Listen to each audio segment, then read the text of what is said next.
And hello, howdy do, and welcome, ladies and gentlemen. Today is Friday, the 10th of April. I had to think about what month we were in for a second there. 2026. Hello, welcome, hi, how are ya? Hi. Let me see who is here. That way I may say hello, hello, and welcome. SK Void, Gaming Yoshi Fanatic, Gina, and Ness Mario 123. Hi. It's Friday. Wow, bread, incredible. Real quick, before I get going, I'm going to quickly switch my headphones out because I had my speakers plugged in, and then I realized, oh, wait a second. I should probably have my headphones plugged in instead of my speakers. Hi! This is officially the first stream coming to you live from Madison Square Garden. No, coming to you live from what we are dubbing the fish tank. This is now officially, it's the beginning of a new era. This is the first time that I am streaming, A, from my brand new gaming PC that I bought at Walmart, and B, from my own room. Previously, the past 4 years that I've been streaming, each and every single live stream of mine prior to this moment has been from my kitchen, because that's where the computer is. You know, the computer that I bought that I share with my mom, that that's where my internet comes into the house, that's where it plugs into the Ethernet, that's all that happens downstairs in the kitchen. And so for the past 4 years I've been streaming from my kitchen, and today, as of today, now that I have a beautiful gaming computer and a beautiful desk to put my gaming computer upon, I am officially streaming from my own room. Yeah, no more kitchen sounds in the background. Yeah, no more distracting kitchen noises. Hooray! No washing of dishes or clattering of pots or Loki screaming when it's time for her to be fed. Though I will miss bedtime snack time with Loki. Yeah, this is very exciting. Though, a bit of a follow-up from last week's story. Last week, I was talking about how, sadly, no bread baking sound. That's okay. Listen, we can break bread. We can bake bread in our minds. You can hear the sizzling and the popping and crackling in your head. All you have to do is just put a little water in your ear. For legal reasons, I have to clarify. Please do not put water in your ears. But yeah, follow-up from last week, I was talking about the desk, right? Because the reason why I wasn't streaming from the new computer last week was because I did not have a desk to stream from, because I didn't have anywhere in the room to set up the desk, or rather to set up the computer, and I need a desk. So I won't rehash the entire story from last week, but long story short, Facebook Marketplace. I was buying the desk off Facebook Marketplace, and I said how I was picturing this through the lens of Randy Feltface, the Australian. Hey, Randy, if you're watching, they're out there. I know you're not. Sorry, I thought you were from New Zealand last week. I realize now you are from Australia. I thought, wow, Randy Feltface tells this horrifying story about buying a bookshelf off Gumtree, which is basically Australian Craigslist, and what a nightmare scenario it was. And I said on stream, but for me, it's been like the opposite of that. It's actually been a really easy and enjoyable experience. I should have never said those words. Those words should never have left my mouth. I should have kept my stupid think thoughts to myself and been happy. So last Saturday, right? Well, actually, we have to go back a bit. First. On Thursday. Thursday? No, yes. No, I'm sorry, it was Friday. Last Friday or last Thursday. Either way. Bip Barry guy, who I had worked out with because he has a nice vehicle, because his parents do a lot of antiquing and stuff, was going to come by. We were gonna drive over from his place in his vehicle, and we are gonna pick up the desk. It's gonna be so easy. We're gonna bring it back to my house, get it upstairs, get it set up. It was all great. He calls me Friday to let me know, hey, by the way, oopsie daisy, the boss called, and he said he wants me to come in tomorrow, as in Saturday, last Saturday, to do some work stuff because we're getting started back up for the season, right? And I may or may not have accidentally forgotten that we were moving a desk. So yeah, so I worked out with him where we would still do it. We would just do it on his lunch break. Where when he was on lunch, I would run down there. We would pick up his vehicle. We would run over to where the desk was, get the desk, bring it back to my place. All would be said and done. Super easy. Bing, bang, boom. Desk, right? Desk day. That was what last Saturday was. Happy desk day. And so it goes great, right? It goes great. While we're out, we stopped by like this local Korean place, and he picked up lunch, and I paid for it because that was kind of my way of paying him for helping me. He was like, "Hey, I'll buy whatever you want to eat, I'll buy it." Right? So we go, we get that, we do that. It's great, right? Right. Yeah. So we bring back the desk to my house, and the two of us haul it into my living room, and it was very heavy. It was a very heavy desk. This thing weighs at least 200 pounds, at least, at minimum, bare minimum.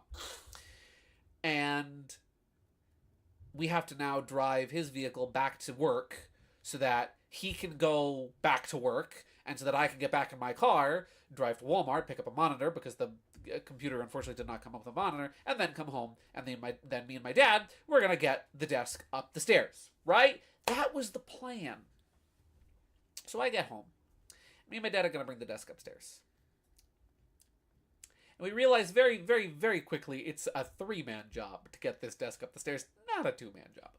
So I call Barry Guy back up, right? I call Bip Bip and I go, "Hey, Bip Bip, this is a 2-man job. Do you mind coming back to my place after work and helping me and my dad get the desk up the stairs?" He's like, "Sure, absolutely, why not? I'll be there as soon as I can." I'm like, "Okay, awesome." 5:30 rolls around, he gets to my place. All is in accordance with the plan. The three of us lift up the desk, very heavy.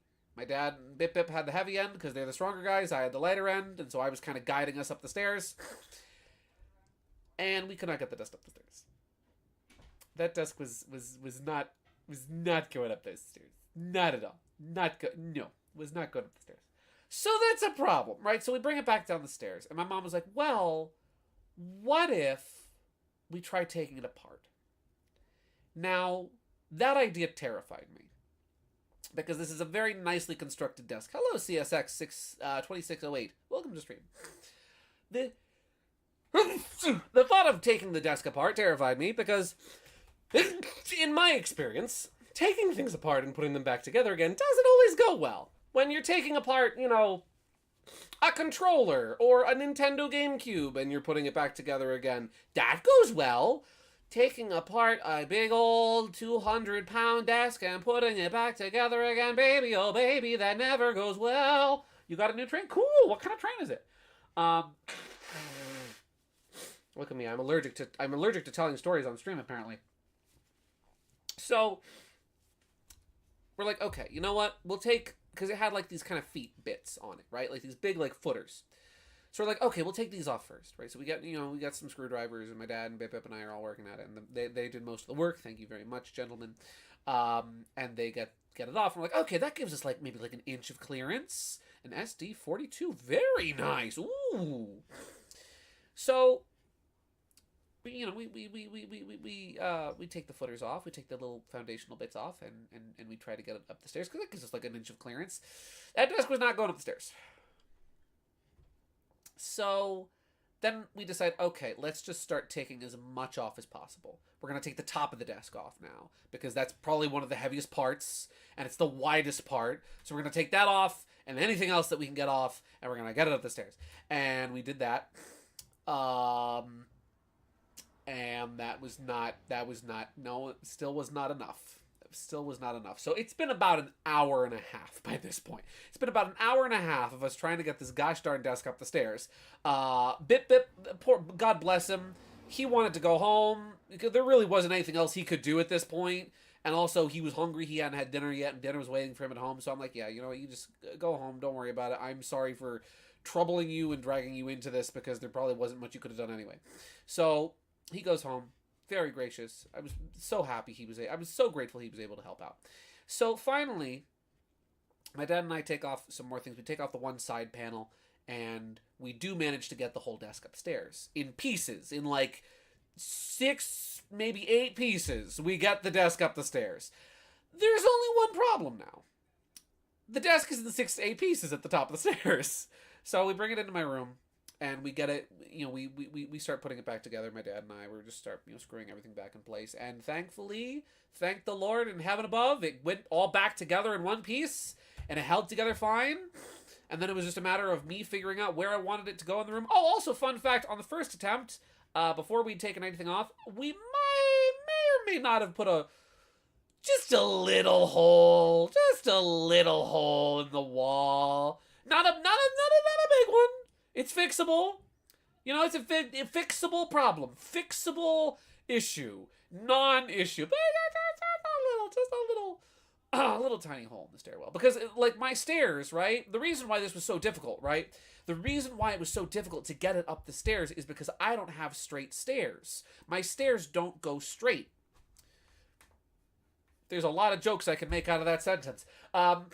Basically, my stairs are on an L, and you'd think that when you have L-shaped stairs that you have a landing in the middle. There's no landing. One part of the staircase just kind of goes directly into the other part of the staircase, and it's very narrow. It's like 2 feet and like 2 inches, 3 inches. The desk is 2 feet wide. So that's why it was such a genuine issue getting it up the stairs. It wasn't a matter of just the weight. It was a matter of the maneuvering it. It was pivoting it. If you've ever watched the episode Friends and you're familiar with the episode where I think it's Ross moves into a new apartment and he asks Joey and Chandler to help him get his couch up the stairs because it's too big to go in the elevator. Literally that was happening with pivot. Yeah, so that was really cool. So yeah, then we finally get the desk set up and going and ready and good upstairs, and then I just get all my stuff. There were still a couple things here and there. It was a little too high. I've wound up making a couple modifications to this desk. First, it was a little too high, so I removed the bottom footers, and that brought it down about an inch, and that was at just the right level. But then there was a bar where the keyboard tray that was rubbing against my leg, so I had to remove that.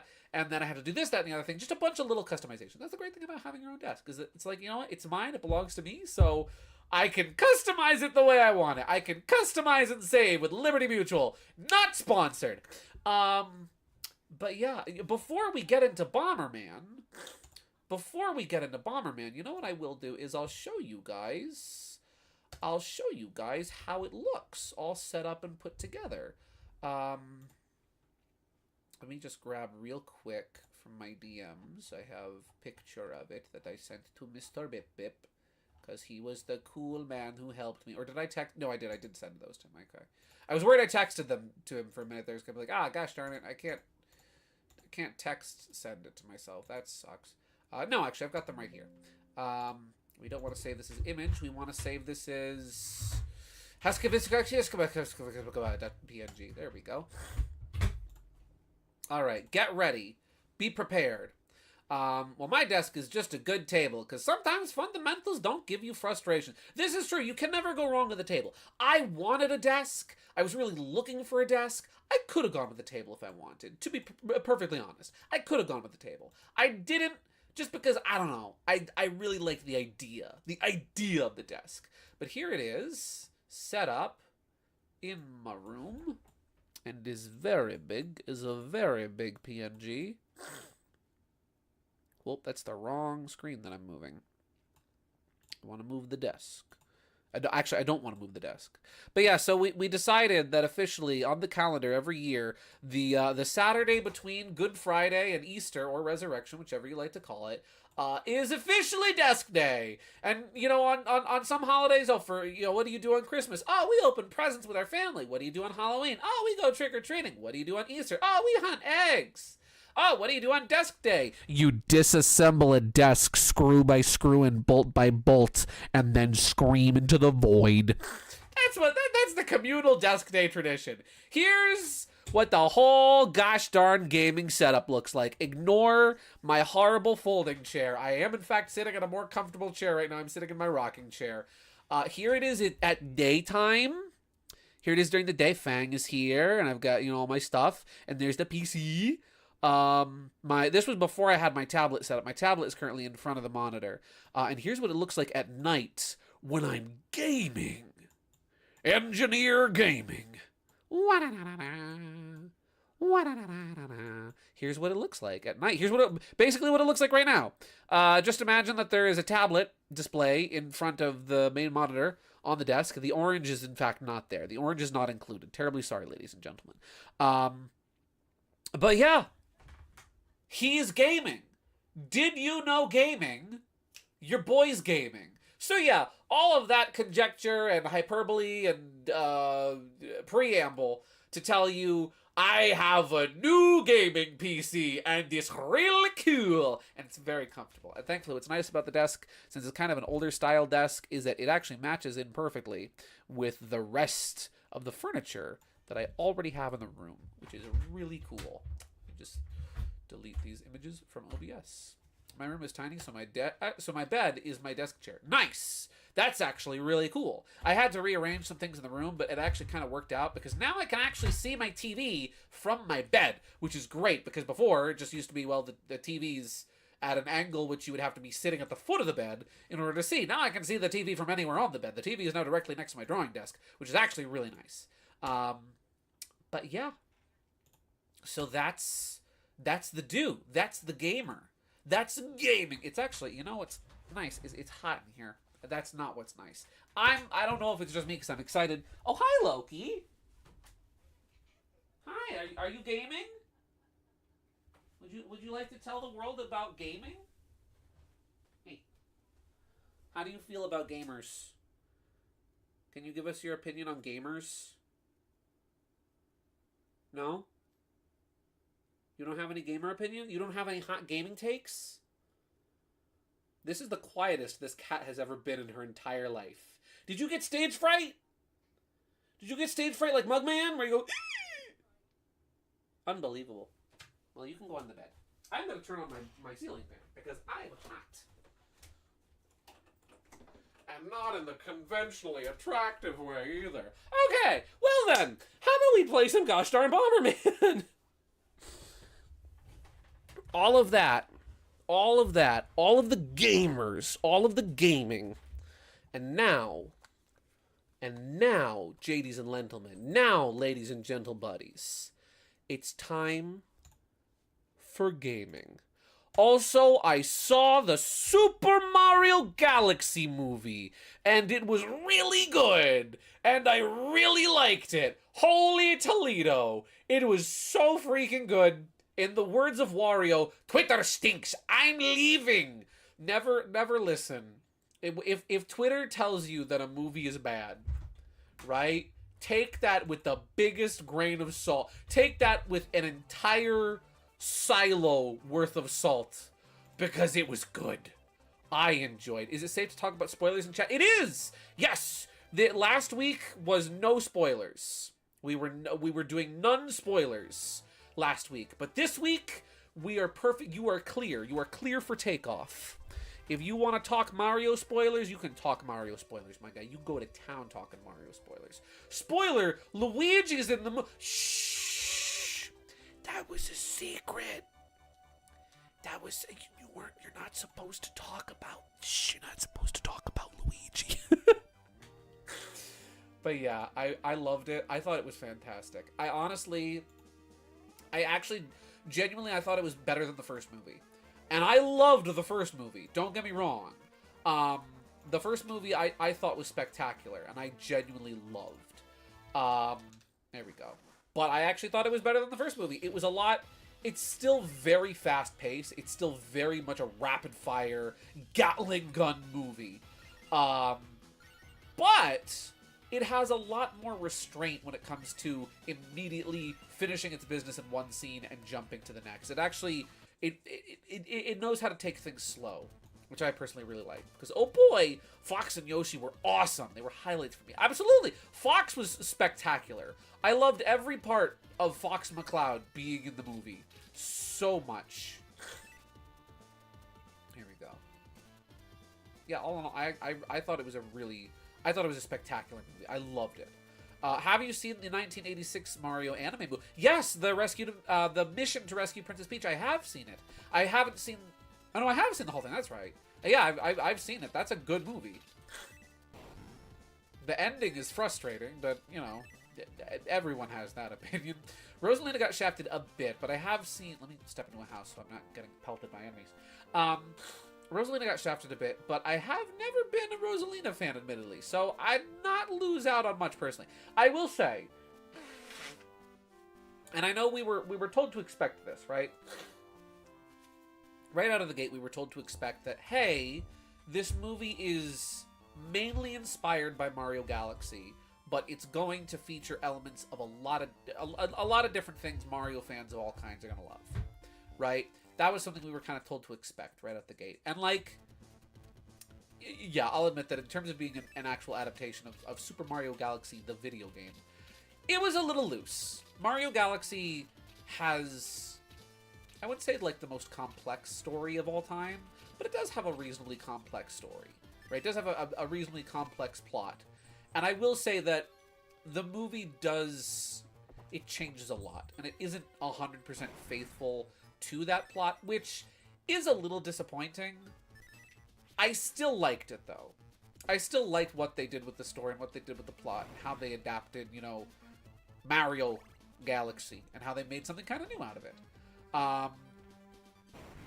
Yeah, Rosalina is not in the movie much. I feel like they do make the scenes with her count for the most part, where it's like, when she is on screen, she has a lot to do. And she has a lot of action, and she's great in that action. And I thought that Brie Larson, I was already excited to hear... Actually, let me just check real quick. Because I don't want to, like, skip straight to the... Because there's other stuff I wanted to... I wanted to, like, backtrack and check on real quick. Because, like, there's mysterious little spots in a cave somewhere where there was, like a spout. And I thought maybe I could water bomb that to interact with it. So I'm actually going to run back there real quick. Yeah, Brie Larson, I was already very interested and excited to see and hear Brie Larson's performance as Rosalina, and I really was not disappointed. She was delightful. She had, you know, she had a little bit of fire in her belly, which was nice, you know, because she's protective. But she had very much so that kind, that nurturing, that motherly sound to her that you would expect Rosalina to have. And I really thought that she was wonderful. I forget what the name of Rosalina's current game voice actress is. I'll have to look into what her name is. But even though I thought that Brie Larson did a very good job of paying homage, though, to that original voice and to that original performance, while still making the role kind of something her own. And yeah, I thought she was really good. I loved her. I thought she was spectacular. And oh shoot, what's the name? Let me check real quick. Who voiced Bowser Jr. Super Mario Galaxy movie? Bowser Jr. voice. I have a mechanical keyboard now, and I kind of love it. Benny Safdie? Benny Safdie was Bowser Jr. And from like the first reveal trailer, I didn't know how I felt about him. I didn't know how I felt about that voice for Bowser Jr. because, like, it felt too old for me personally. I felt like, well, Bowser Jr. is supposed to be a kid. This doesn't really sound like a kid. This sounds like a grown man. And I didn't really know how I felt about it at first until you're actually watching the movie. And, like, actually watching the movie, he's really good. I really like him as the voice of Bowser Jr., actually. Especially since it feels like Junior is supposed to be a little aged up in the movie. Like, he's not supposed to be like Bowser's, like, I don't know, 6-year-old son. And instead it's supposed to be like Bowser's, like, 16-year-old son. You know, like, he's a little older. Which I do like, and I thought was really good. And I loved him as the part. I really did. He was that mischievous little obnoxious brat that you expect Bowser Jr. to be, while also being very, having moments where he can be very, you know, calculated and conniving and evil. Like, genuinely feeling like, yeah, this is Bowser's kid. And I loved it. Also, Little Mac and Doc Lewis actually had a quick cameo in the Yoshi's backstory. Yeah, blink and you miss it. But they're very much there. One thing, I don't want my entire thoughts about the Mario Galaxy movie just to be like, here's what the critics said, here's why I disagree with them. There's going to be a lot of that, make no mistake. Okay, that doesn't activate that. Okay, now I know. One second, my nose is all blocked up. I don't know why. But yeah, but I will say, I know a lot of people said that this was just going to be another Nintendo reference fest, like the first one was. Which, yeah, the first one did have a lot of references in it. And this movie was not shy of them either. This movie had plenty of references to other Mario games, specifically. It was less so the broad strokes Nintendo stuff that the first movie had, but it was a lot of Mario. There was a lot of love for Mario. A lot of love for Mario, you know, Odyssey, or Mario Galaxy is the main kind of focal point. But then Mario Galaxy... I'm sorry. Mario Galaxy is the focal point. But then Mario Odyssey actually got a lot of love, too, which was kind of fun. Oh, there's like an entire part of this planet we haven't been to yet. Yeah, there's still a lot to do here. Okay. I was worried I was getting close to the end of this planet. I was kind of like, wait, there's still more to do. What was I going to say? Oh, yeah, but that is something that I will say that, like, I do feel like a lot of the critics kind of got wrong, was that, like, yes, it still loves its references just as much as the first game did, but, first movie did, but it's really not that self-indulgent. It's not one of those things where, like, if you don't get it, you're going to be lost, right? Like, I went with my brother and my nephew, and... there was plenty of things from games my brother hadn't played. There was references to Odyssey, which my brother has not played. He does not know some of these things, right? And, like, there was plenty of references to stuff like that where he didn't ask me at the end of the movie, oh, what was the deal with that? That was so weird. I didn't understand that. I didn't understand this.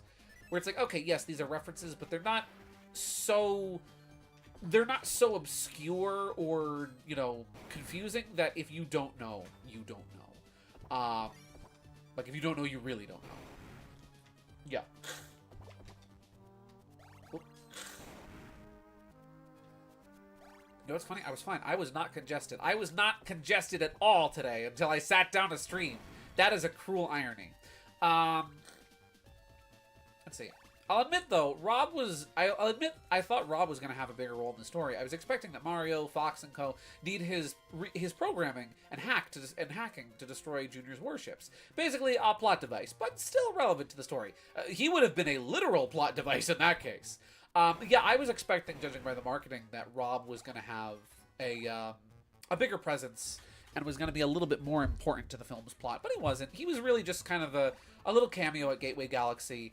And that was about it. And you know, that was a little disappointing. I was fine with it. I would have liked to have seen Rob do a little bit more, but I liked that he was just kind of the information help desk guy. And that was about it. That was okay. I was fine with that. Again, I would have liked more, but it didn't... Oh, I need, like, a regular bomb. Something that's not going to slide. Thunder bombs? No? Oh, I guess I just have to time it. Okay.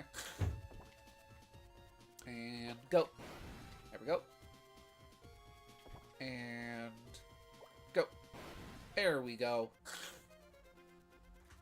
I like how the art I made was before the movie was hyping it up so much, I hyped myself up with it. You did, and that's okay, you know. You got your hopes up just a little bit, but I mean, you know, that wasn't bad. It wasn't so bad, you know. I thought he was going to be part of the squad, and in actuality, he wound up being the IT guy, and that's about it. But yeah, what I was really pleasantly surprised and actually very happy with was, like, from the very start of Mario Movie 2 speculation, I was really hoping that we were going to have some kind of reference or inspiration taken from Super Mario Bros. 2, the video game. You know, it makes sense that Mario 2 would have Mario 2 in it. Crazy, I know. I hope that was the right solution, and that there wasn't, like, a secret puzzle or something. I know that's probably insane to think that a movie called Super Mario Bros. 2 would have references to the video game Super Mario Bros. 2, but, you know.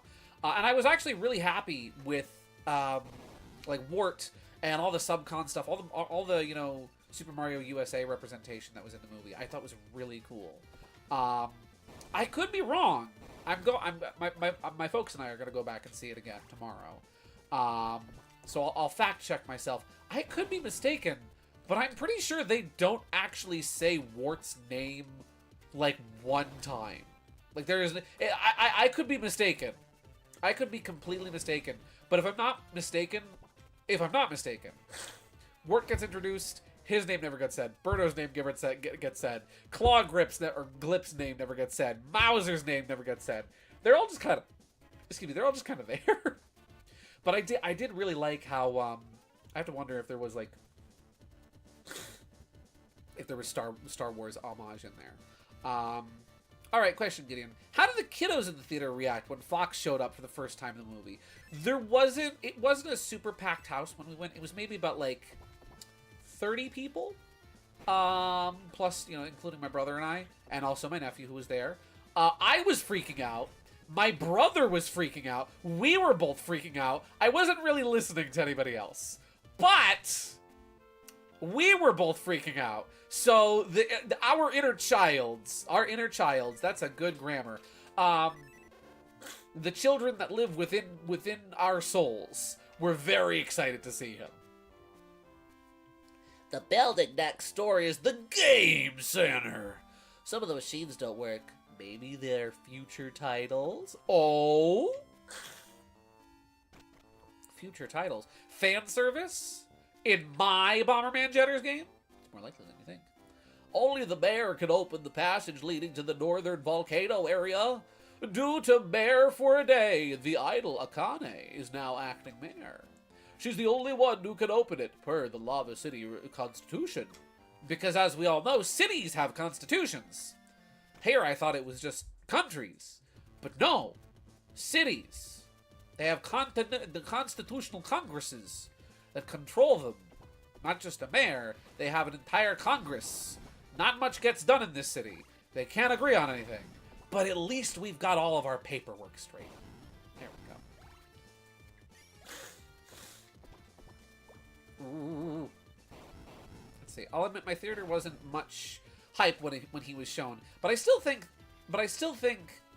that says more about the Swedish theater etiquette. We usually take silence in the theater very seriously. No, that's fair. That's fair.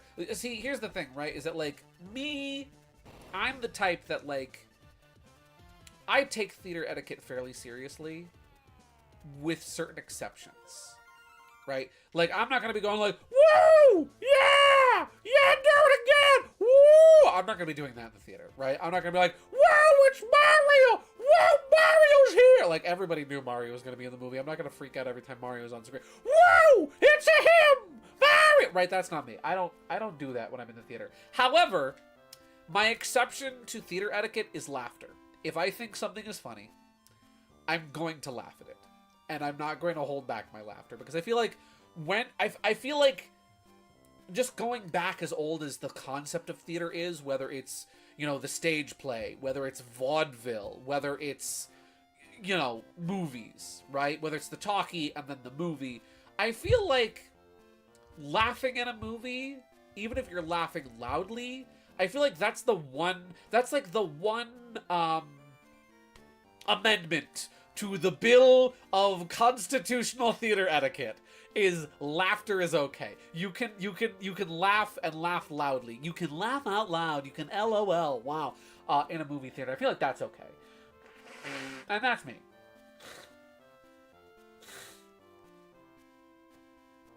The Hige Hige Bandits didn't attack this building. Seems like they missed it. Maybe that means there are other buildings that weren't attacked. I wonder how everyone else is doing. Well, they're peeing in bottles, but that's none of your business.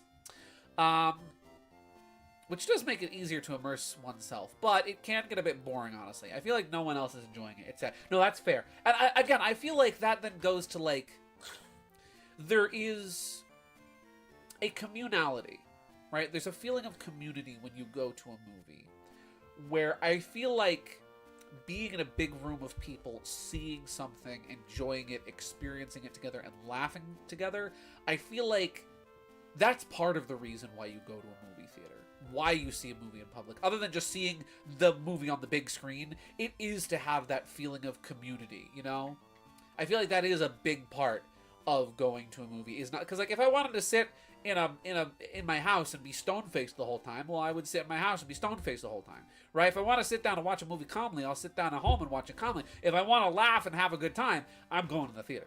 Or I can do both and laugh and have a good time at home. That's also a possibility. The biggest building in the city's east side is the TV station. Inside of that TV station is a Carabon with a special ability that can make your bombs detonate very quickly. That's good to know. When Dr. Chrono's lab was attacked by a Carabon, escaped into the city. It said, "Follow me, set me free, trust me, and we will escape from the city." However, after reaching the city, it was captured by the Hige Hige Bandits. Let me ask you, ladies and gentlemen at home. Oh, interesting. Hudson Soft is involved with Sonic Shop. Oh, really? Oh, yes. No, yeah, they are. Yeah, the Mario Party people made the Sonic board game, too, which I find really funny. Also, nice bed that faces the wall. That's right up against the wall. I love sitting with my head. I love going to sleep at night and having my head in the direct center of the room. That is my favorite. The feng shui guy hates you. Some enemies possess elemental attributes. Depending on the bomb you attack those enemies with, damage dealt may increase or decrease. If one type of bomb doesn't deal any damage, try out another one. I try to stay quiet, but I will still laugh at funny stuff. Or maybe even at awe and cool stuff. Absolutely subtly. Oh yeah, absolutely. See, that's good theater etiquette. That's very kind and considerate of the other people in the theater, where you don't want to spoil their theater experience the same way you fear having your theater experience be ruined, right? If I hear other people laughing in the theater and having a good time in the theater, that's great. If people are throwing popcorn and chicken jockeying in the theater, that's another thing. That's bad theater etiquette. I would like to see, do my bombs work real good on him if they're water? Yes, they do. Oh, treasure! Lizard's tail! That's a delicacy in the Johto region. Yeah. Here's my question. What was your favorite? To the ladies and gentlemen at home, what was your favorite part of the Super Mario Galaxy movie? Lava Television, main office. Let's see. Although, I'll take the dead serious of Swedish theater etiquette over daily chicken jockey incidents and popcorn flinging. Yeah, for real. Like, there is certain cases, right, where, like, being a funny guy in the theater is okay. Right? Like, when I went to see Spider-Man 2, right? When me and Mom went to see Spider-Man 2 last year in theaters, and everyone in unison in that theater, when it was pizza time, there was a resounding pizza time that you heard through the whole theater. Everyone cheered, everyone clapped. It was amazing, right? Like that, I feel like something like that is okay. Going ballistic over chickens and jockeys in the Minecraft movie, not okay. Welcome to the Game Corner. It costs $10 to play a game. If you beat the high score, you win a prize. Sure. It's time for gaming. Shell minigame. Current high score, 401. Play the shell minigame? Yeah. No! Oh, no. It's this. You know what? No, I'm prepared this time. I can do it. I can do this. Undyne prepare. Garrison Boom trained me for this moment. Oh, never mind. I want to know what the prize is. Arcades? Do the minigames based on the Hudson Soft games? So far, I think these are just minigames from elsewhere in the game. Yeah, this is just the Carabon race. We'll do this again. Why not? I remember how to do this. So it's like, you want to get it as close to the arrow as possible to get the boost. Use the boost to get through.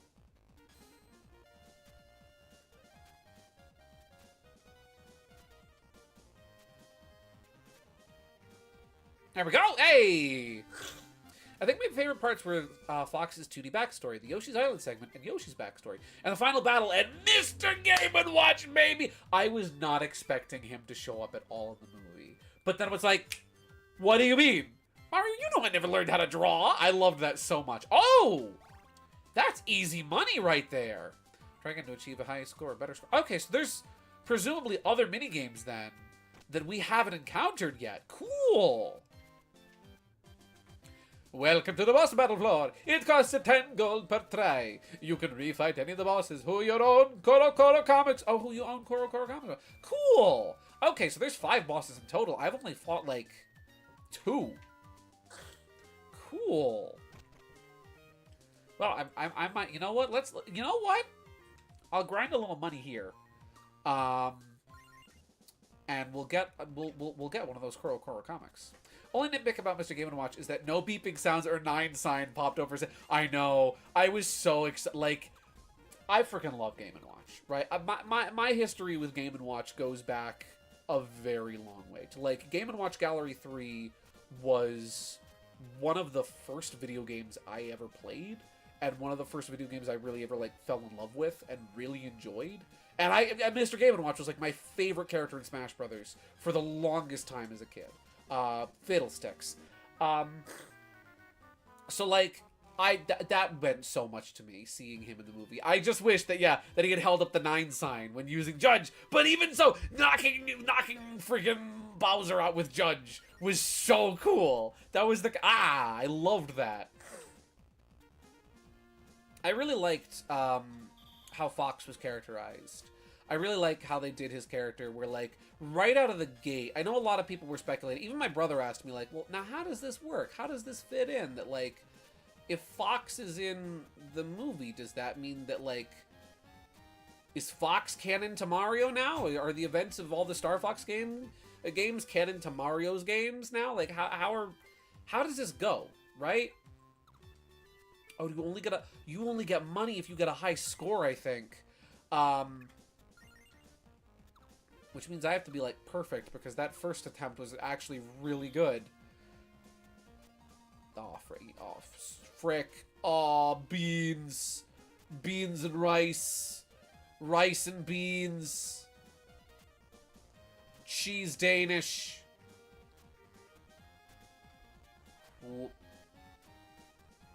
Yeah, I'm not winning that one. But I like how they kind of addressed it right out of the way, right out of the gate, by being like, nope, Fox is from another dimension. He's here by accident. He's trying to find his way home. I really liked that. Personally, I thought that was great. If Star Fox is canon, that now means Bill can have cartoon strength scale. This is true! This means that Bill can just straight up pull Popeye and be strong as frick! You know what? You know how you were asking me, like, okay, if I was to do, like, a Rubber Hose Bill, how I would do him? Give him Popeye proportions, where he's got, like, the really big arms. That's what... I feel like friggin' Rubber Hose Bill would borderline be Bluto. Ow,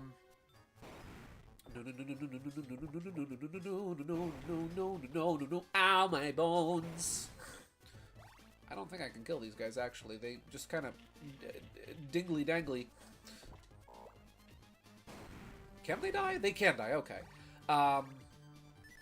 He's gonna be OP now with cartoon logic. He could probably rip the universe in half. He probably could. Rip it in half and then stitch it back together again for fun. But yeah, I really like how they kind of addressed that right out of the way. And they also kind of addressed the whole robot legs thing right out of the way by making it clear he's got cool space boots. I loved how Fox's introduction is basically a sales pitch. And I loved how... I really liked how he was characterized as a more charismatic version of Han Solo, almost. Where, like, he's willing to do anything for money if you have enough money to cough up. And I thought that was really funny. I really liked that kind of characterization for Fox. I thought that was cool. Can I move these television cameras? No. Hey guys, look! Look, Ma, I'm on TV!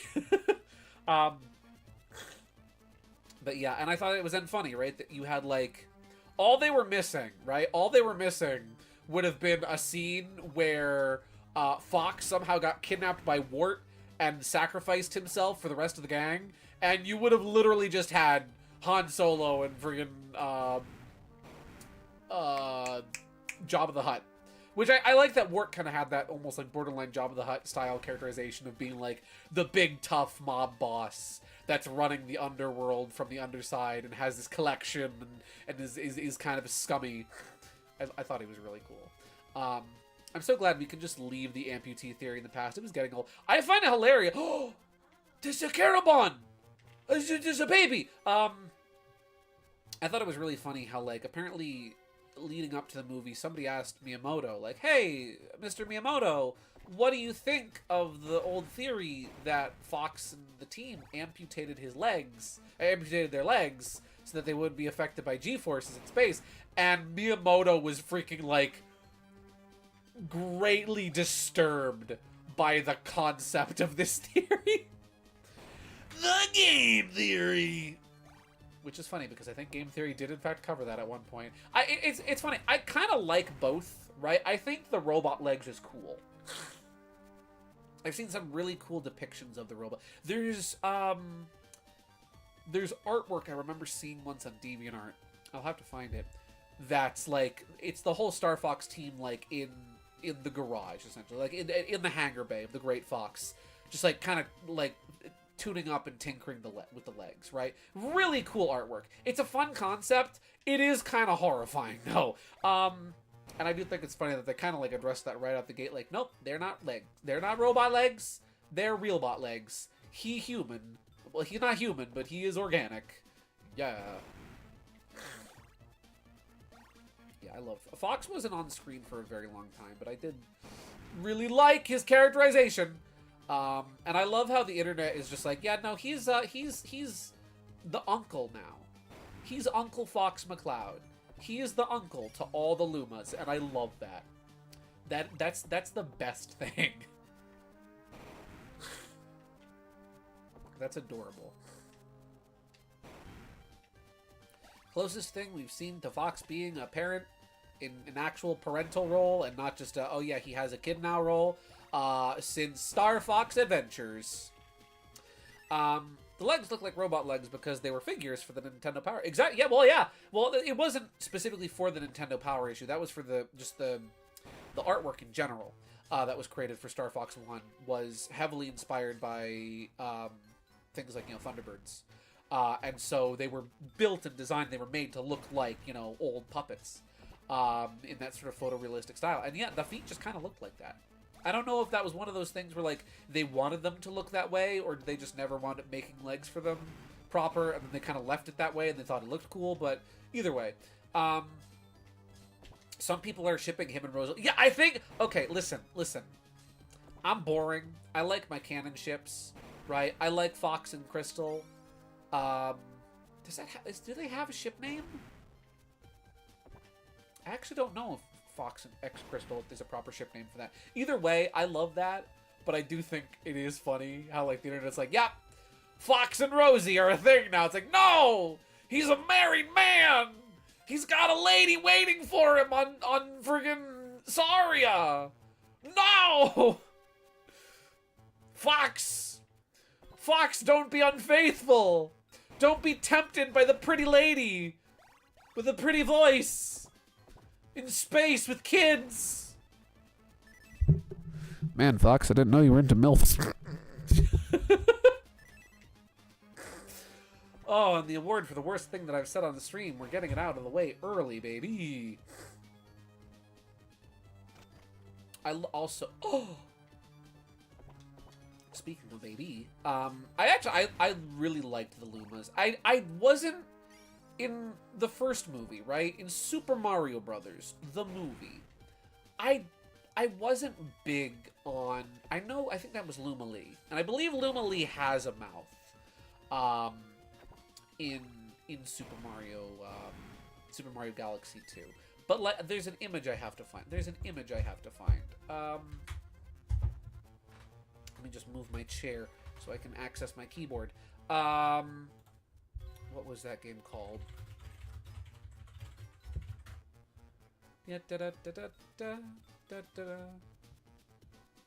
What is it called? There's something I'm thinking of, but I need to find it. Here we go.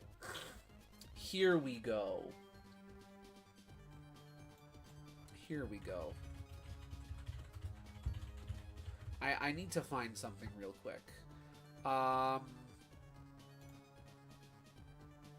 Where... Oh. Where is it? Shucks. There's... If I could find it and make the joke myself, I would. But I don't know where it is. There's this old Mario... It used to be a Flash game. And then it was not a Flash game. And you've probably heard of it. Where is a photo of this? There's this old... This has a wiki. Wait, this has a wiki. I might be able to find this because this has a wiki. Making sure you're not a bot. Ah! Is this an actual wiki? Wow, this is an actual wiki and not a fandom wiki. Wow, that's impressive. Okay, I'm looking for something. Give me like 5 seconds to find this. Here we go. Here we go. Here, oh, I found it. I think I found it.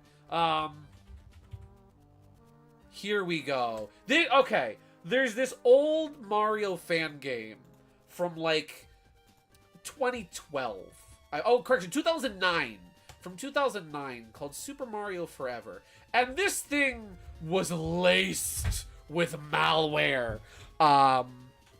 Joel did a video, or it showed up in like a Windows destruction video of Joel's years ago. And the logo for the fan production company that made it, Softendo, looks like this.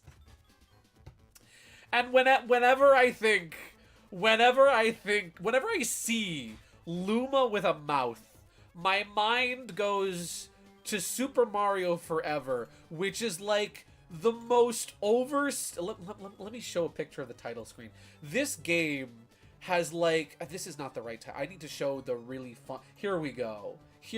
This game has some of the best, worst art direction you will ever see, where it's like, it goes beyond, it's like New Super Mario Brothers plus, I think it's for Trago Aero, the Windows, 7 kind of, visual style that's very, like, synonymous with, like, the 2000s and such. And it looks absolutely heinous. It is a disgusting looking, well, I wouldn't say disgusting, but it is incredibly overstimulating to look at this. Oh golly. Everything's shiny. It's all like the 3D artwork, and they're animated with like splines and bones, and it's a lot to look. There's a lot of clashing design philosophies going on here all at the same time. And so whenever I see Luma with a mouth, that's, let me just delete this real quick. That's the first thing my brain goes to, is Super Mario Forever. That's the first thing that I think, we're keeping you. We are keeping you. You're staying here. But yeah, so when I see Luma with a mouth, right, that's the first thing my brain goes to. That's the first thing I think of. And so going in to the Mario Galaxy movies, that was what I was kind of worried it was going to be like. It was going to look weird and uncanny, and I wasn't going to like it, because they're so cute without mouths. The very first version of Mario Forever was from 2004, and wasn't a toolbar malware-infested creature. Glad that fan-made PC remake and the SNES remake are a thing. Yes, the fan-made remakes of it I've heard are very good and don't have malware. Malware? They're not wearing mail. But yeah, so that's how I was worried. That's the type of teethy grin I give Bill or Yash. Yes, except on them, it isn't terrifying. It isn't uncanny and freakish. Let's see, who are you? You came to save me? Thank you. I can't believe you'd come to such a dangerous place. You're really brave. I need to learn to be more like that myself. Became friends with Carabon Dura. Oh, I remember you. My ability is Hasty Bomb. Your bombs will detonate faster. Set me as the active Carabon. Sure. I was at Chrono's lab when those bandits attacked. I was hoping to rescue and call for help. Escape and call for help. Unfortunately, they caught and trapped me inside this cage. I saw the idol Akane being brought upstairs. We should go and save her as quickly as possible. How fast do my bombs go off now? Oh, they go off quick. Okay. You have room to, like, time to set off, like, one bomb and then get out of there. There we go. Oh! Okay, that's a little too fast. Okay, we have to... Yeah, no. 3 bombs or a no? There we go. I should probably use my potion. But yeah, I loved that the Lumas... I love Lumas in you know, as they are in Mario games.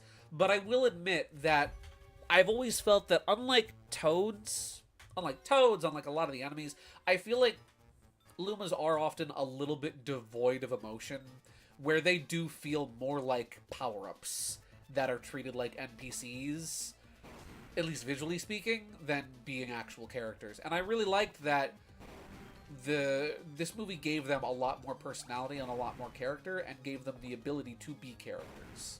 And they were adorable. I love how they were literally just Rosalina's kids. They were literally just little babies. They were little goobers in space. I loved that. I loved the Lumas. I'm glad that... Ah, gosh darn. Oh, that's game... Oh, gosh darn it, that's game over. I was not paying attention. Oh, and that sets me back a ways. Okay, that's fine. I know that everyone was kind of worried that... or at least not everybody, but I was kind of worried... And I know people were worried, like, with the first movie, that whether it was Lumas or Toads, that they were basically going to become the minion stand-ins. You know, GSVProductions, I got some art for the fridge today. Do you? I know a lot of people were worried they would have been, like, the minion, you know, substitutes for this movie, because it's Illumination. And you know what? I'm really glad that they weren't, because I think they were actually really well utilized, and they were delightful. They were wonderful. Did you wash your face? Yes. No. Lumas are power-ups? Mario is Sonic colors? They're the Wisps! I mean... Okay, there's definitely some parallels to be drawn there. Let's see, I've played the Community Edition. You can change the graphics of Mario and other stuff. You can also enable 1 extra hit system from SMB1 instead of the 2 extra hit systems from Forever. Oh, cool. That's neat. That's like if you want to have a challenge mode. Cool. There we go. Go over here. There we go. You know, let's see. On the topic of the Wisps, I just started playing Sonic Colors finally on my Switch. Nice! How is it? Is it good? I've heard very mixed things about Sonic Colors Ultimate. So I hope you are enjoying it. I hope it makes you hot glad. Here we go. Open this path up, let this guy out. Beep bop. You know, it's kind of strange that Nintendo never made a Yoshi raising sim like the Chow Garden. Would have been a massive bang. It would have been. That's another thing about the movie that I really enjoyed is Yoshi. I thought Yoshi was delightful. I often say that I love it when, like, fans depict Yoshi as the third Mario brother. Because I feel like after a certain point, Yoshi kind of is the third Mario brother. Right? And, like, he was very much the third Mario brother in this movie. Where, like, if Mario and Luigi were doing something, Yoshi was probably tagging along. And I really like that, like... It didn't feel... There's a... I can't think of any off the top of my head.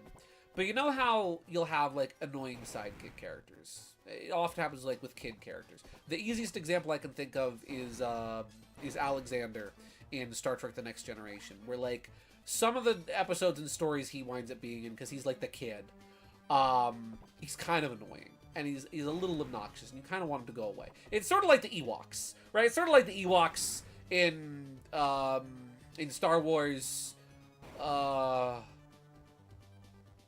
the Star Wars movie with the Ewoks in it, which I'm blanking on the title of. Either way, episode 6. Episode 6, right? It's sort of like the Ewoks in episode 6, where, like, they're cute, you like them, but they wind up really overstaying their welcome. It's like, okay, can we move on from the Ewoks now, please? I was worried. You know, and actually, no. You know who's a really quick, easy example to think of off the top of my head? Is freaking Oogtar from the Super Mario World cartoon.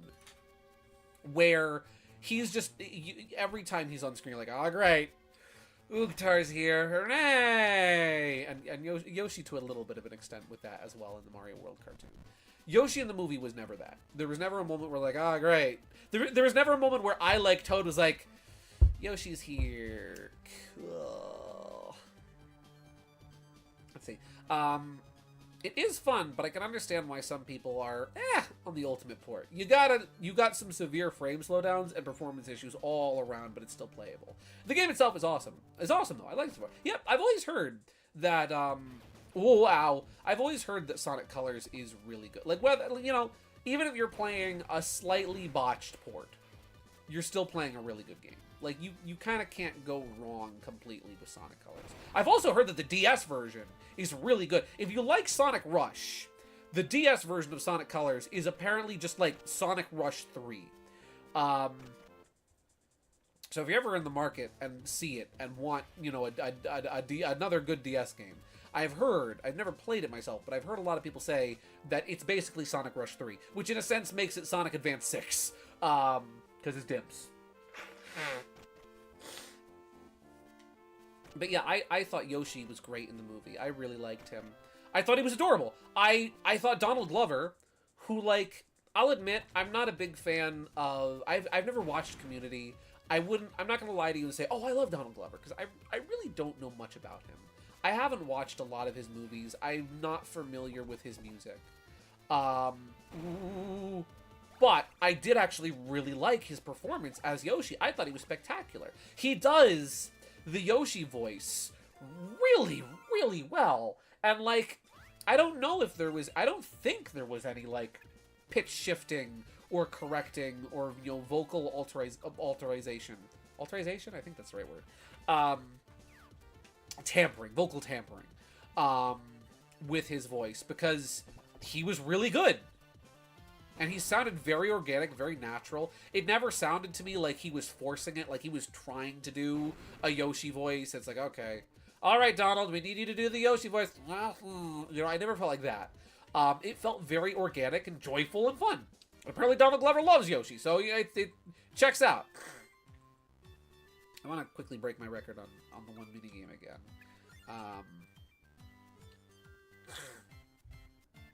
More Rush sequels makes the world a better kind of place. It's true. All my homies love Sonic Rush.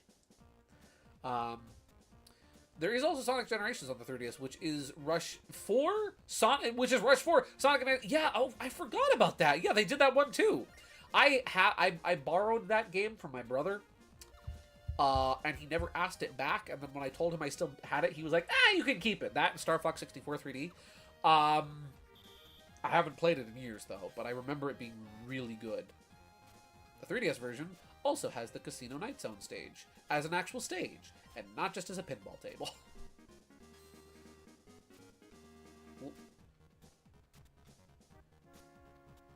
There we go. I did it! 3DS version had a better final boss. What was the final boss in the 3DS version? I assume it was still the Time Eater. There we go. We got $50. 50 whole dollars. You know, I want to try this game again. I want to try the Shell game again. Looking at UI in this game, I can see where the Mario Party DS DNA I know, right? Like, there's a lot of... I can totally see it, too. Where, like, there is a lot of Mario Party DS in here. Which makes sense, because it's Hudson Soft. Same, but different function. Gotcha. We're gonna try again. We're gonna try to do this again. I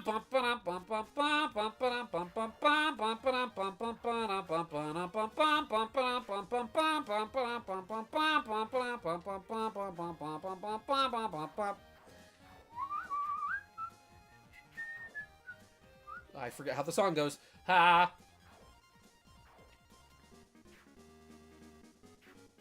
I need to focus. I need to lock the frick in. Ooh.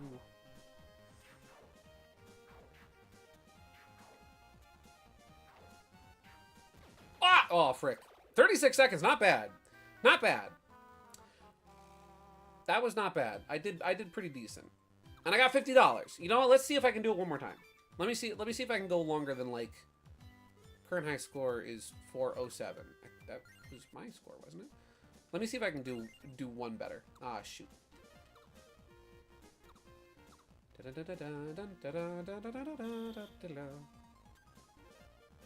Okay. Whoop. Not gonna get me, Tricky Tony. You're not gonna get me. Not gonna get me, Tricky Tony. Woo. Ah, frick. Okay. That's fine. That was my second attempt, and that was gonna be my only other attempt. Because I don't want to get stuck here for 45 minutes like I did 2 weeks ago. Okay. But yeah. Yeah, I thought Yoshi was delightful. There's such real, like, there's such good, he's incorporated into the action so well too, like with Mario and Luigi, where like the three of them work together as a unit terrifically. The first sort of encounter with Bowser Jr. I thought was really cool, where like you see them all working almost like taking turns, working separately towards trying to beat him back and defeat him. Unsuccessfully, sadly. Or, well, for the most part.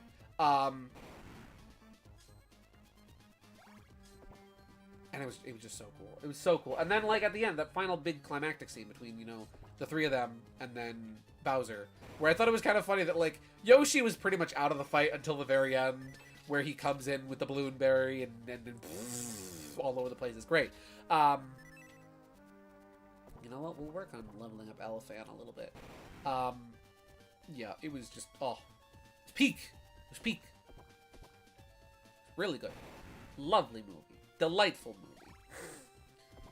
I could talk about it all night. I really could. You know what I was surprised by is Bowser, like, doesn't sing at all. I was honestly expecting after, you know, patches, after Jack Black Bowser singing was such a big deal in the first movie, right? I was genuinely surprised we didn't get another Bowser musical number, which I'm not complaining about, mind you. I was just pleasantly surprised. The one time I thought he was going to burst into song, he did not, which was funny. So I was like, oh, my expectations have been subverted. I will say that, like, I know a point of contention with both this movie and with the first movie was the plot. You know, the plot being fairly simple and nothing really crazy. And I will say that the original Super Mario Galaxy, I think, is a great example of a simple story that is very effective and can be very heartwarming and can really tug at your heartstrings, right? And can really make you feel something, right? That's a game that, like, when you start reading Rosalina's storybook pages, there's some emotion there. And it's very powerful. And while I am obviously disappointed that, you know, they didn't tap into any of that in terms of adapting that story to a movie, as disappointed as I am that they didn't tap into that, I don't think it's the end of the world. And frankly, I don't think that, as much as you absolutely can do deep emotional stories with Mario. I mean, I cried at Super Paper Mario, right? You can do, and again, Mario Galaxy is another example of being able to do a big, you know, really heavy kind of story with Mario. You don't have to. And I know a lot of people were hoping for that. But especially after the first movie, I would say that, like, I don't know. I feel like it's good to hamper. I feel like it's good to hamper your expectations a little bit. And I think it's okay. I honestly think it's okay that it wasn't something big, because, like, not every movie has to be Citizen Kane. Not every movie has to be. I don't know what's a movie that I cried like a baby at. Not every movie has to be, you know, I don't know. I'm blank. Whenever I try to think of examples for stuff like this, I blank on stuff, right? And not every movie has to be, you know, like What Dreams May Come and be the saddest freaking movie you've ever watched.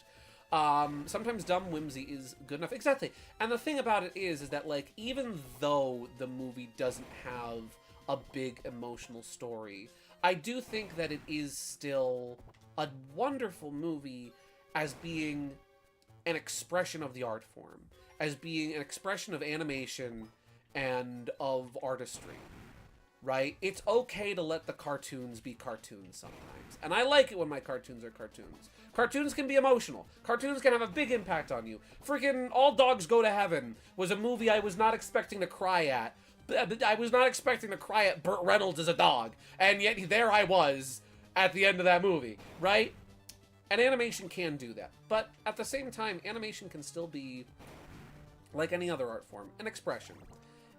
And it can be an expression of just wanting to make the audience smile, wanting to make them laugh. And I think that that's honestly something that Super Mario Galaxy excels really well at, that Mario 1 excels really well at, is being expressions of animation as a medium. Not necessarily a medium for verbal storytelling, but a medium for visual storytelling, and just a medium for animation.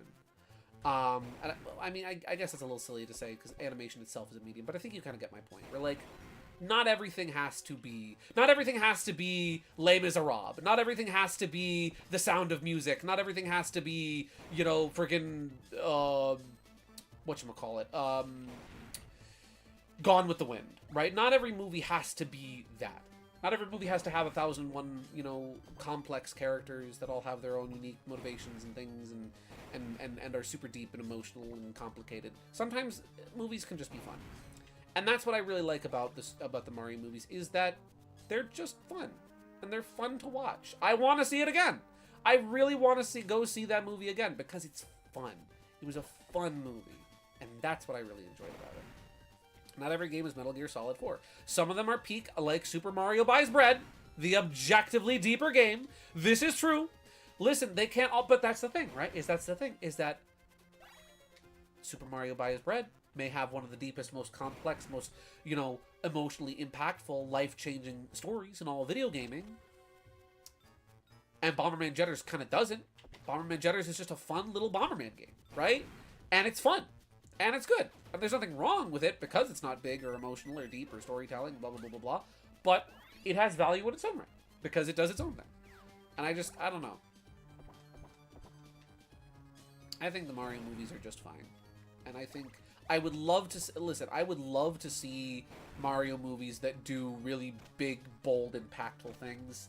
But you know what? I'm okay that they don't. I will say, that's not to hand wave and not to say that they're exempt from criticism, because I do think that there are some missed opportunities, right? Like, I do think, I really like that they have sort of the parallel among Mario and Luigi and Bowser Jr. and Rosalina and Peach of families.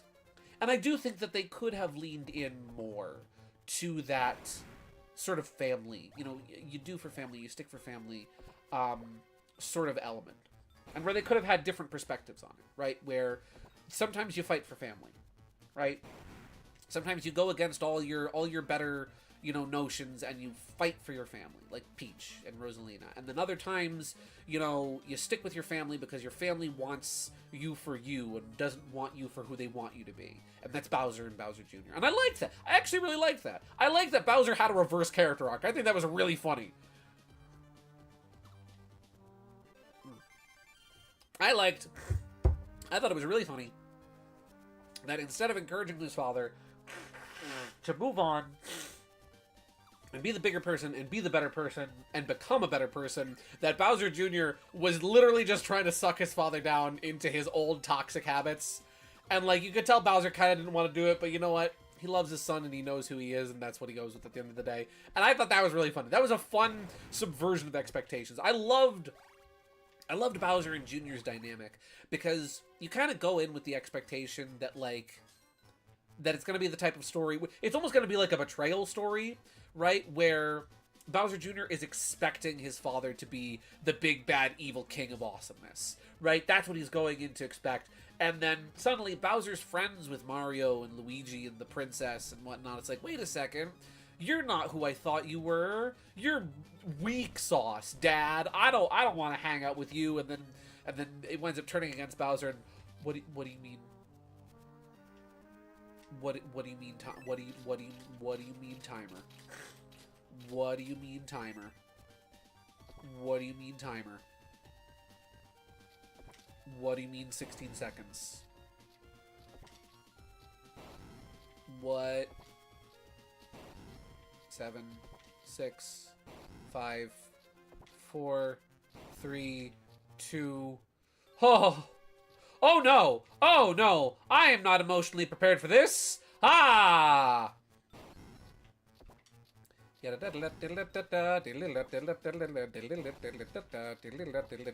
Oh no! Out in the street! Oh no!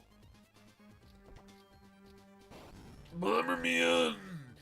You have to blow up the boxes in the Amazon warehouse before the nukes go off, Bomberman! Oh, frick. Nope. Oh, I'm dead! Frick! I gotta do the whole building again. And I gotta break my record in the... I don't need to break my record in the minigame. Okay, I'm just gonna lock the Fleep in, and we're gonna get the Fleep out. Get in or get out. Nintendo Power. It's gonna be really... It would be so beautiful. It would be so beautiful if you could climb the building like a Bomberman. If you could climb the building like a Bomberman, it would be so beautiful.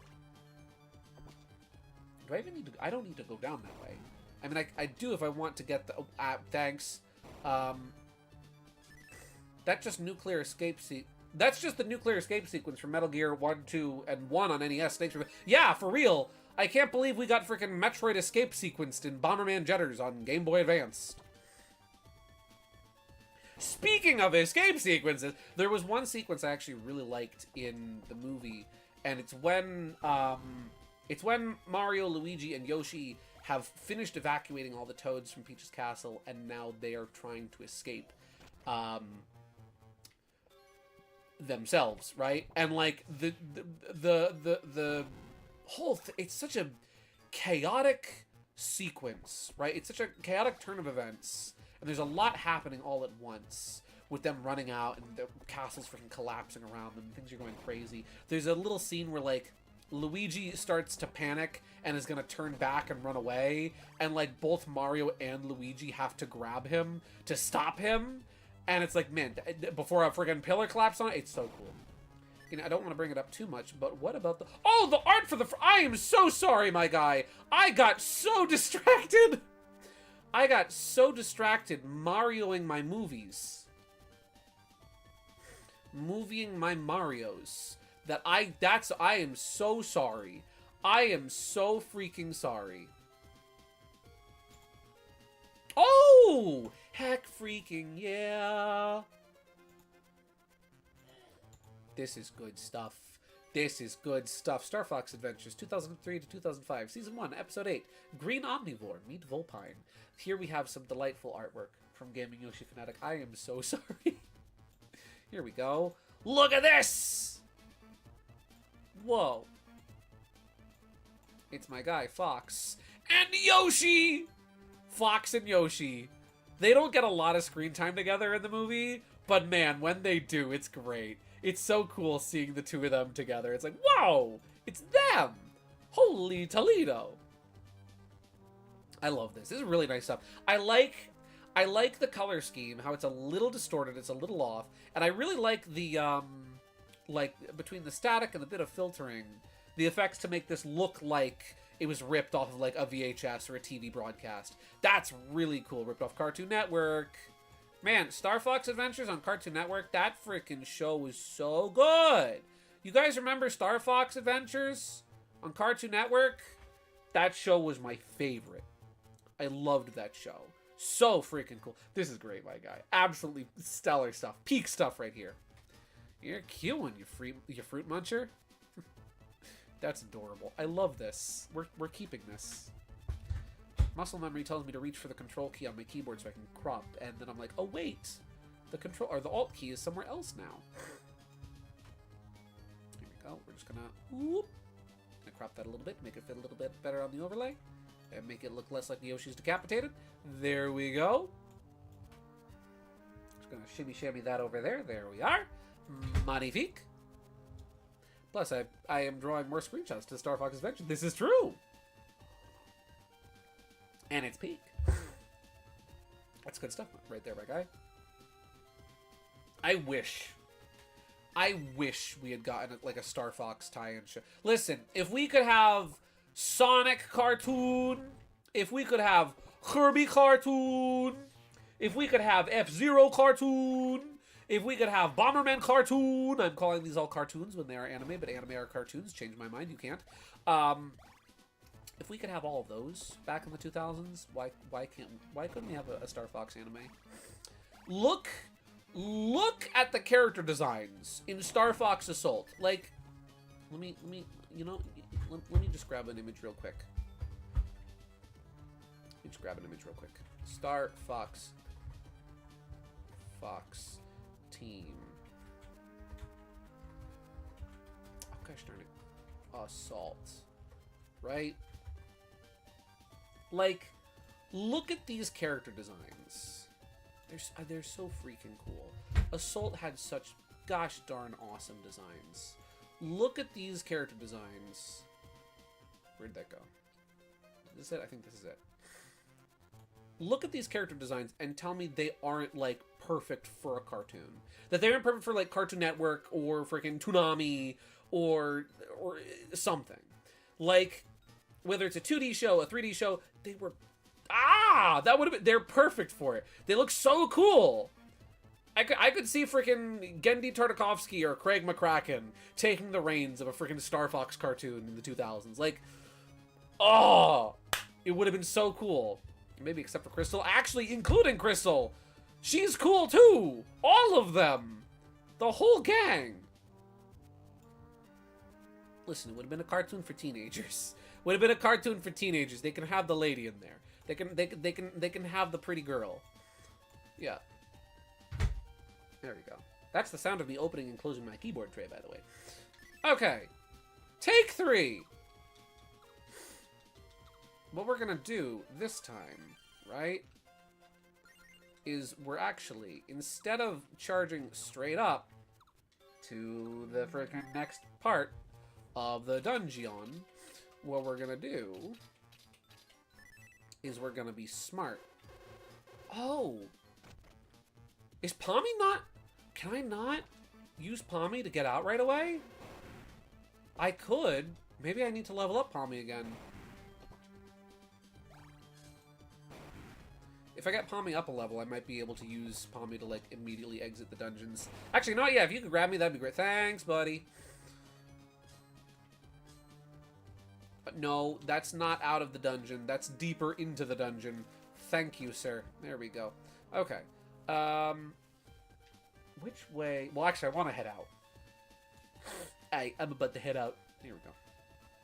Speaking of video game cartoons, did you hear about Wild Brain giving the Mario cartoons a terrible AI filter, or did I tell you that already? I don't remember. I have heard about it, and I do think it's, let me just, you know what's really good? You know what's really cool? Really cool is, let me move my chair for a second so I can access my keyboard. Let me find this real quick. Vinny highlighted this, so I'm stealing Vinny's thumbnail. Vinny, I am terribly sorry. I am terribly sorry for stealing your thumbnail, Vinny. But, oh wait, here we go. So, the Super Mario Bros. Super Show, along with World and Super Mario Bros. 3, The Adventures of Super Mario Bros. 3, are now airing on MeTV, on their MeTV Tunes block, right? Which I think is really cool. I love that. They've got a ton of, like, old Fleischer cartoons and other things on there, which is awesome. And Wild Brain, or is it Wild Barn or Wild Brain? Yeah, Wild Brain, who owns the rights to the cartoon, who owns the distribution rights to the Super Mario Bros. Cartoons. They may or may not have thrown the whole show through an AI upscaling filter, instead of actually properly remastering the show. Which means that if you watch the Super Mario Bros. Super Show, hey, paisanos, it's the Super Mario Bros. Super Show! right? If you watch the Super Mario Bros. Super Show on MeTV, you're not watching the Super Mario Bros. Super Show on MeTV. No. You're watching the Supple Mario Brothers Super Show. The supple. Why are they supple? What's so supple about them? The supple Mario Bros. They are very supple. That is that's really cool, Wild Barn. You know what, Wild Barn? You know what? That's wild, Wild Brain. Wild Brain, you got a wild brain to give us supple. Yeah, I don't know why. I don't know how their gosh darn upscaling filter turned the word super into you know, we're now playing supple Bomberman jetters. We are playing supple Bomberman jetters, ladies and gentle buddies. I don't know how they did that, but they did. Moral of the story, ladies and gentlemen, if you're freaking remastering your cartoons, don't use AI, please. Just in general rule of thumb, right? If you're doing anything that's not like cancer research, just don't use AI. Just don't do it. It's not worth it. You're gonna piss off a lot of people, including yourself. But yeah, unfortunately, and it wasn't even MeTV's fault, unfortunately. They wound up getting a lot of the heat for it because, you know, people were at first assuming, oh, freaking MeTV used AI on the Mario cartoon, when in actuality, no, that was entirely on on Wild Brain's part from a distribution standpoint. They provided the material. MeTV just played it. And I think that's kind of sad. And on one hand, like, I'm glad that people can watch the Super Mario Bros. Super Show, because I love the Super Mario Bros. Super Show. I know a lot of people are... I know some people are more partial to, you know, like Mario 3. Some people are more partial to Mario World. I love the Super Show. It's my favorite of the 3 Mario cartoons. I love Captain Lou. I love Danny Wells. I love the visual style, how it's basically just Popeye, but with Mario. And I'm glad people can watch it. I just wish they could... I would honestly say, just watch the old rips Wild Brain has on YouTube, because they look better. It was Deke who has the original masters, and they're lost to time until someone breaks into the vault and remastering it individually. Is Deke even still around? Like, I should really just leave my keyboard tray open. Deke Entertainment, are they even still around? Deke Entertainment was. Oh no, Wikipedia has them listed as was. Oh no, was a French-American film and television production company and animation studio. As a former division of the Walt Disney Company, Deke produced live-action feature films and licensed numerous anime series. When did they go defunct? Oh no. Moved to North America, limited partnerships, returned to independence, going public in final years. 2008 Cookie Jar Group merger. Okay, so this is from Wikipedia. In June 2008, Deke Entertainment and Canadian media company Cookie Jar Group announced a merger value at $87.6 million. President Jeffrey Edel played a key role in finalizing the deal, which was completed on July 23rd of the same year. Following the merger, Deke became the subsidiary of Cookie Jar, and the company was subsequently folded into Cookie Jar's operations. In August 2009, Deke Entertainment Corporation was rebranded as Cookie Jar Entertainment USA Incorporated. In 2012, Cookie Jar was acquired by DHX Media. The Deke Kids Network was renamed Cookie Jar Kids Network in 2009 and ceased operations in 2011. Cookie Jar also produced the final season of Sushi Pack, one of Deke's last shows, which aired until 2009. Coolopolis on CBS was renamed Cookie Jar TV in 2009 and closed down in 2013. Replaced by CBS Dream Team, Cookie Jar Tunes, a block on this TV featuring shows from Cookie Jar and Deke ran from 2008 to 2013. In 2014, Cookie Jar ceased operations. Well, now we know. Now we know what happened to Deke. That's crazy. So they are lost media as of now. Oh dear. Oh dear. Let's see. Honestly, one of my favorite things about Mario Galaxy is the fact that people are finally talking and discussing Star Fox games. Yeah, I am eternally grateful to Super Mario Galaxy for reinvigorating people's interest in Star Fox again. Who knew? Who knew that all it took was one cameo from Fox McCloud to suddenly have people like, oh wait, Star Fox. Yeah, I want more Star Fox. Let's see. Honestly, no idea. Original Masters getting filmed right. Yeah. Go back 1-2 years, and I feel like Star Fox discussion was relegated to specific Nintendo-centric communities and friend groups, like us, for example. Yeah, and most of the time, with a lot of those internet-centric groups, a lot of them would just be talking like, hey, you remember Star Fox Zero? Yeah, I don't really like that one. I thought it was okay. Nobody talks to you anymore for a reason, Jimothy. Dr. Akane!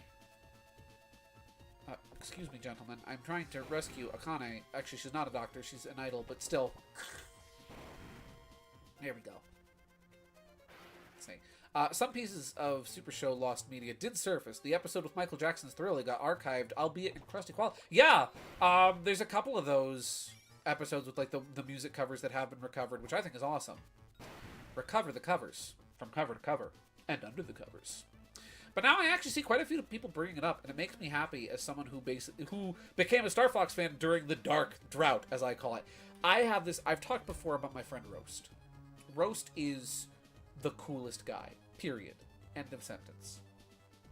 We were messaging back and forth briefly this week, and he was like, hey, by the way, I've been playing Star Fox Assault in my spare time. Because like, he was saying, like, hey, it'd be really cool if you stream Pokemon Mystery Dungeon. Right? It was like, I would be cool if I streamed Pokemon Mystery Dungeon. Star Fox Adventures is next, but I will definitely consider streaming Pokemon Mystery Dungeon. Because I was already wanting to stream that game. And he was like, oh, hey, by the way, I've been playing Star Fox Adventures in my free time. I know, of course, Star Fox Assault in my free time. And, like, he was only on stage 3. But that day, as we were talking, he's like, you know what? Screw it. I'm not doing anything. I'm booting. I'm gonna star my foxes. My foxes are about to get starred. And it was great. And he wound up playing through the rest of Assault. He played through the last 7 stages of it. And his main takeaway at the end of the game was the only problem he had with it was too short. And he wished he could rebind some of the buttons. Otherwise, he thought it was spectacular. Like, that was so cool to me. I love Star Fox Assault. And I love Star Fox as a big fan of the franchise as a whole. It's so... I was talking to my brother about this. Where, like, I am so happy to see old Star Fox fans, new Star Fox fans, all of them, popping out of the woodwork and being like, hey, Star Fox is really cool. It's like this thing that I love that I didn't really think a lot of other people cared for. People like it. Holy cow, that's amazing. Let's see. Hoping F-Zero gets an actual new entry that's not just F-Zero 99. Fun fact, the Yakuza devs are involved with the F-Zero GameCube games. Yes, actually, because they were done by the same people that did Super Monkey Ball. You came here to rescue me? Thank you. During the Mayor for a Day event, we were all suddenly attacked. To top it all off, the real mayor ran away and left us all behind. Thank you for saving me. Here's my autograph. One for Dora, my biggest fan, and one for Mr. Bomberman. Bomberman obtains Akane's signature. Just so you know, I use special paper and ink. I've been following Akane since her debut. There's no way I'm selling this. Now that everyone in the city is saved, we need to rescue Dr. Chrono. It may not look like it, but I helped Dr. Chrono with his inventions. He's a good friend, and I can't forgive what the bandits have done. Bomberman, come with me to Dr. Chrono's lab. There's no way we can let those bandits take the time driver. Let me open up the passageway to Volcano area for you. Since I was the mayor for today, I have the switch for the gate. Boop. She said the boop. The boop was not a button. The button made no boopage. She made the boopage. The lab is located in the northwest area of the volcano area. Come on, let's hurry and go save the doctor. Whoa! There we go. Thank you, Pompey. Let's see. I'd argue that 2017 to 2025, the Dark Drought, was arguably the most absent. Even worse than 2016 to 2011, or Christian, 2006 to 2011, or 2011 to 2016 periods, since at least Nintendo actually acknowledged us in small ways still. During the Dark Drought, though, I feel like Nintendo themselves were embarrassed by it, since they never acknowledged it at all outside of a few small things. But it felt like so many just gave up. Yeah. I don't necessarily know if Nintendo was embarrassed of Star Fox, but I would say, I don't know if it was like a Chibi Robo situation where they were straight up like, yeah, if this game doesn't do well, no more Chibi Robo. Oh, the hope of Chibi Robo was riding on Ziplash and it all died there. Wow, how cool. I don't know if it was a Ziplash type situation, but I do think since Zero definitely did, I feel, underperform Nintendo's expectations, especially because it was on the Wii U. I feel like even Nintendo just were like, nah, we're not really doing Star Fox anymore. To the point where, like, on the Nintendo store, right, they have, on the window, they have, like, all their big franchises. Save? Yes, good idea. They have all their big franchises as, like, window clings outside the Nintendo store. They've got, you know, Mario's there, and Link is there, and Pikmin, and Splatoon, and Animal Crossing. Star Fox is nowhere to be seen. Where I feel like it was just kind of one of those things, frick. I'm really glad I just saved. I feel like Nintendo was even kind of like, yeah, nobody wants Star Fox right now, so we don't do that anymore, right? And it's just been so invigorating to see people love Star Fox, and people want more Star Fox. They want to see it. Yeah. Again, you know, I'm very curious if we do get a new Star Fox game. My hope is that we get something like Assault that has a fusion of the on-foot and on-rails and flying, you know, gameplay. I know a lot of people would be very happy if it was just the on-rails or 3D shooting, which, you know what, I'd be fine with. At the end of the day, I want the on-foot stuff, but if I just get, like, 3D space shooting, I'm still cool with that. That's still cool. Maybe do, like, a Splatoon, right? Do, like, a Splatoon where you give me, like, a 3D hub... Oh, golly. Where you give me, like, a 3D hub area to kind of canoodle around as my characters and then, you know, fly in space. If that's all I can get, I'll take that.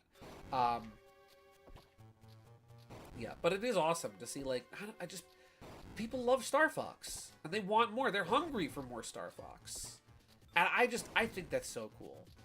It's amazing to see how, like, oh, thank God there's no bomb going off in here. How one little cameo like that can really just bring it all back. Bring it all home. Let's see. If the new Star Fox game hits it out of the park, they'll consider Chibi Robo their worst handheld IP that Nintendo had. Yeah. Yeah, it's true.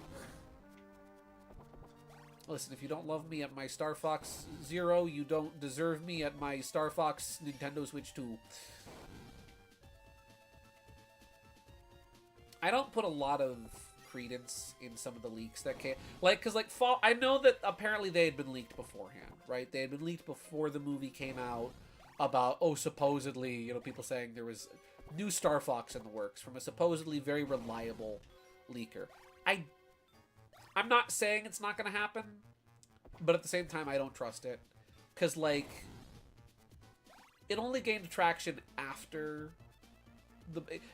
I think we all got so burnt out by the Switch Pro rumors that I feel like we all just kind of are like, I don't know. I don't buy it. I certainly know I don't buy it. We heard about Switch Pro, Switch Pro, Switch Pro, Switch Pro, Switch Pro, Switch Pro, Switch Pro for months, right?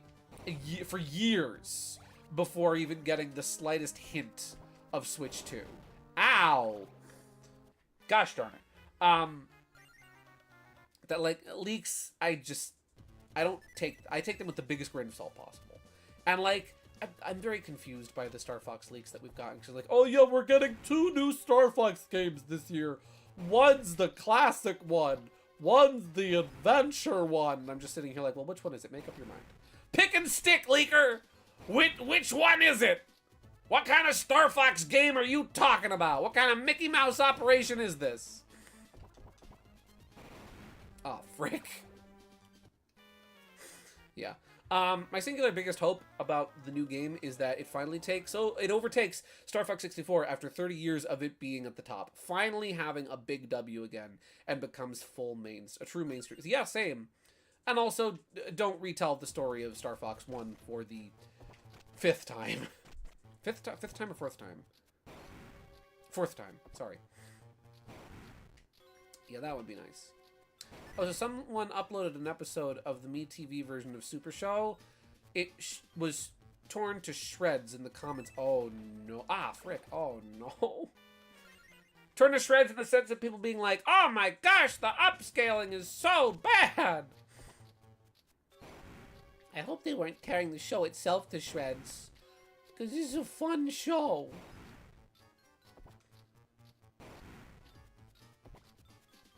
Yeah, I really hope we do get...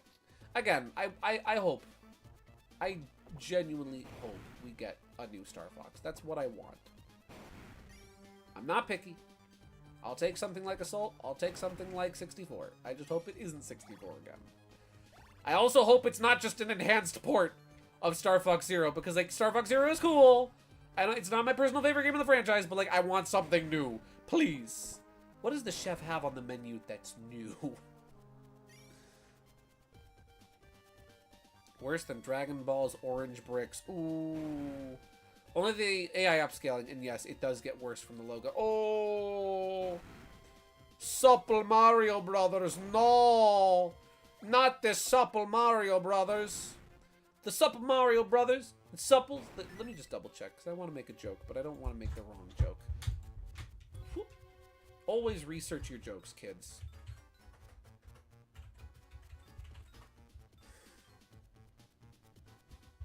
The Super Mario Brothers and Bandits, the gang, they're not like the others, they get all the fame. When your sink is in trouble, you can call them on the double. Stretchier than the others, they're the Super Mario Brothers. Cookie Jar is a trademark of Cookie Jar is a trademark of Cookie Jar Entertainment Incorporated. Oh, Cookie Jar. Cookie Jar. Like... At that, like, okay, here's the thing, right? That, like, I don't have the complete series on DVD, and I love to see, you know, whatchamacallit, you know, remasters. Remasters are amazing. I think everybody loves a good remaster, right? But, like, frick. I feel like with some things, it's like, if you can't remaster it, then maybe just leave it alone. You know, if you have to just stick with the DVD rips, which look fine. I don't have the whole series on DVD, but I have about 10 episodes on DVD, including What Now, Mr. Big Time Gambler. And I feel like if you can't, if it's impossible for you to go back to the masters and remaster them, but you have at least adequate, like, there may be like, I don't know, there may be like 480p, right? They're definitely not HD quality. They're definitely not 720, but they're very watchable, right? Gosh darn it. They're very much, you know, viewable. They're not unwatchable. Just stick with those, you know? If you don't have anything better than that, don't AI upscale. Just, the quality will suck, but who cares?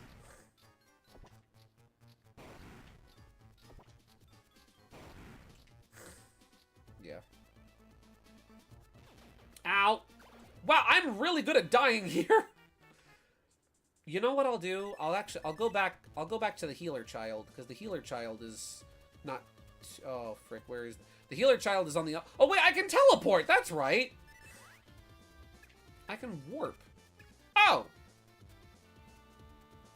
Hey. Yeah, here we go. Here we go. Here we go. Here we go. Here we go. Here we go. Here we go. She used to be a healer like you, and then she took an arrow to the knee.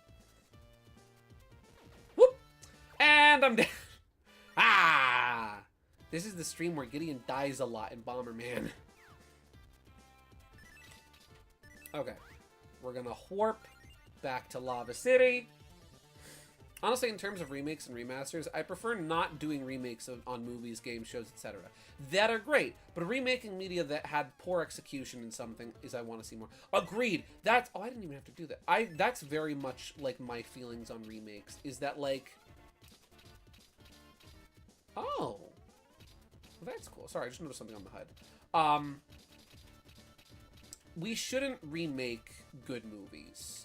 I think we should remake bad movies that had a lot of potential, missed potential, but we shouldn't remake good movies, right? Like, we don't need to remake any of the original Star Wars movies, right? Because they're fantastic. They're incredible movies. We don't need to remake Back to the Future because it's an incredible movie. Any of the live-action Disney remakes are all unnecessary, in my opinion, because the originals are so good. They're fantastic. Not a single, in my opinion, I've barely seen any of them.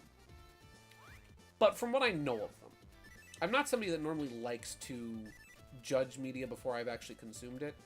But in the case of those, they're unnecessary. I find them to be unnecessary, at least. And, like, yeah, they're just not necessary. You don't need to remake something that's good. You remake something that's bad. Because that's why you remake something. As an artist, I don't remake art of mine that I still like. I remake art of mine that I don't like. When I see something that I drew and I see the potential of it, but I say to myself, the execution on this is bad, that's when I remake something. Not because, oh, this was popular. No, I just remake what looks bad, or if I know I can do it better, you know? I don't know. I'd take a remake of Cheetah Man, Bubsy 3D, or Superman 64 if they turn out to be good games. No, yeah, actually, yes. I would take a remake of freaking,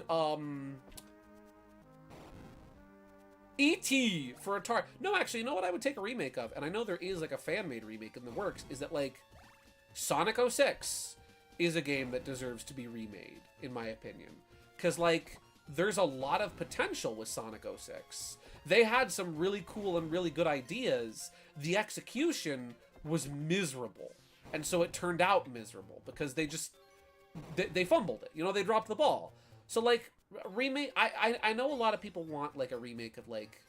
I know it was rumored for a while that we were getting a remake of Sonic Heroes. And a lot of people want, like, a Sonic Adventure remake. Oh, are my controls flipped? No? I can't put down bombs. Okay. I know some people want, like, an Adventure remake, or want, you know, an Adventure 2 remake, or want, you know, Sonic Heroes to be remade. But, like, none of those games need to be remade. Heroes, maybe, because Heroes does have a couple issues here and there. But, like, of any Sonic game, if any Sonic game should be remade, I do firmly believe that it is 06, because 06 could benefit the most from a remake. It's a gosh darn stink bug on my screen. There we go. Gideon, Unleash the Big Rigs. Over-the-top racing remake. Yes! Unleash the Big Rigs over-the-road racing remake! Give me Big Rigs! That day would be beautiful. That would be beautiful. I'd take a remake of Big Rigs. The original is hilarious, but I'd still take it. In the case of Adventure and Heroes, they just need PC port. Yeah, I would rather have, like... Because, like, I'm sure Sega has the source code for them, right? I'm sure Sega has the source code for them.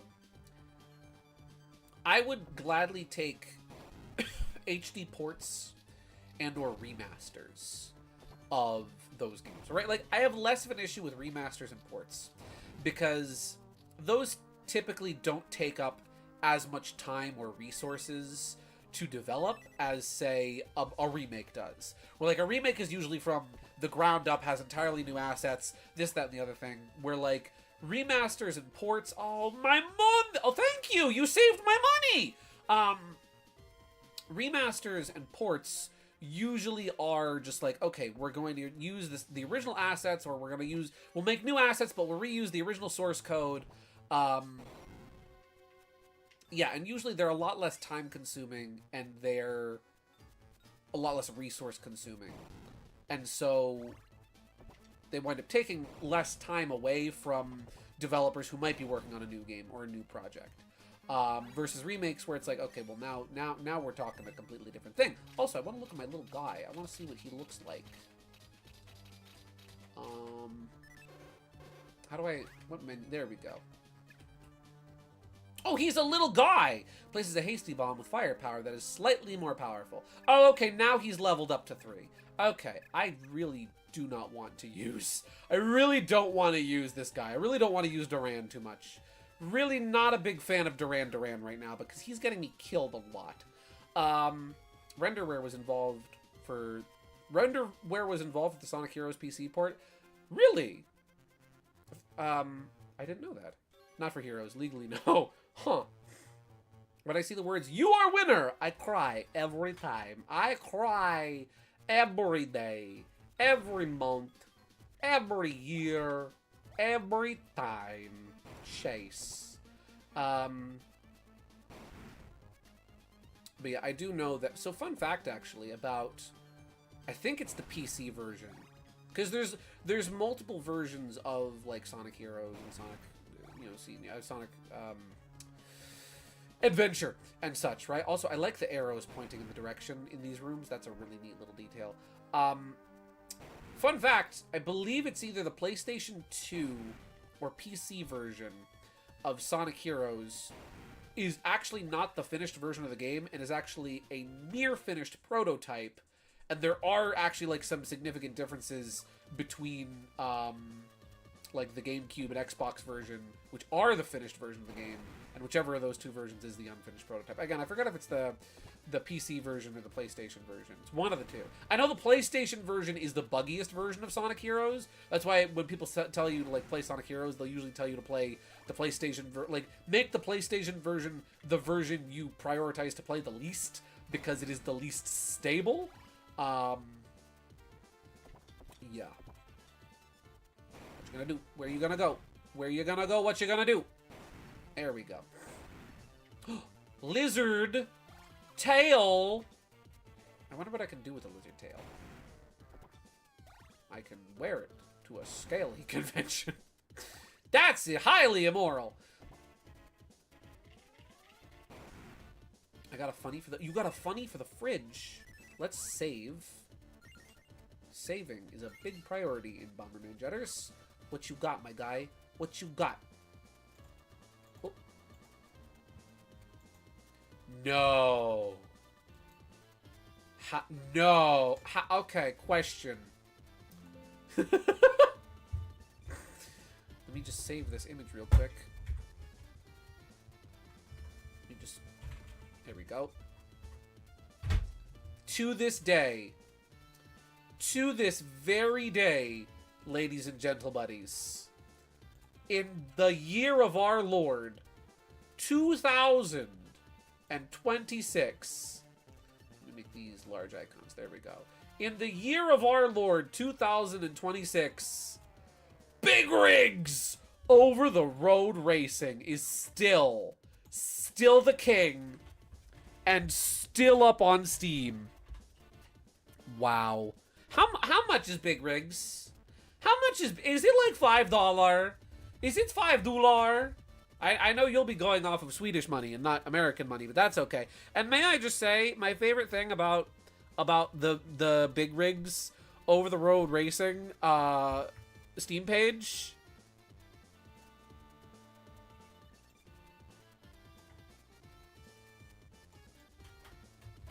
You are winner. You wait. Wait. You are supple. Oh, you are supple. Yes, indeed. Baby, oh baby. Baby, oh baby, you are supple. Yes. You are very supple. Okay. I read that as Swiwi? Suel. You are Suel. Who is Suel? Is that like the Susie and Noel fan kid, Deltarune? I don't play the Steam version. Is the Steam version worse? It's about £2 and 20 Swedish crowns, so at least it's cheaper than a bus ticket. So it's not £2, 20 Swedish crowns. That sounds like it's probably like $5. You know, now I gotta know. Now I need to know. Let's look it up. Let's see how much that is in American money. Big Rigs Over the Road Racing. On Steam. Where is Steam? Here it is. It's currently 65% off. How much? How? $2.09! Plus the soundtrack, it's $2.50! Well, boy, howdy, that's a steal! Gee, that's a low price! You'd have to be a immediately after this stream. Immediately after this stream, I'm buying Big Rigs Over the Road Racing. Wowie zowie. What a steal. What a bargain. What a bargain bin. Holy crap, Lois. This reminds me of the time I found Big Rigs Over the Road Racing on Steam for $2.50. Wow. In the words of the Melee announcer, wow! Incredible! Your copy of Big Rigs is the most beautiful game in your collection. It is. It's better than my copy of Pizza Tower. It's better than my copy of Atlas. It's better than my copy of Them's Fightin' Herds. I'm going off my Steam library, of course. It's greater than my copy of Team Fortress 2, which I have over 200, like 300-ish hours clocked in on. That'll be the crown jewel. That will be... Oh, I missed a bombable wall down there. That will be the pièce de résistance. The cinema of my Steam library. That's the one all the kids want for Christmas. That's the one all the big rigs boys want. Ocarina of Time, Minecraft, Star Fox 64, Star Fox 2, Star Fox Adventures. All great games out there. They have nothing on Big Rigs. Listen, Star Fox Assault, nothing on Big Rigs. Mad Rat Dead, nothing on Big Rigs. Paper Mario the Thousand Year Door, either the original version or the Nintendo Switch version, nothing on Big Rigs. Big Rigs? You know what Big Rigs is? I'll tell you what Big Rigs is. You know what Big Rigs is? I'll tell you exactly what Big Rigs is. What Big Rigs is. When I see Big Rigs over the road racing, you know what I think? You know what comes to my mind? When I think of Big Rigs in comparison to every other video game, think of the greatest video game you've ever played, the most life-changing, eye-opening, crazy game you can possibly imagine, right? Chibi Robo was an amazing little game with an incredible little message about happiness and how to find true happiness and about how it's about being kind to others. Paper Mario the Thousand Year Door sent me down a creative journey that I'm still on to this very day and I would not change for a second. Mad Rat Dead had a soundtrack that moved me and that moved my feet and a freaking message that moved my soul. But Big Rigs is better than them all. You want to know why Big Rigs is better than them all? Because you are winner. Because you are winner. Because you are winner. What about Super Mario Buys Bread? Super Mario Buys Bread, one of the greatest single, hands down gaming experiences you could possibly imagine. Revolutionary for its time, redefined the platforming genre, and even it is dethroned by Big Rigs Over the Road Racing. And you want to know why? You want to know why? I'll tell you why. I'll tell you exactly why.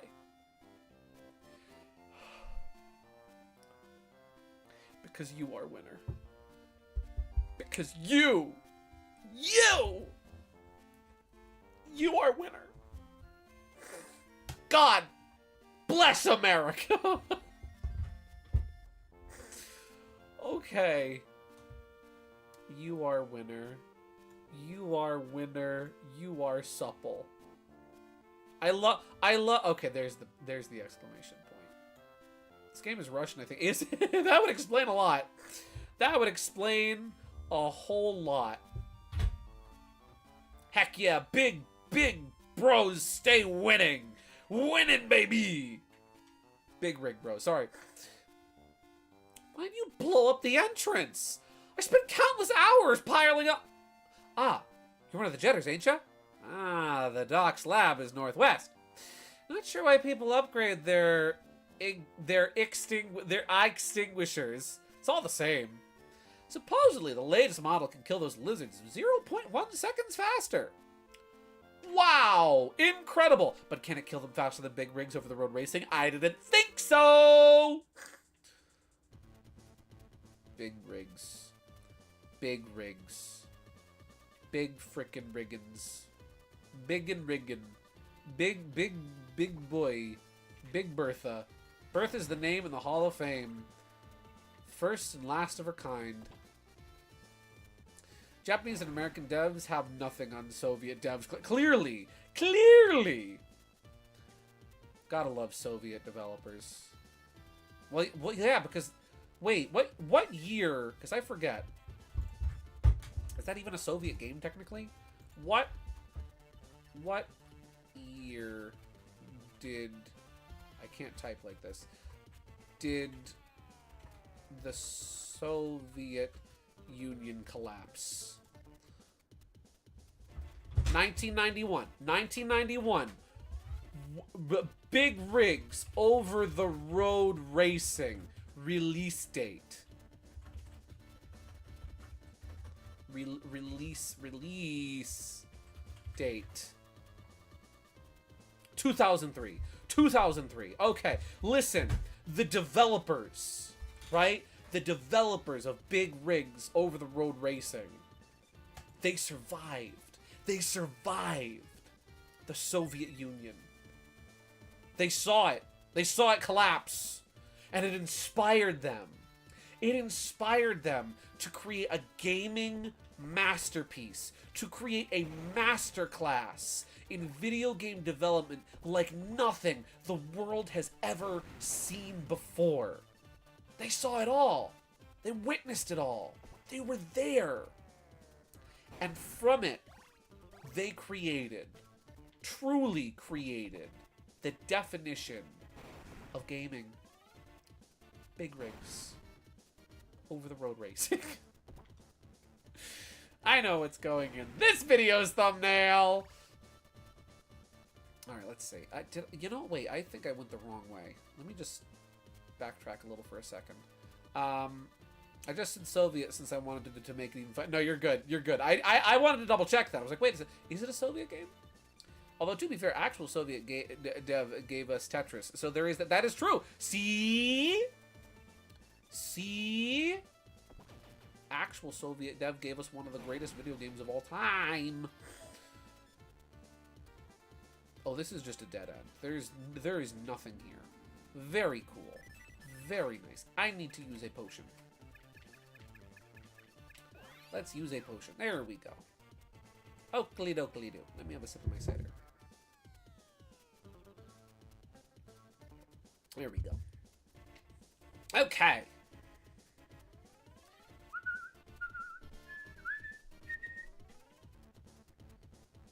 Where are we going? We're going down here. That's where we're going. But yeah.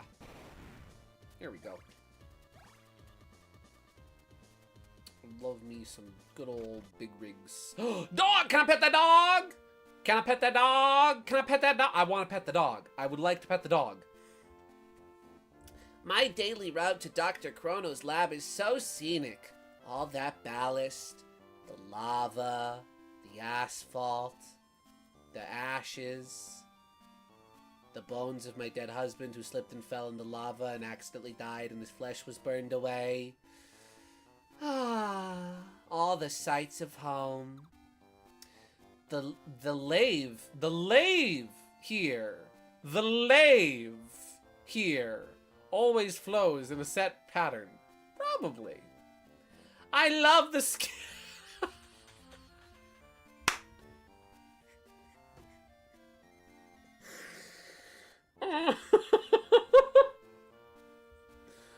Bomberman jetters, get out of my head. I love the skin-searing heat. I bet you do. I bet you do. There's a reason why. There's a very distinct reason why she said lave and not lava.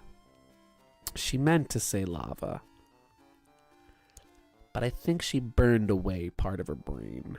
So you have to have a little patience with her. You have to have a little patience with Granny Purple Hair. She's not... Granny Purple Hair is not all Granny Purple there. Let's put it that way. Okay. Oh, hi! Are you just making your way downtown, walking fast faces, passing your homebound? Yes, you are! Ow. Alright, it is a little late for me, so I'll go to bed now. But have a great night, y'all, and good luck with the stream, my guy. Thank you very much, as always, for tuning in tonight, Gaming Yoshi Fanatic. I hope you enjoyed the first stream in the fish tank. The first stream in my room. Yeah, thanks for tuning in, my guy. I hope you have a great night. Get some good sleep. I'll talk to you later. Okay. Now it's just you and me and the endless void, as a Luma once so beautifully and horrifyingly put. There we go. Okay. Here we go, and now we just gotta thread that needle. You thread that needle, Mr. Mike. Do I happen to have a potion in my inventory? It'd be very cool if I had... No! So you know what we're gonna do? We're going to save. My least favorite activity. Saving the video game. The video's game. There we go. Switch to water bomb.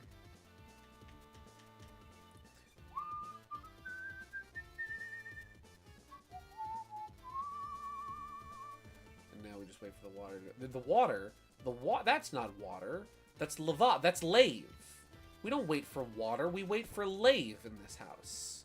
Don't be such a knave. Wait for the... I did all that for poison. Well, don't be such a knave. Wait for the lave. 2 laves! Wow! My favorite. I love lave. 2 poisons, not laves. I like some laves potato chips, if you don't mind. Alright. This way is not the way. The truth or the life. Don't go this way. That's the way you don't want to go. Only villains do that. You have to kind of like... Thankfully, the little lava blocks are treated like blocks, so they don't actually like damage you if you touch them. They're just little they're not hazards. They're just obstacles, and I do like that. We can even like do that. Make the bomb go off instantly. Oh, cool! There's nothing there. Very nice. Just gonna move back. Let that explode. Clear the path. Here we go. Off the path. Find a new addition to the cast.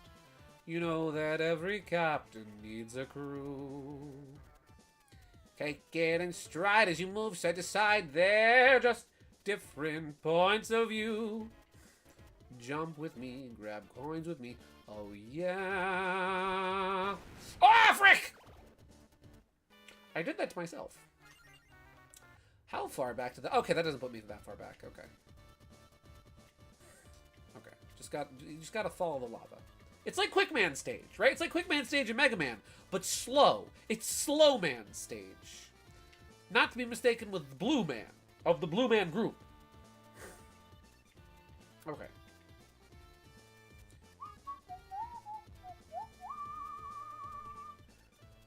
And now we wait. Oh, actually, I can put the bomb down now. Oh, wrong bomb! Get out the water bomb. Put it here. It's funny, I'm very behind on the Amazing Digital Circus. I think I got up to, like... I stopped watching for no particular reason, and I just fell behind at, like, I want to say episode 3 or 4. And now they're doing a movie, kind of, where they're gonna be putting a freaking the series finale in the theater. And I'm not gonna lie, as much as Digital Circus isn't like my big thing, I kind of do want to go to see it. I'll have to catch up real quick on the series. So GSV, you know what this game needs? A PC port that is in a similar vein to Sonic and Knuckles collection, complete with MIDI music and crusty recorded sound effects. Yes, it needs MIDI music replacements, crusty sound effects, and also the fact that if you try to play it on a computer that's newer than like Windows Vista, it plays at 4x speed and can't be slowed down. That happened. So I talked about before how like my sister had the Sonic and Knuckles collection, and like as a kid, that's how we had Sonic 3 and then Sonic and Knuckles, was we had the Sonic and Knuckles collection. That's just the only way that we played those games for the longest time, was on there. And after a certain point, my sister wanted, getting a laptop of her own, and she wanted to play the Sonic and Knuckles collection, and it was a Windows 7 laptop, if I'm not mistaken. And the Sonic and Knuckles collection, or rather, yeah, is it just? I think it is just called the Sonic and Knuckles collection. Does not like Windows 7, and will play at double speed. And unless you have a whatchamacallit, a virtual box, a virtual machine to play it off of, it just plays at like 4x speed, and it's kind of impossible to play. I am very good at dying. It is also the Sonic and Garfield pack. Is it also? Yes, that's right. It is also the Sonic and Garfield pack. That's bundled in there. Ah, frick! Unfortunately, we're too far out for me to go heal, so I have to be really... Wait, let me test something real quick. Let's see. Does this guy... No! Just like Mario, invincibility does not make you invincible to lava. Lucky there are patches that fix the game speed. Are there? Oh! I'll have to tell my sister about that sometime. Let me swap my bomb. I'm missing one equipment piece. I'm curious what it... And one bomb type. I'm curious what those will be.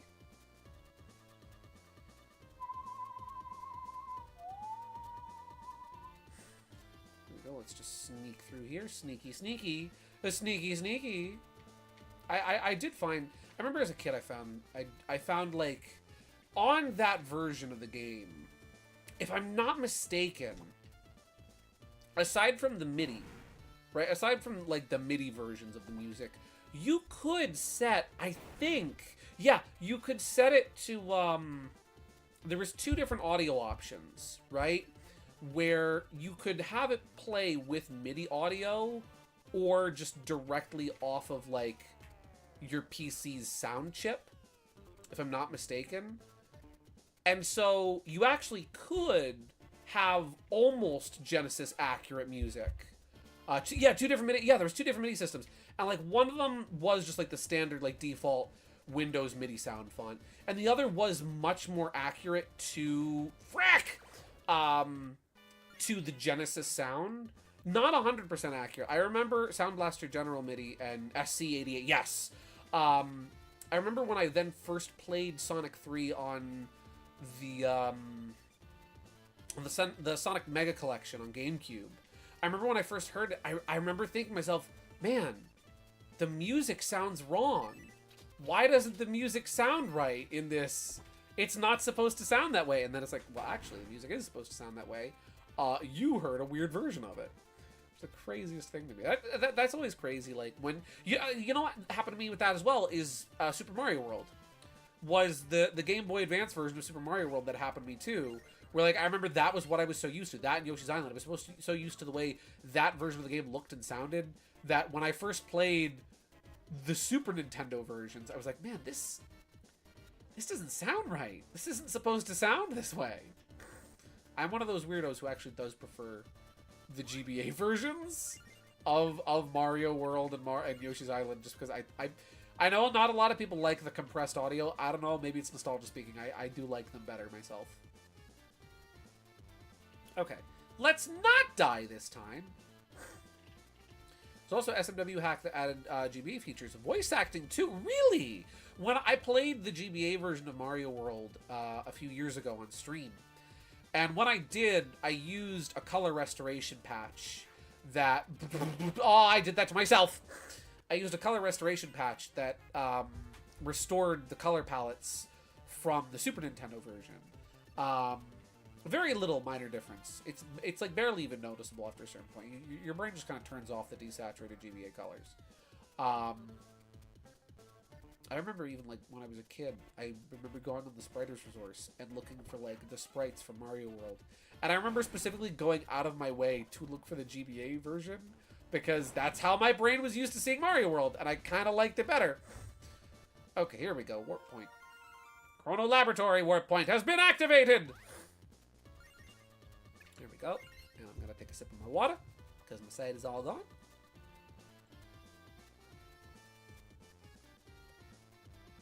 That's really cool that they added the GBA features in a SNES ROM hack. I remember seeing a while back, I wonder if that's where it was from, I remember seeing a video of the all Star Coins cutscene, like little cutscene that plays when you collect all the Star Coins and they all rain down and they become Peach Coins. I remember seeing that, I think running on either running on SNES hardware or just like animated to look like SNES hardware. And I remember thinking that was so cool. Such a cool thing to see. There we go. Now you're up to max level. Who's next? We'll get Elefan up to next to the level cap as well.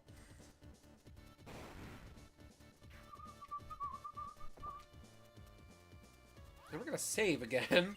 Can never save too many times. Super Mario World 30th Anniversary Edition is the hack. Oh, cool! I'll have to check that out.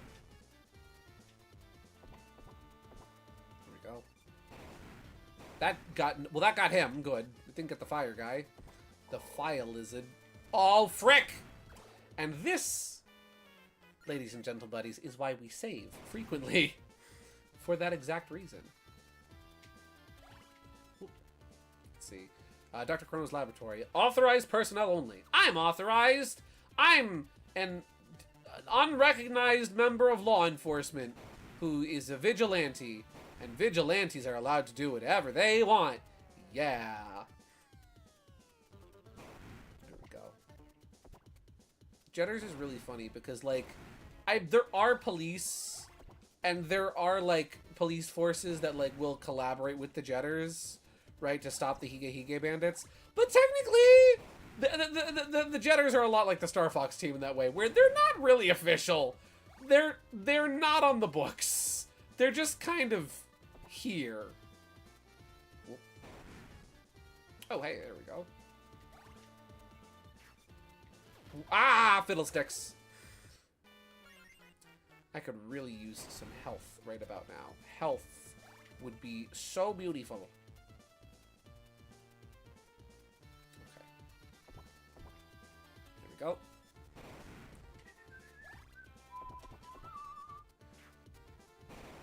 Come on.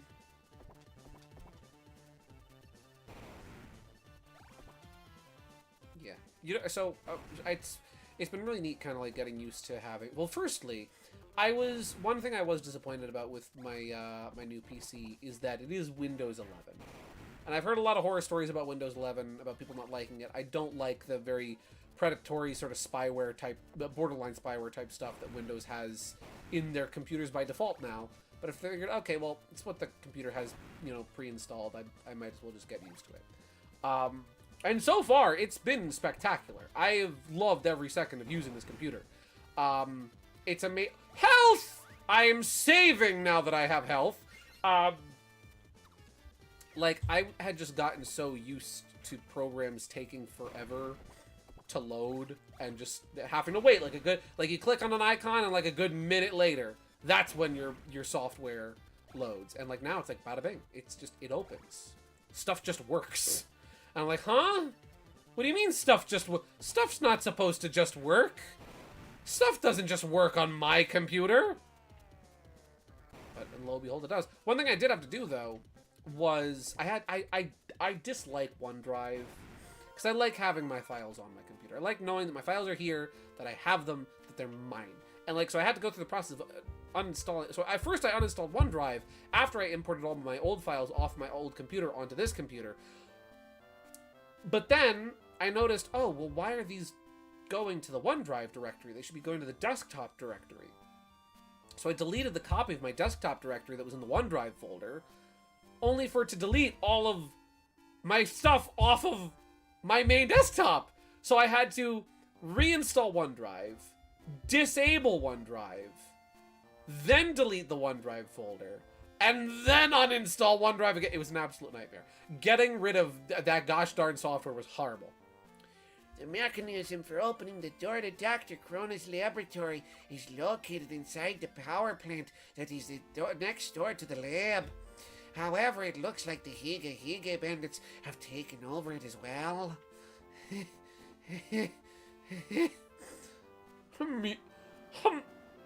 My, are you injured? Please, let me have a look. There you are, all better. Don't you feel good? Cha-cha-cha! Thanks. I don't know why you're singing, and I don't know why your wife does a really good Peter Lorre impression, but I'm not judging. I've never... It's funny, like, I've always thought, like, LED computers were neat. That they were kind of funny. And, like, the LED keyboard that has, like, the rainbow colors and all. I always thought they were kind of cool. I never explicitly wanted one, right? That wasn't one of the features I was looking for when buying a gaming PC. But I'm like, well, I got it now. And I'm not going to lie, it is kind of cool. It is kind of freaking cool. The time driver that Dr. Chrono developed is actually an engine for a time machine. I already knew that. You already knew that? Yes, that's why I'm here. Well, you should go back in time so that I won't have told you that useless information. Okay. Yeah, it's neat. I like it. I can play my totally legitimate GameCube is very much in love with this new PC. I'll tell you what. Come in the future, I don't think we're gonna have no more trouble with games lagging or not working properly on this new device. I think all the games that we play here on this stream in the future are likely gonna work just fine, and they're gonna be really cool and really nice. That's what I think. Now, shoot, wait a second. There's a specific way of getting in there.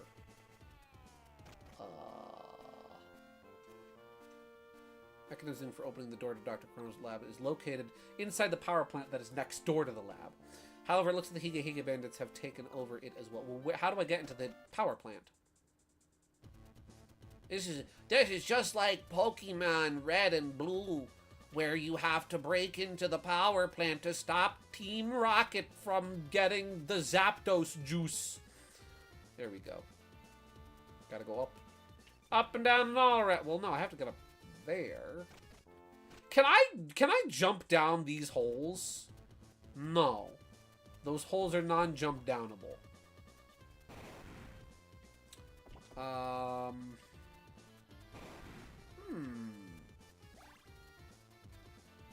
Well, isn't that funky? This is a fine how do you do. So how do I enter the power plant? Oh, I missed a bridge. Wow, good job, Gideon. Good job, Gideon. There we go. You just gotta go through the back door. It's like Super Mario World. Super Mario World. One thing that I saw a lot of people, like, I didn't see a lot of people complaining about, but I saw people complain about there's a particular scene in the Super Mario Galaxy movie that it isn't very popular with people, and it's the Yoshi's Island, like, babies scene. Which, like, yeah, it doesn't contribute much to the film's plot, and it doesn't really do much. I didn't mind it. I thought it was fun. I thought it was fun getting to see Yoshi do some Yoshi getting to see Yoshi do Yoshi things, and Toad is there, and there's some cute gags in it. I thought it was kind of fun and harmless. I saw people comparing it and saying that it was worse than the wedding scene from Sonic 2. And like... Huh? What do you mean it was worse than the wedding scene from Sonic 2? Listen, I like the wedding scene. I'm a freak. I'm a weirdo. What am I doing here? I don't belong here. No. I'm a weirdo who actually liked the wedding scene from Sonic 2. I thought it was funny. I enjoyed it. The gag of the priest pulling a gun out of his Bible was hilarious and is stuck with me for like... That movie came out like, what, like 3 years ago? And that joke has stuck with me this long, right? I thought it was a fun scene. It drags on for like 12 minutes, and or like 8 minutes, and it keeps going. And after a certain point, I'm like, yeah, this is funny and all, but when is Sonic gonna come back in this Sonic the Hedgehog movie? The baby scene in Super Mario Galaxy, yes, it's about as useful of a scene.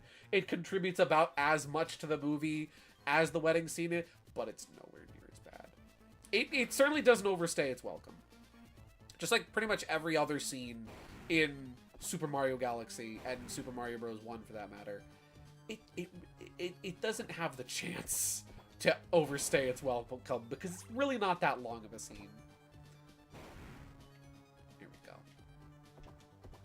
Again, Mario, I genuinely think that, like, do I think the movie is absolved of criticism? No. And I do think there are fair criticisms to have with the movie, but, like, I don't think it really is the example of Twitter stinks, I'm leaving.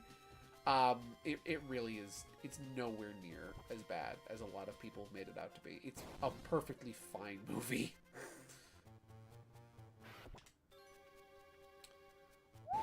Oh, frick, you gotta be fast with that. Jeez Louise.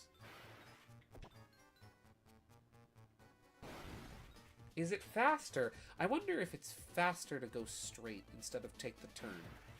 And go.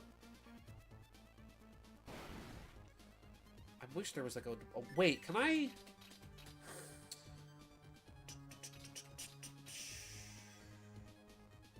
I don't think any of my Carabombs delay my bomb. Oh, I can't even leave here.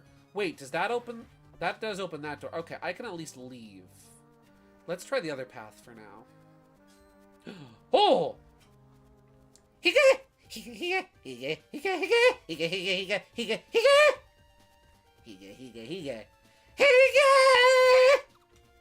Oh, hi, guys. Hear the slot battle explanation, guys. Let's go gambling. Press down on the D-pad to start the slots.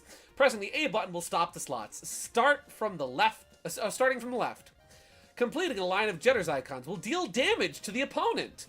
However, a full line of Hige Hige Bandits will deal damage to you. Last one standing wins. Do your best. Is this a slot machine fighting game? I love this. Okay.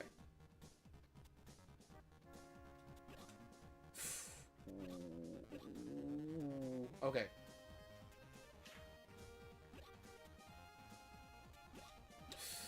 Ooh. This is gonna... Oh, no. Oh, no! We really don't want to do that one.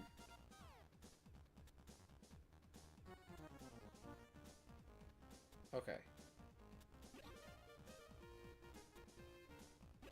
Nope. Ooh. I don't know why Japan likes to do the gambling boss battles in there. I know, right? Japan loves gambling, and they love gambling as, like, an extra thing in battle. Like, freaking, like the slots in Paper Mario, the Thousand Year Door, you know? Oh, bingo! Yeah!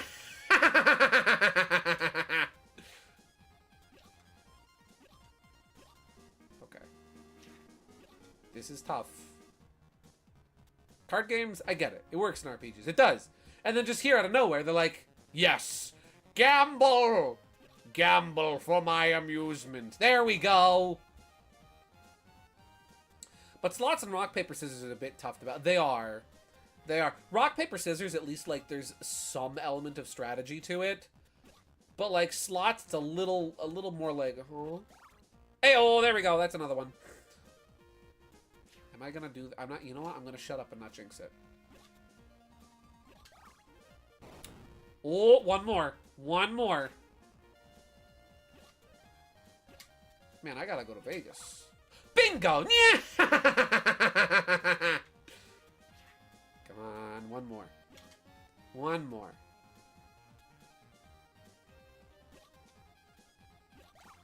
Oh, there we go! That's right! Remember, kid, don't gamble with the best. Hey, Petitra, are you alright, bruh? You alright, bruh? You know what? We're gonna give him a surfer voice. Dora. Thanks, bro. You saved me. I really didn't know what to do. Sorry it took me... Sorry it took me so long to get here. Is Doc safe? I'm not, like, sure. I've been locked up this entire time, bro. I think the Doc's being held, like, captive somewhere in the lab. Mr. Bomberman, there's, like, a mechanism nearby that opens up the front door. Find it and save the Doc. I'll, like, totally help you too, man. Bomberman became friends with Catabomb Petitra. My ability's the lazy bomb, bro. Bombs will take, like, longer to detonate. Send me to the active Carabon? Yes! Dragon! Let me look at the dragon. Dragon! Oh my gosh. He's adorable. I mean, you're kind of cute, but he's adorable. Okay, so, like, slow bomb. That's actually very useful. Oh, and his fire stat is lower. That's interesting. Okay, so then what I can do is I can set this down, right? Whoop. Here's what we can do. Is I can put down a bomb, quickly swap to Panther. Whoop. And there we go. Heck yeah. Let's swap over back to Petitra. Petitra? I'm not sure how it's pronounced. To get a couple levels for you, hopefully. That's a that's a, oh no. Oh no, wait. Oh. You know, I thought that was gonna explode, and I was very scared. I thought Petitra was based on a pterodon. Oh! Then maybe it's just Titra. Maybe you can't hear him going to the bathroom because the P is silent.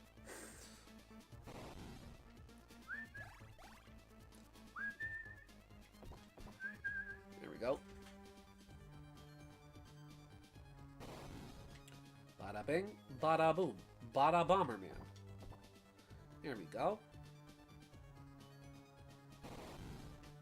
I'm really looking forward to playing Star Fox Adventures soon. I don't know how much left we have of Bomberman Jetters. I don't think much. But I am wondering, it might go for a 4th stream. Because I don't think we're at the very end just yet, and I don't know if we're going to get there in the next 2 hours, but who knows? Only time will tell. But I'm very much looking forward to it. Honestly, if you see a box with a clock that's wired into something, you're going to assume it's a box. See, right? You get it, right? Like, that is very, like, time bomb adjacent. Yeah, I'm really looking forward, actually, to revisiting Adventures, because, like, the last time I played it, I was house-sitting for my sister when she was pregnant with her first son, I think? I think that's when it was. I forget exactly. I just remember I was house-sitting for my sister while she was at the hospital, and it was something related to my nephew. He was either having surgery or being born. I forget which one it was. Yeah. And so, I haven't played it in a long time, and I've never beaten it. I've never once beaten that game. I watched my brother beat it, I watched my sister beat it, but I've never beaten it myself. And so I'm very interested to really dive into it and really take it in and absorb the lore, because I know that game has cool lore. And it's very pretty, because Rareware knows how to make really cool looking video games. With lots of stock sound effects. Clocks! Oh, this is very Final Area music if I've ever heard it. Okay. I have another game to suggest. Kid Chameleon. Sega of America's attempt at making a rival to Mario. Is that the one where, like, you swing around on, like, poles and platforms and things with your chameleon tongue? Or is that Chameleon Twist that I'm thinking of? That might be Chameleon Twist. There's a couple games I know that fall under that sort of tongue action game. Please blow up in time. Please blow up in time. Please blow up in time. There we go. There we go. Oh, he dropped some money. Get in there and make me some money, hey. No, Kid Chameleon is a Mario ripoff where you play as a 90s kid instead of I feel like I've heard of this game. I feel like I've seen Kid Chameleon before. I gotta look up a picture of it to know. Let me have a little look-see. Kid Chameleon. Karma Chameleon. He comes and goes. Look at this dude!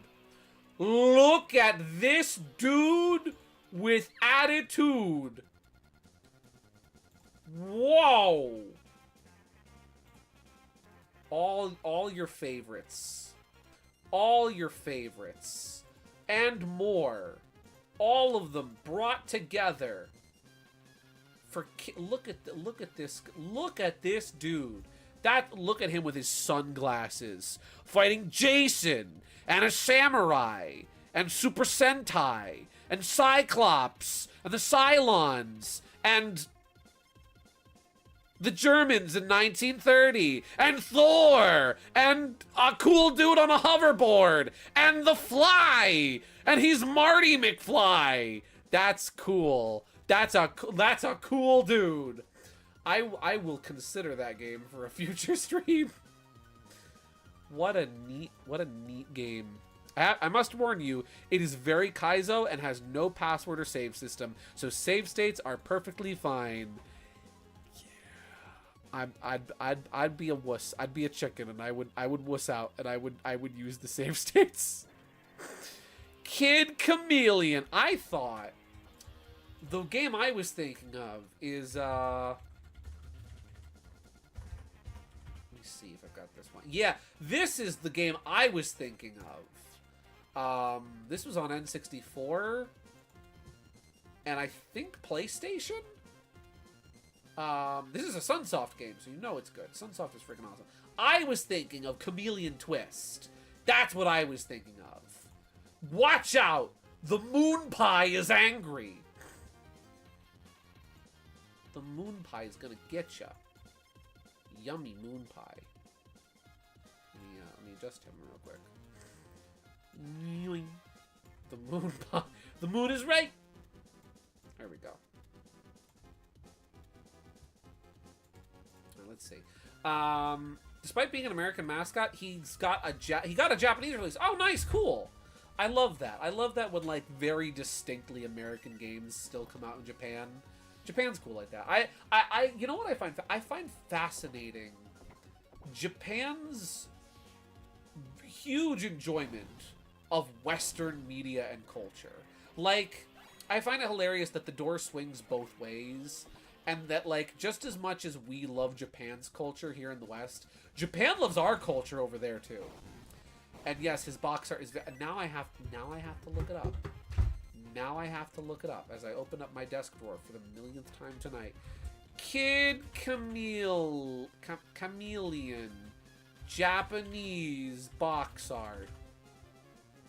Oh! Whoa! Hold the phone! This is like reverse American Kirby. What? That's actually kind of cool. I'm not gonna lie. Here we have a comparison between the Japanese and US Kid Chameleon box art, and like, wow! That's... I love how they made the Fly like super chibi. That's adorable. They just redrew the box art in anime style. Wow. That's funny. That's nuts. Who do you trust more? Who do you trust more? Kid Chameleon America or Kid Chameleon Japan? Okay, here's the thing. Kid Chameleon Japan. I trust him more, right? Because He's got the sunglasses off. He's got nothing to hide. He's got nothing to hide. He's here to show you who he really is and be proud of who he really is. Kid Chameleon America, however, I still trust him because he's a cool dude. He doesn't need to look me in the eye. He tells me he's gonna do something, he means it. By golly, he's gonna get the job done. End of the day, Kid Chameleon, doesn't matter if he's in Japan, doesn't matter if he's America, that's one cool dude with attitude, and you can trust him to get the job done.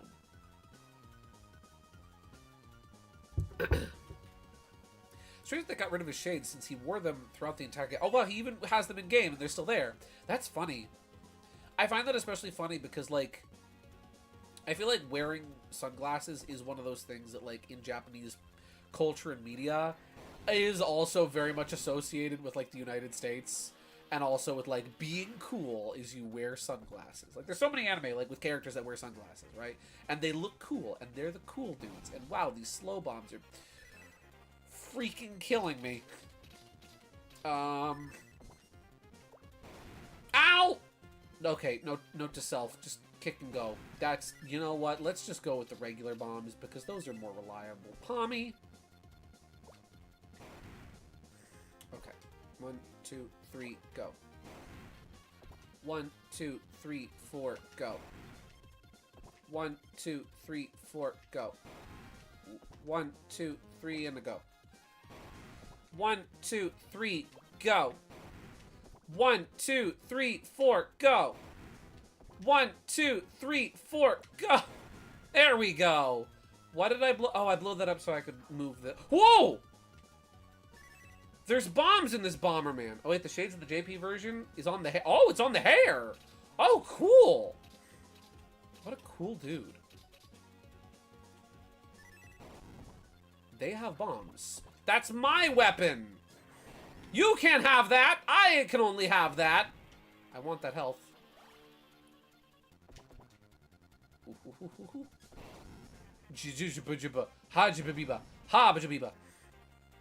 I'll take the health. Despite having one game, Little Fella seems to have a small niche community of ROM hackers giving it new levels. Nice! I love when you see that sort of thing, where, like, a game, an older, more obscure game will be kept alive by, like, a small, very dedicated group of, like, hackers and people. That happens a lot with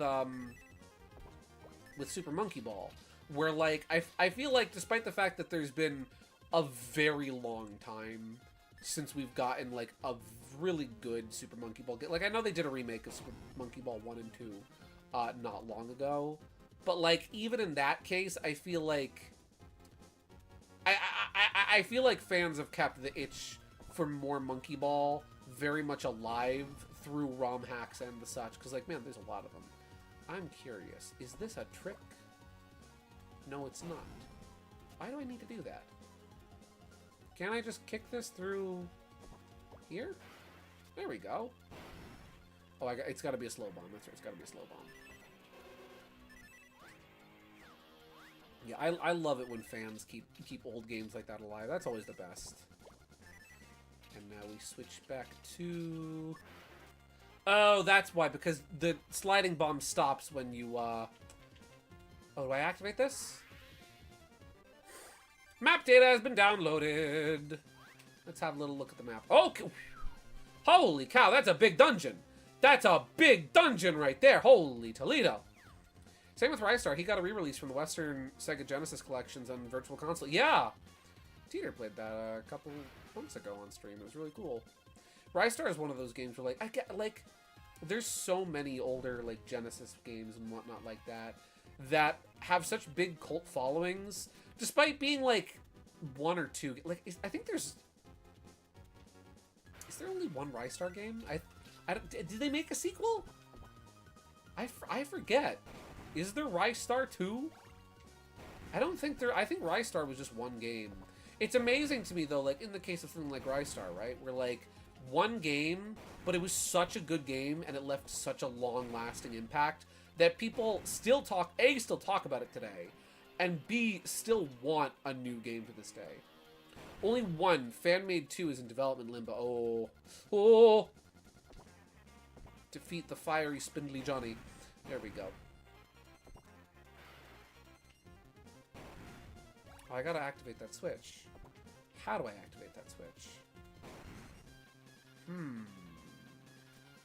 Something tells me I can't activate that switch yet. Maybe I need Bomb Throw. Ristar US and Ristar JP are different. Yes. I forget how, but I do remember that they are different. Not in box art, but in game as well. Really? Whoop, there we go. Oh. Here's a puzzle. Puzzles. I'm guessing I need to destroy one of these, if not all of them. Whoop. Ayo. Nope. 1, 2. There we go. Ooh. 1, 2, 3. Go. No. 1, 2.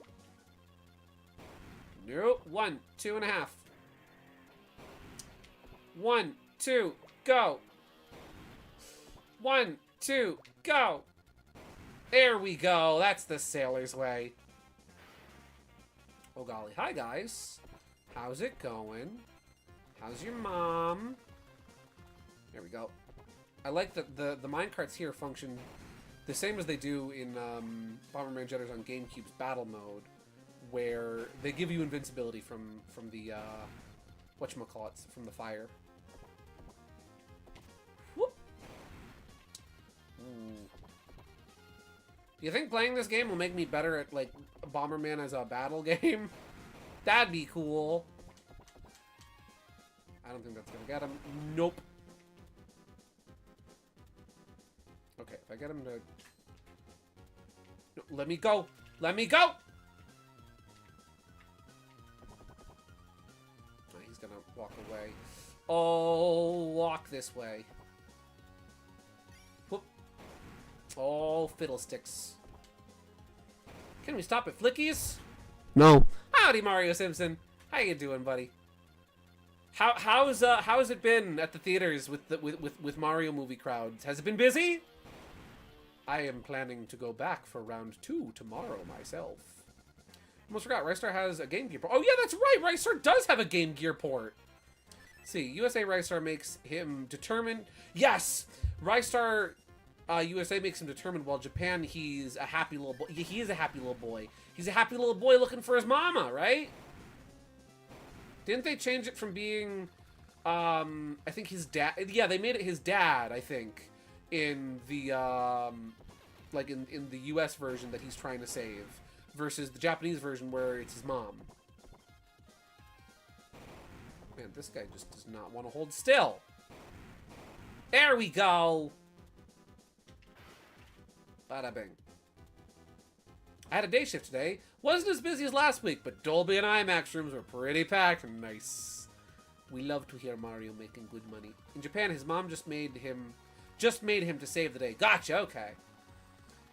He is 3 seconds old. There we go. More tanks. I'm wondering if this dungeon we get Bomb Throw as like a new power up. Because we've got Kick, we've got Fire Up. I hate that I just destroyed that health. We've gotten pretty much most of the Bomberman staples, but we haven't gotten Bomb Throw yet. And I feel like that's what I need to get that one switch open. I'm a simpler Usher guy. I see the last 15 minutes, credits, 56... Wait, I'm a simple Usher guy. I've seen the last 15 minutes and credits 56 times so far. And that's all. You are very familiar with Daisy. You know what I find funny? So this happens every time I go to the movies. I feel like this happens, and it amazes me that, like, it's the year 2025, right?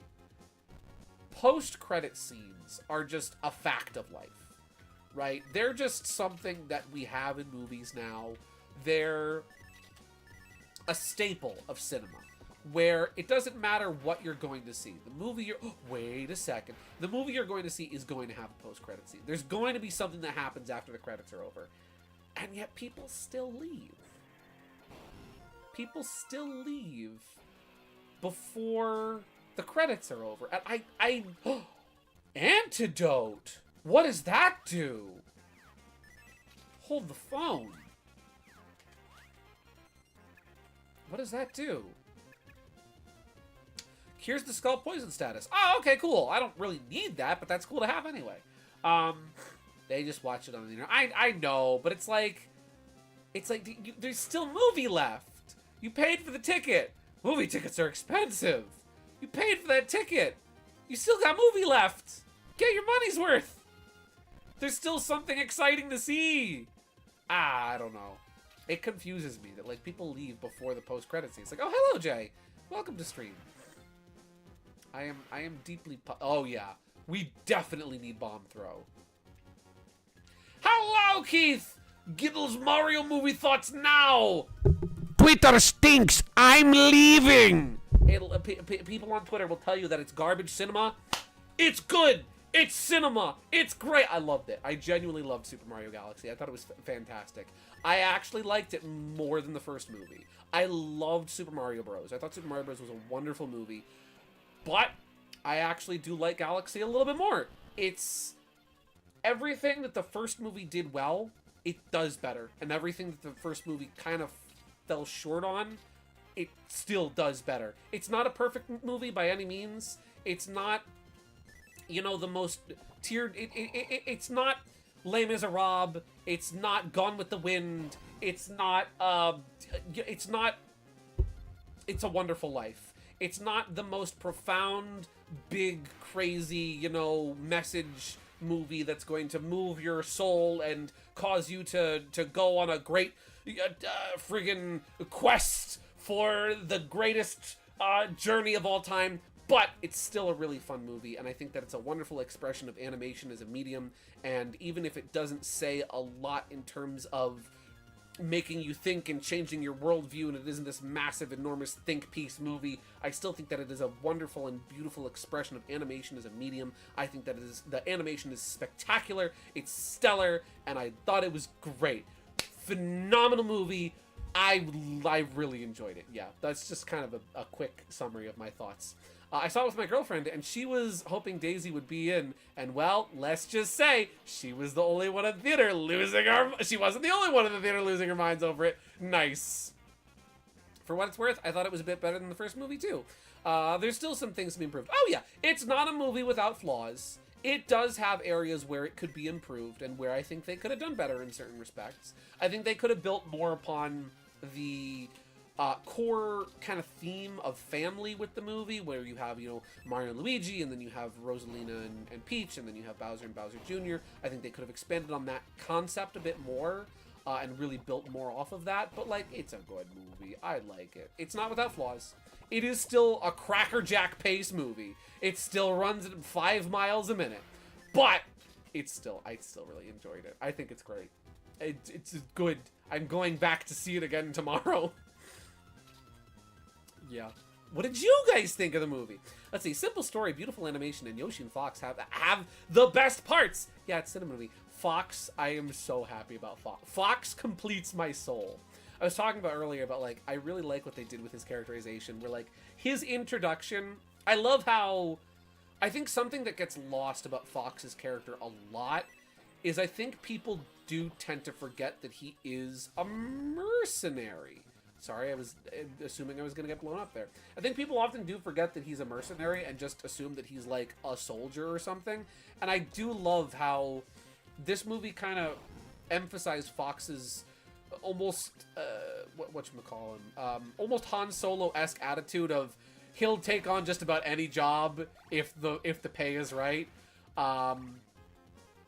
And so I love that his introduction, when he's introducing himself to Peach and Toad, is almost like a sales pitch, where he's, you know, there's 3 things I love: taking out evil, hanging out with my buds, and doing sick barrel rolls. Like, I love him!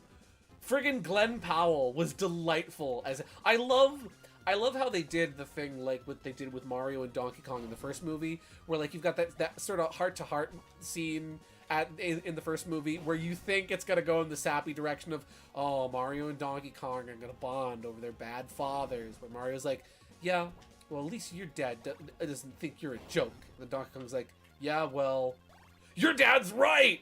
And they completely flip it on its head. I love how they did that sort of in reverse with Mario and Fox, where you think at first that, like, Mario locks eyes with Fox, and suddenly it's about to get real, and they're gonna have beef, and they're not gonna like each other, and then Mario's like, nice ship, and Fox is like, nice stash. It's like, yes! My boys are friends!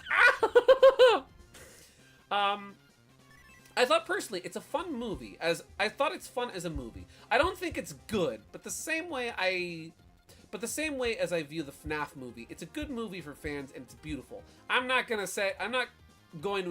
and expecting Oppenheimer. Yes, that's my belief with it too. Is that, like, not to say Mario movies can't be big, right? Not to say that they can't do a big story and have something complex and heartwarming that moves you and moves your soul and makes you contemplate the universe, right? A Mario movie definitely could do that. And I think Mario stories can do that. The original Galaxy, for as simple as, because, like, it's not super complex, right? For as simple as Mario Galaxy, the video game's story is, it still tells a very profound and beautiful story. I'm sad. I will say that is one thing that I think is a valid criticism of the movie, is that it doesn't tap into the actual story from Mario Galaxy, the video game, enough in terms of adapting that story. I went into it expecting it to be a little of a loose adaptation, because that's what Chris from Illumination said to expect. He said it's going to be primarily based off of, you know, Mario Galaxy, but there's going to be a lot of other stuff from a lot of other games too, right? And so not to say that Mario can't do those kind of stories, but Mario doesn't have to do those kind of stories. Mario doesn't have to be something profound. Mario is meant to be fun, and I think that they captured that spirit of fun wonderfully.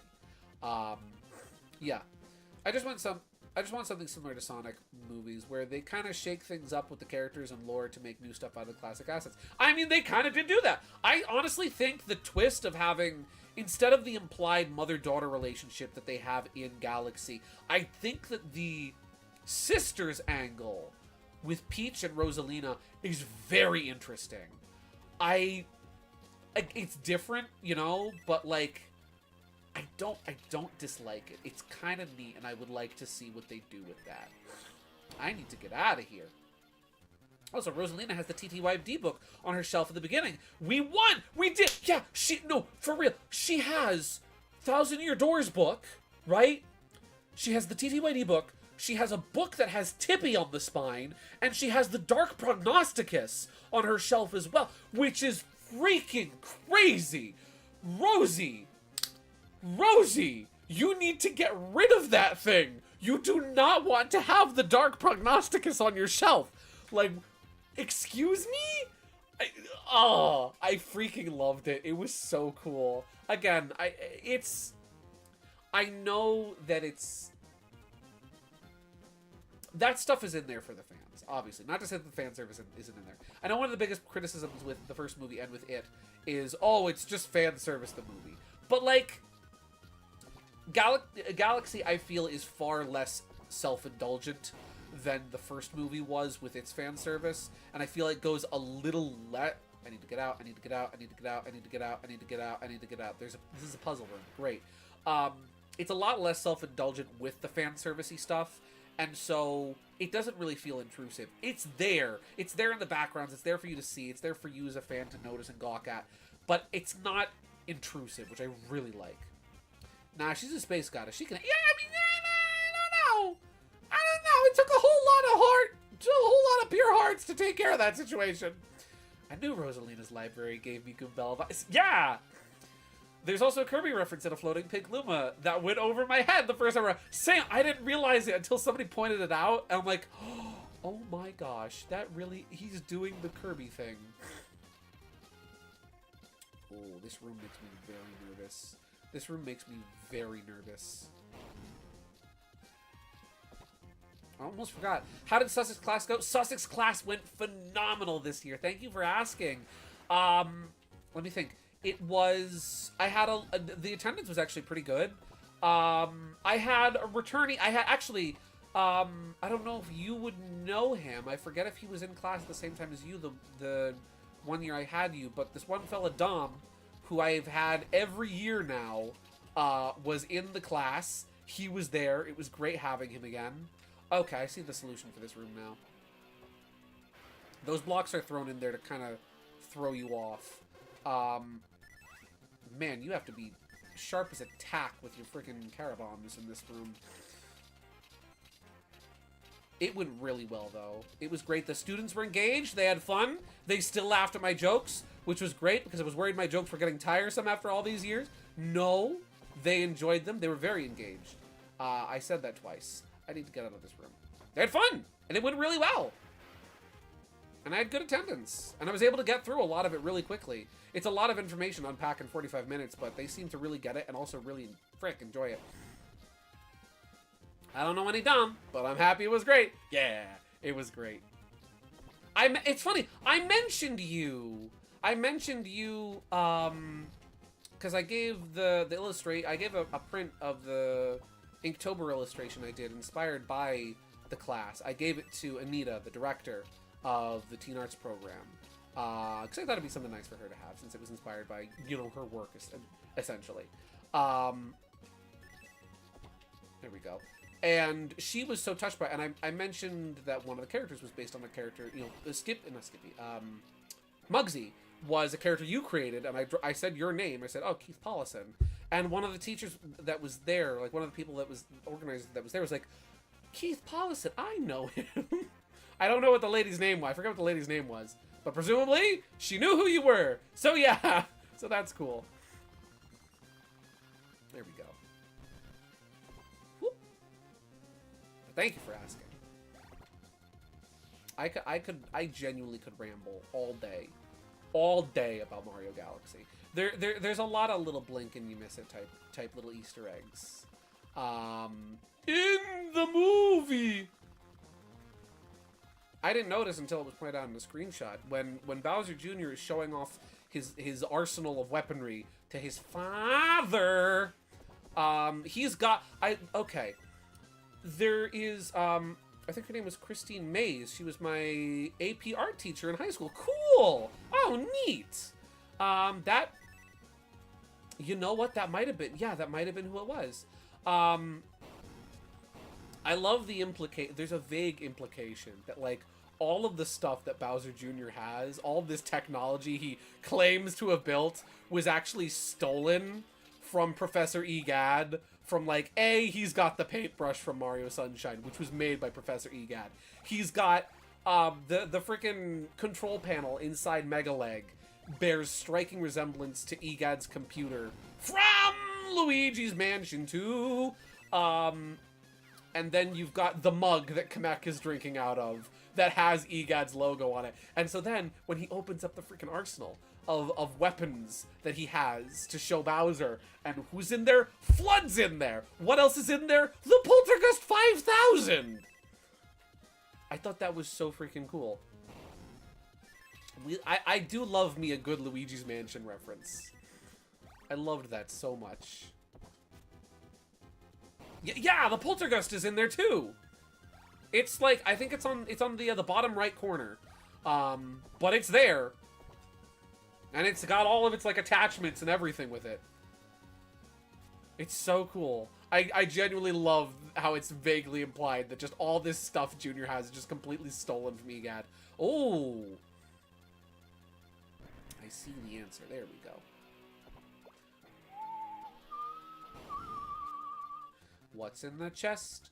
What's in the chest? Is it bomb throw? Yes, it's power glove! Power glove!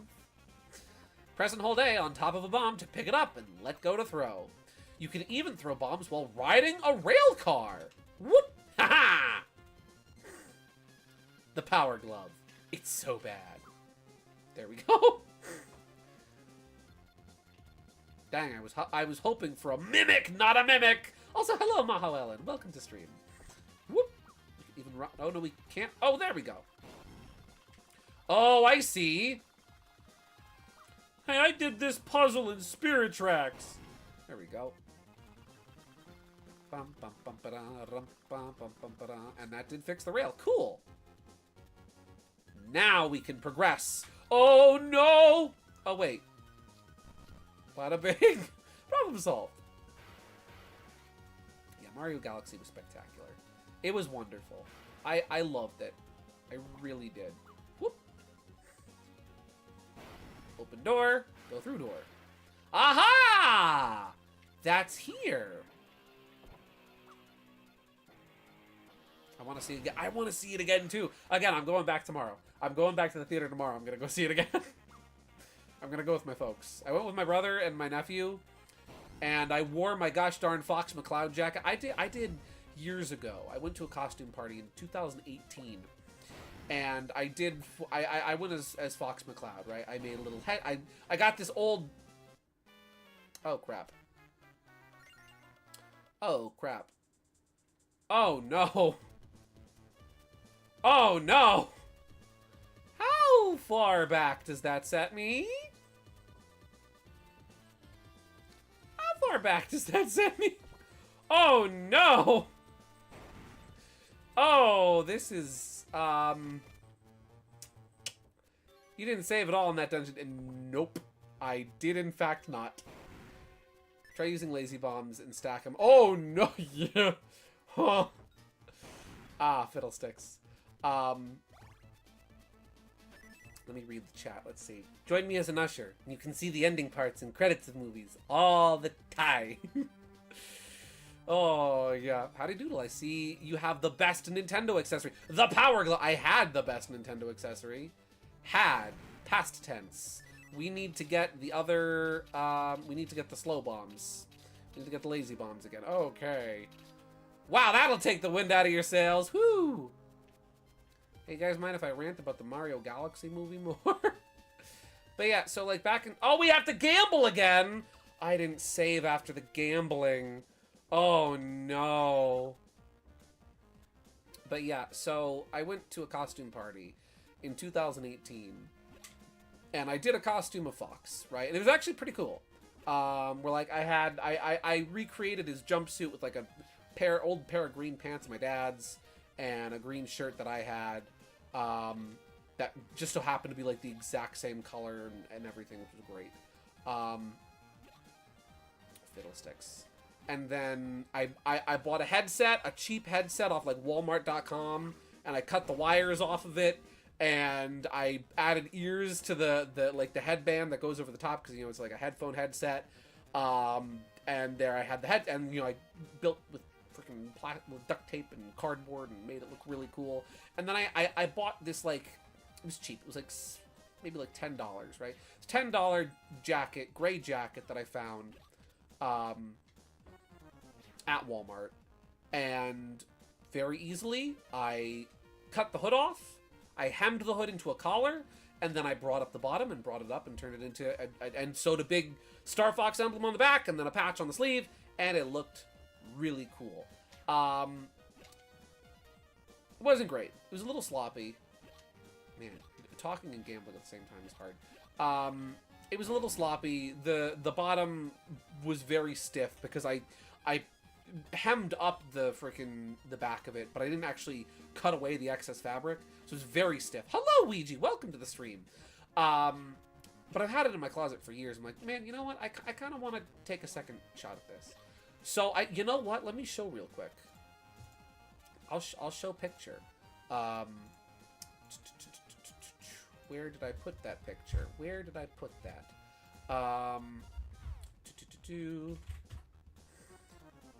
Here we go. I didn't go crazy for the cosplay going to the movies this time, but I'll even show the funny picture. I'll show the funny picture. But I wore the jacket, and I had a red bandana and a green shirt that I wore. So I was vaguely Fox adjacent. Sick. I was vaguely Fox adjacent, so that was close enough for me. Here's me with the big Mario poster. I went to see Superb Mario Galaxy. Superb Mario Universe. In the movie. in the cinema. There's... Oh, no, that's not... I didn't mean to select all that. I wanted to just select this. There we go. There's me seeing Mario dressed vaguely as Fox. And then... I had my brother also take my picture in front of, like, the big cardboard standee. And I was like... I thought I was blocking Luigi. Right? I was like, oh, and I'm motioning to Luigi. I'm like, I don't want to block Luigi. Luigi is very, very important. We do not block Luigi. I didn't realize that while I was motioning at Luigi to be like, I don't want to block Luigi, that my brother was, in fact, still taking my picture. And so, this is me saying, no, don't block Luigi. He's important. Yeah, it was really fun. Hi, Star Fox from Star Fox. Hello, Discord user Ouija birthday. Ouija Morrow. Hello. I wish I had that at my theater. Oh, do you not have the big cardboard standee at your theater? That is plumb hilarious. Thank you. My brother, he does a little photography as like a hobby, and he does enjoy taking a good funny photo. There we go. Okay, let's remember to save before we leave the dungeon or before we go in the dungeon this time. There we go. I wish I got the poster that AMC and IMAX had. Yeah? Did you not get that poster? I really wish... I wish that the Fox poster had been at the theater. Like, I knew it wasn't going to be, right? I knew it wasn't going to be. But, like, part of me kind of hoped, maybe, just maybe, that the Fox poster would have been in the theater. Because that would have been really funny. Especially since I was dressed as Fox. Be like, oh, hey guys, look, he's me. But oh well. But alas, such is life. Que sera, sera. Whatever will be, will be. I hate these slow bombs so much. We use the slow bombs when we need the slow bombs, but until then, we will not use them. Can you please? There. He's dead, Jim. Yeah.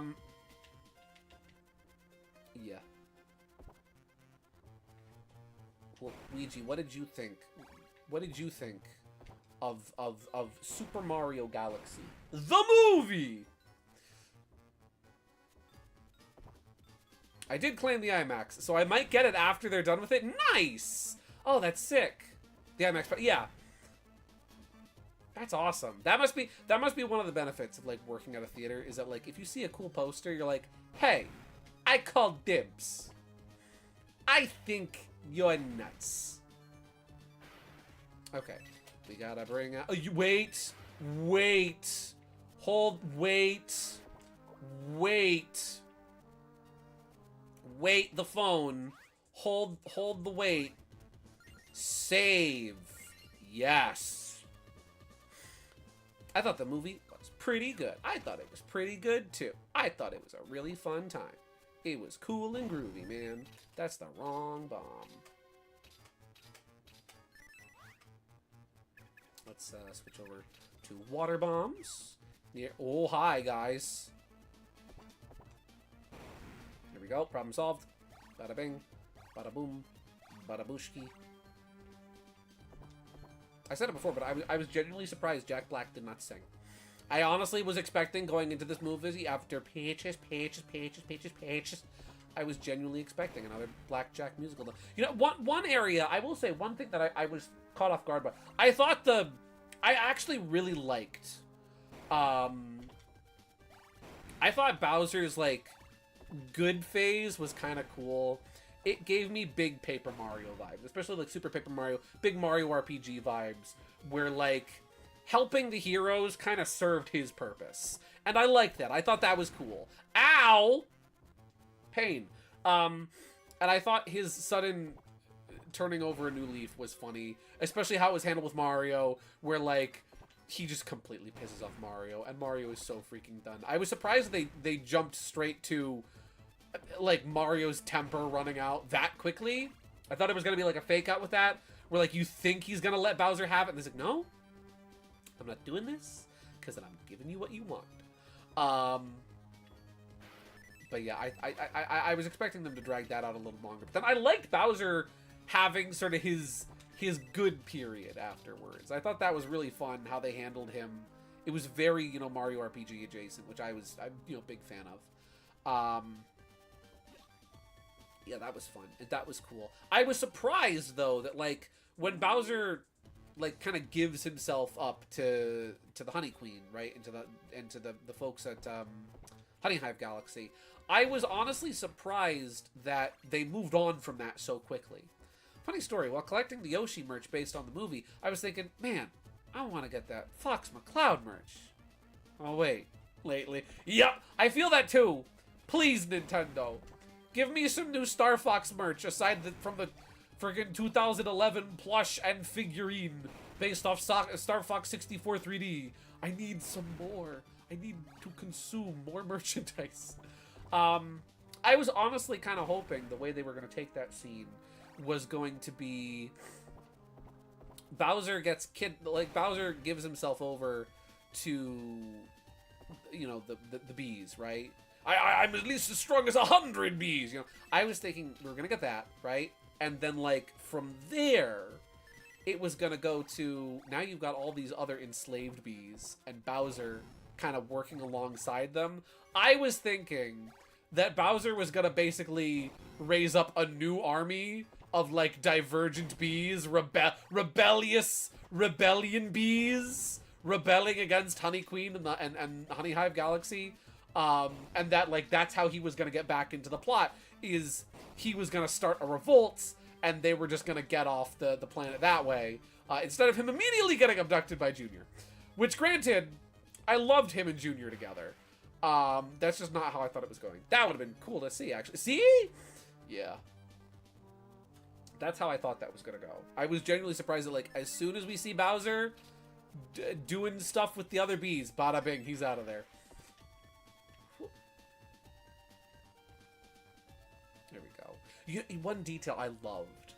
Again, there was a lot of little things where, like, they incorporated aspects of the games into the plot in very clever ways. And, like, one way that they did that I loved how they did it, was Bowser Jr.'s security system.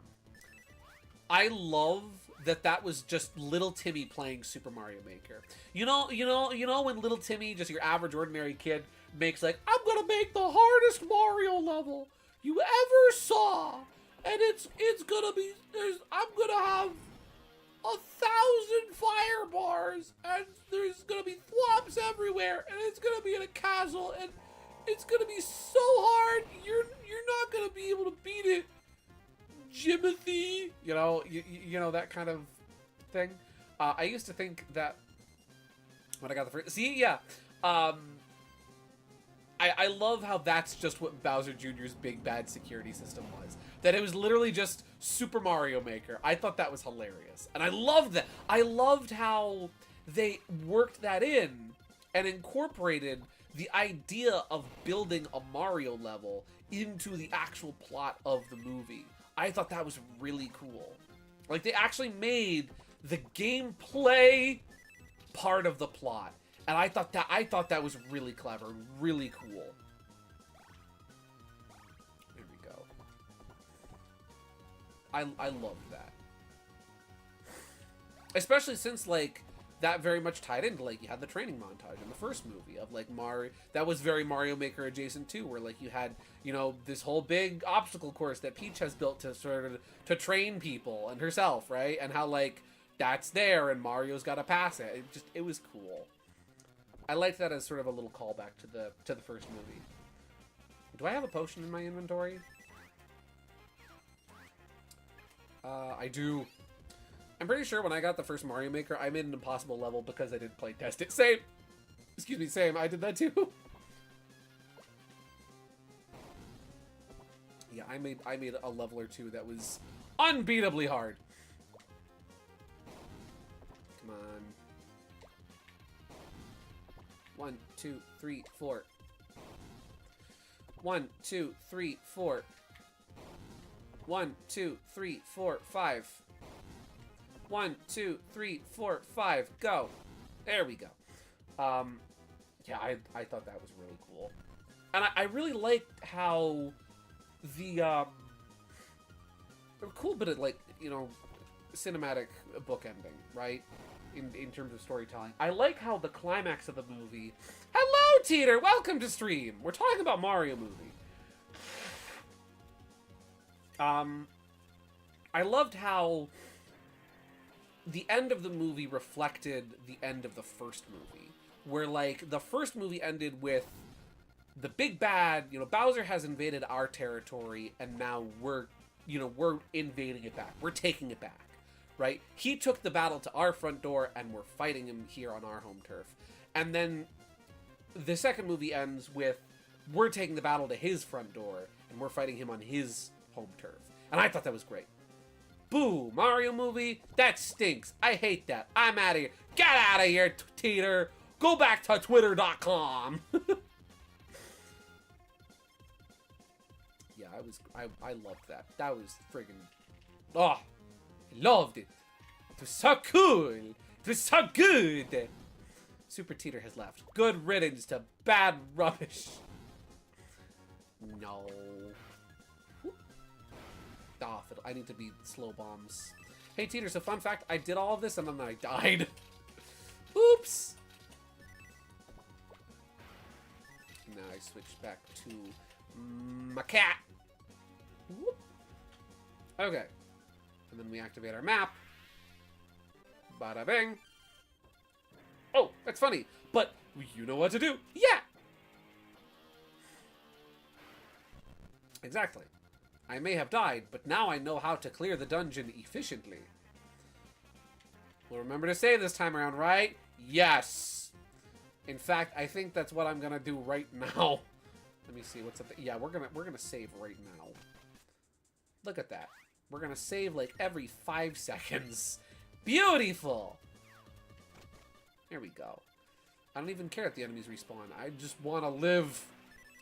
Gideon, you're supposed to take my JRPG advice. Can never save too much. That's true. Playing the Mario Anniversary hack. You can play as Luigi in single player. Cool. I love Luigi in single player. Okay.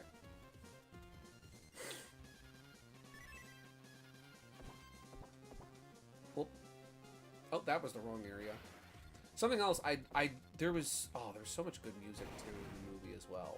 Where like I loved, I noticed in the, are you kidding me here, man?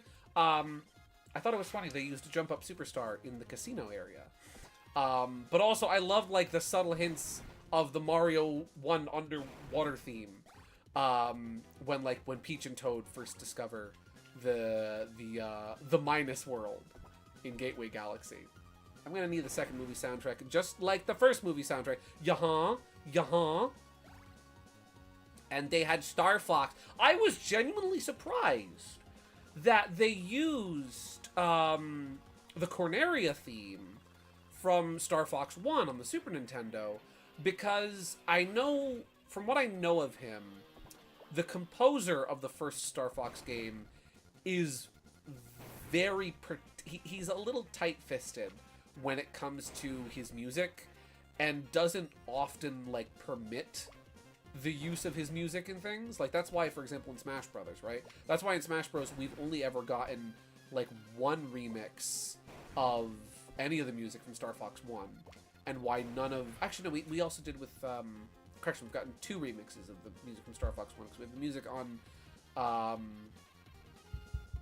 Corneria, and then we have the Corneria theme. Which one is the Venom theme, one is the Corneria theme. They are both from Star Fox 1. He's a bit tight-fisted with letting his music be used. So I was honestly really surprised to hear that song in there at all. I actually really like the music. Yeah, the soundtrack is spectacular. I loved how they use... I know I used the word love, but I really did love it. I really did like how they used a combination of the original themes for the characters from the first movie soundtrack, mixed in with the game music. I love, you know, as soon as you see Mario and Luigi for the first time, you get the da da da da da ba ba ba ba ba ba ba ba ba. You get that reprise of the theme from the first movie. So cool. Close enough. Welcome back, Square Enix. Yup. Yeah. Oh, that's right. Yeah. This is gonna be like, wait, what do I do in this room again? I remember what I do in this room again.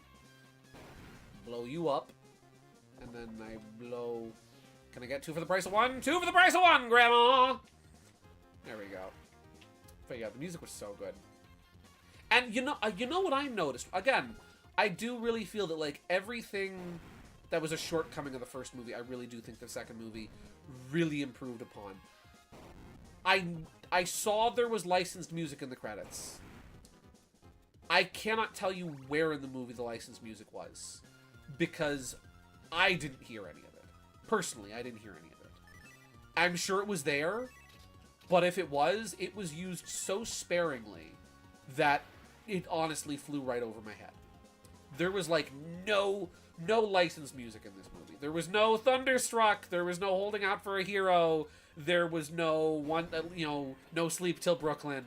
There was none of that. It was just Mario, and I loved that. I'm really glad they towed down the licensed music. Yeah. Take On Me. Listen, I love Take On Me. Aha is fantastic. That's a absolutely phenomenal song. But I would have much rather had Driving Me Bananas in its proper place in the first movie than that. And I'm really glad that we really didn't get anything like that. Where, like, if there was a scene with a montage, I'm glad that, like, when Fox shows up, you hear the Star Fox music. And you don't hear, like... I'm glad that they didn't do, like, Highway to the Danger Zone when Fox is doing something, you know? I'm glad that we actually got the Star Fox theme and that we got freaking Sector Z and stuff like that, you know? We DK fans were robbed there, you were! But at least we got BlusterCon! Oh, I have slow bombs equipped. That's what's throwing me off. Yeah. 1, 2, 3, 4, 5. 1, 2, 3, 4. 1, 2, 3, 4, 5. Yeah, there we go. Speaking of Star Fox, I think Star Fox from Star Fox should check his DMs. Star Fox from Star Fox should check his DMs? What should Star Fox from Star Fox find in his DMs? I will not show that as per your request. But let me just say, I can relay a message from Star Fox from Star Fox. Star Fox from Star Fox thinks that art is absolutely splendid and wonderful. That is spectacular. I love the perspective and the shapes are good. And the expression is really nice too. The wheels look wonderful. That is phenomenal artwork, Ouija. Is what Star Fox from Star Fox would say. Can you manually stop the kicked bombs in this game? You can. Oh, I forgot you can do that. Thank you. You can manually stop them. Return to the dungeon. No. No.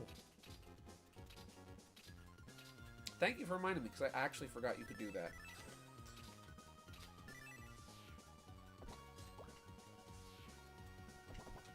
Whoop.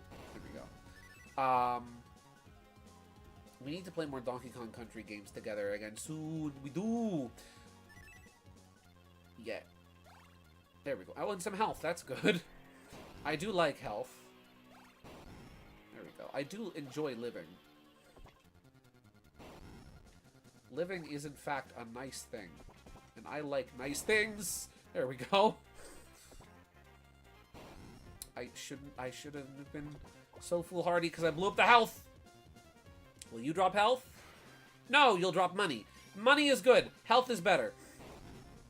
Living on the edge tomorrow. Really? Oh, living on the edge of tomorrow. Yes! We live and learn. We live on the edge of tomorrow for the hopes of yesterday. If you fail or if you follow. Ooh. But yeah. It was so cool. I loved Fox in the movie. He really was a highlight. I know he had barely any screen time. He technically had more screen time than Rosalina by like a couple seconds, but it was so. I loved that he treated his Arwing like his baby. I really did love that, and it made sense, right? Because like that's the last thing he has of home right now. He's in another dimension. He does not. He is so far from home, so far from his friends. His Arwing is the last thing he's got, and like, I don't know. I love Fox. I thought he was spectacular. It's funny. The only thing I disliked, I only had one negative about Fox's characterization, and that's what I get for having a frog for a mechanic line. Like, that was the only thing I disliked, but like, it was a throwaway line. Because technically, a lot of people forget Fox and Slippy are like besties, and I love that. But people forget that. And people make fun of Slippy and pick on Slippy, but like, he's just a little guy. He's just a silly Billy.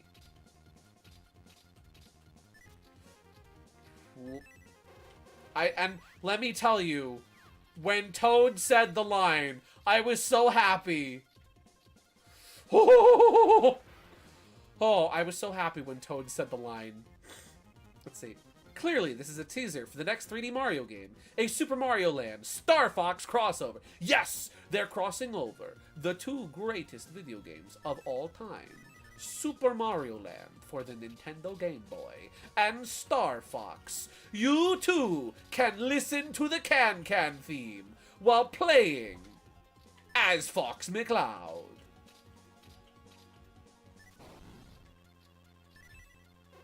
I am trying to do this as quickly as possible.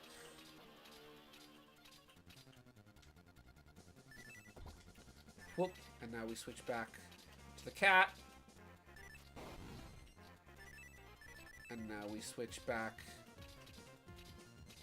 to you. And now we switch back. I'm trying to save time, and I think in the process I'm actually wasting more time than I'm saving. I just need, like... Come on.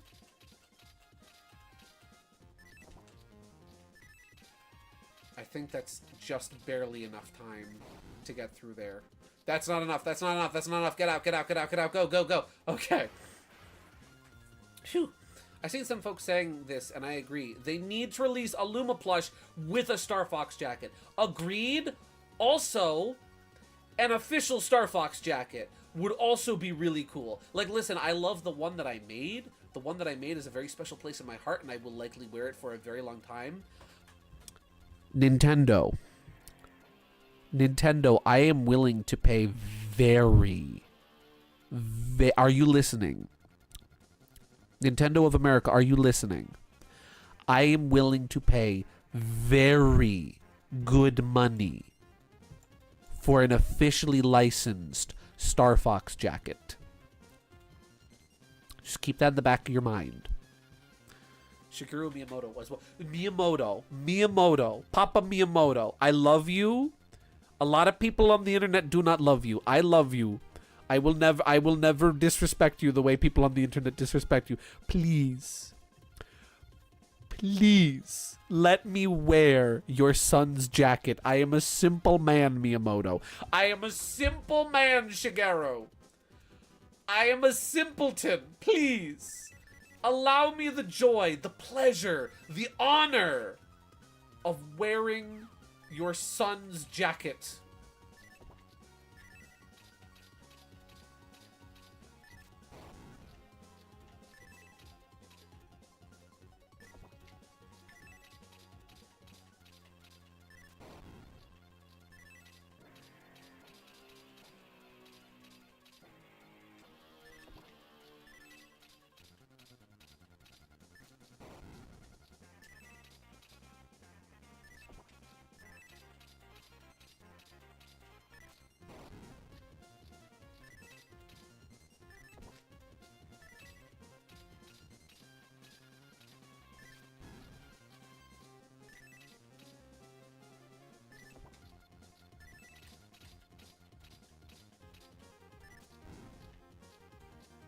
Sorry, I had to lock in for a second there.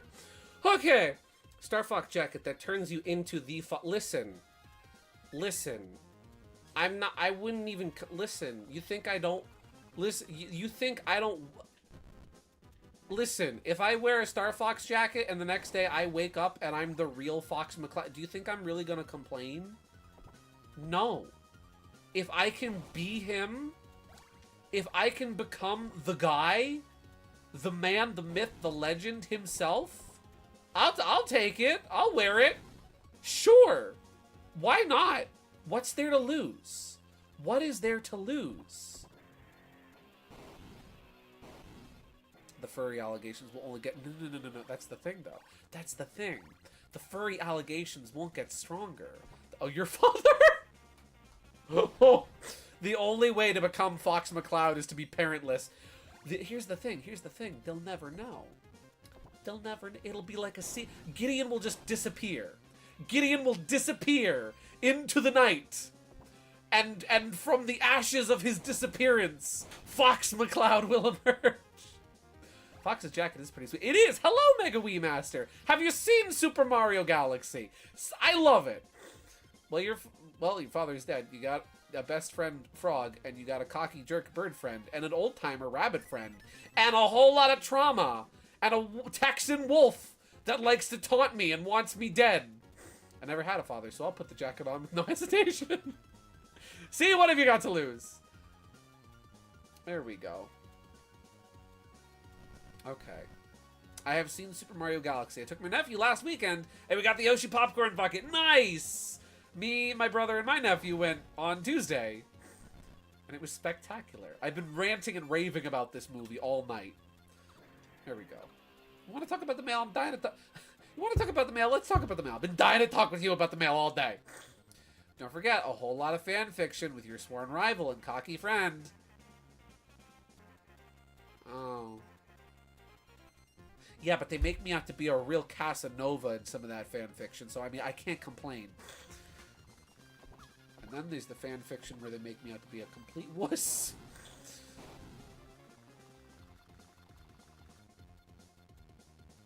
Yeah, I love. My hype cannot be contained. But you also lose your GF to Sexy Panther Man. That's true, but only in the bad ending. And also, Command is not canon. So, you know, we can just say that my story ends after Star Fox Assault and all is good in the world. See? It all works out. Let's see, I can share an Easter egg that... Can I share an Easter egg that excites me? I'm assuming everyone in chat has said, oh yeah, we've been openly discussing spoilers all night. So, like, if you want to mention something that you noticed, that you thought was cool, you go right ahead. The floor is yours. I am going back to the dungeon entrance so that I can save. There we go. Now that Pommy is fully evolved, I can do that.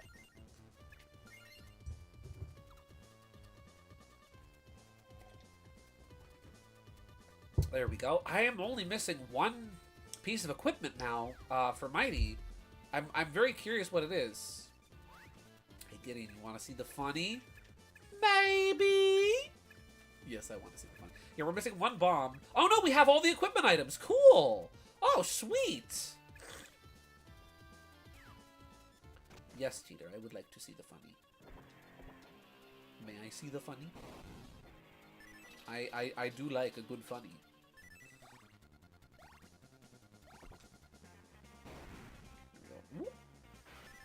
In Rosalina's library, she has books that are full of references to the RPGs. And not just that, they look like it. They're just flat-out RPG references. She has the Dark Prognosticus. Why does Rosie have the Dark Prognosticus? What is she doing with it? Rosie, you need to send that thing out the airlock. It cannot hurt us if no one reads it. In space, no one can hear you read.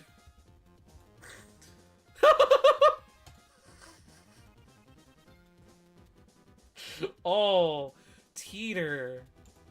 Teeter. Super Teeter 64. Guys, look at what he did. Star Mario. Yahoo!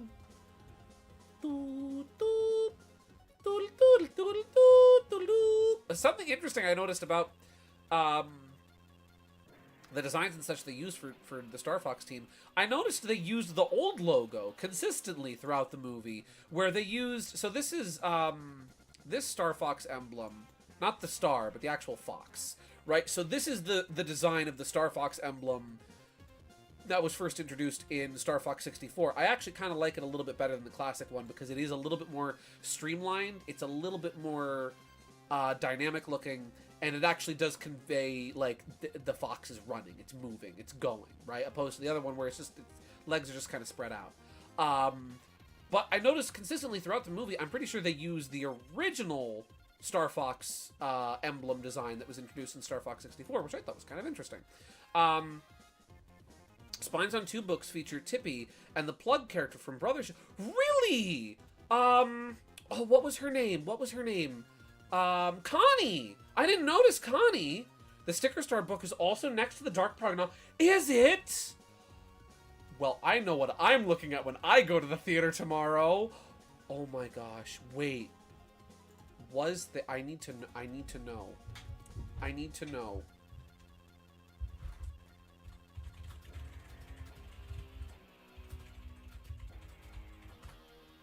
need to know. Do we recall? I'm just saying, when I go back to the theater tomorrow, I am going to look. And if I see on Rosie's bookshelf, I love how I just call her Rosie. If I see on Rosalina's bookshelf a red spine with a gold star encircled on it, then guys, if I see that there, then I owe Mario Simpson a Hamtaro Ham Heartbreak stream.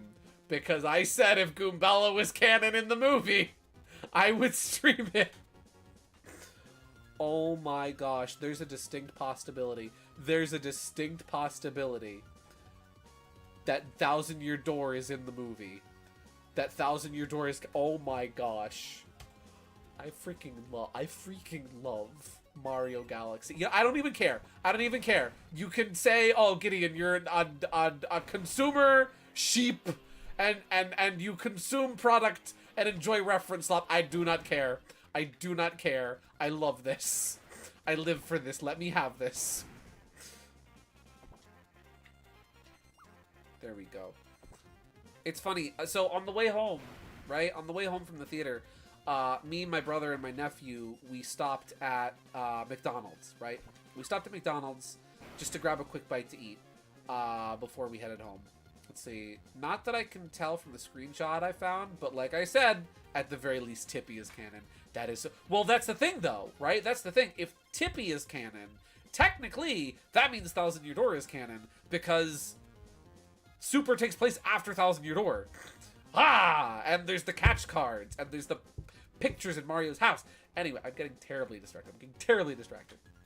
So we hit McDonald's on the way home. I told my brother, like, wherever he wanted to go for a bite to eat, I would pay for it after the movie. And so he asks my nephew, like, okay, where do we want to go? And my nephew wanted to go to McDonald's. So we went to McDonald's, right? And he gets a Happy Meal. He gets one of the toys. He winds up getting Bowser Jr., right? And so, nice job! He did a classic Bomberman and killed himself. I've been there. So he gets Bowser Jr. I thought it was neat. And I thought, okay, you know what? On the way out, I'm going to walk up to the counter and I'm going to, like, ask if I can get one of the toys. So I go up to the counter and I ask the girl at the register, I'm like, hey, if I give you, like, $5, can I get one of those Mario Galaxy toys? And she's like, let me ask my manager real quick. So she goes, she asks the manager, and the manager's, like, kind of standing right there. And she's like, you want to buy a Happy Meal? I'm like, no, I just want the toy. She's like, are you sure? You're going to have to pay for it anyway. Like, oh, yeah, no, it's fine.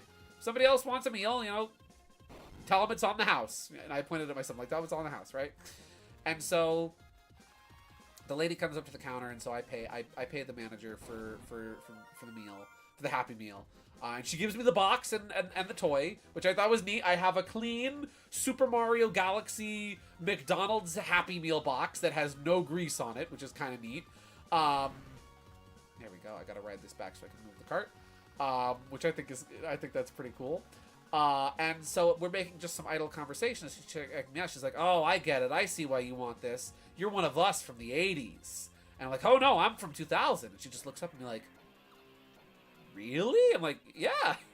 And my brother heard this, and my brother thought it was funny because he says to me after we get back in the car after, he's like, in no way does my younger brother look like he could be in his 40s. But yeah, so that was the funny thing that happened then. Elderly, listen, I am an uncle. I qualify for unk status. I am in fact an uncle. Let me check my map.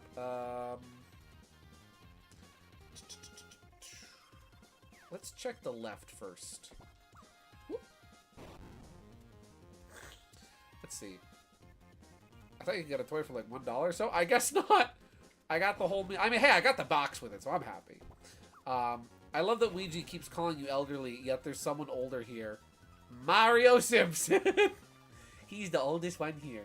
You qualify for Grunkle Stunkle wins the Funkle Bunkle. Grunkle Stunkle wins the Funkle Bunkle! And then there's, Dr. Rockter wins the Sockter Bockter. That's a new one. We have a new Grunkle in town. It's Dr. Robotnik. Dr. Rockter wins the Fockter Bockter! Okay. I'm in danger. So I'm leaving. Bye! Yeah, everyone here gets something different. I'm old. No, I thought Mario Simpson was older than you.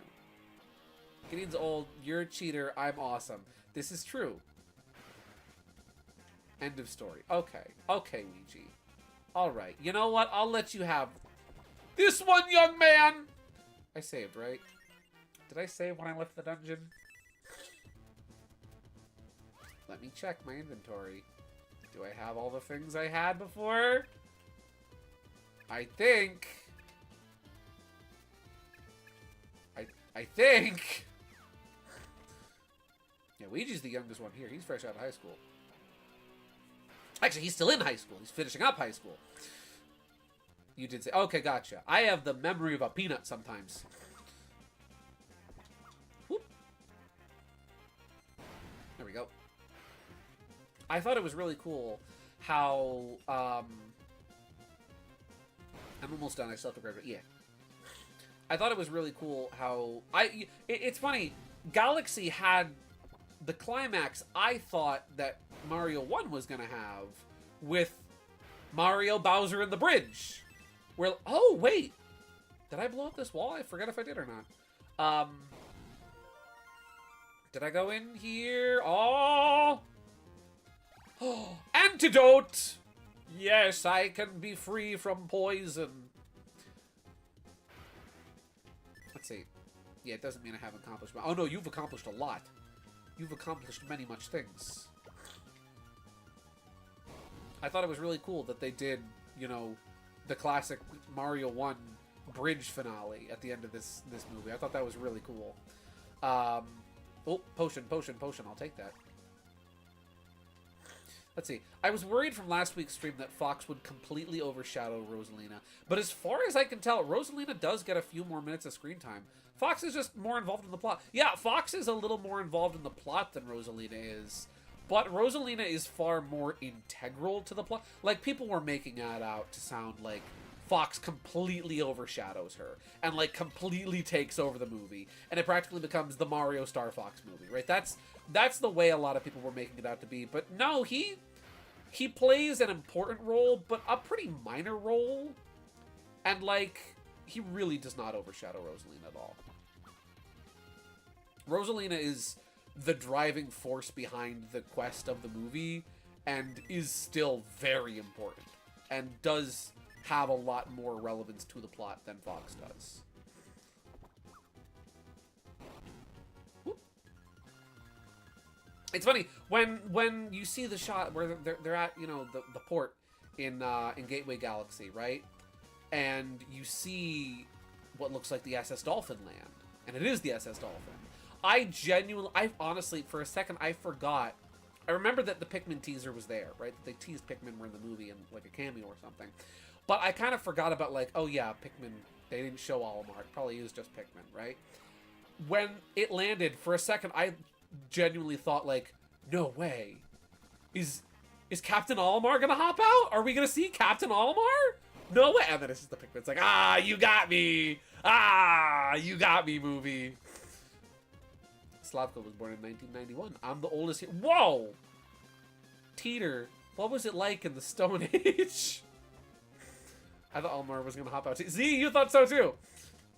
Samus's gunship. Yeah, I didn't even notice it at first. But Samus's gunship is in the background too. So it's like, okay, Fox has an excuse, right? Fox is in the wrong dimension. What's Samus's deal? Girl, what are you doing here? You're in the wrong... Samus, did you go turbo?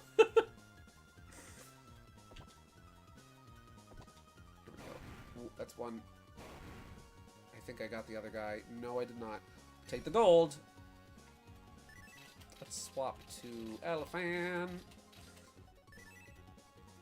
Whoop.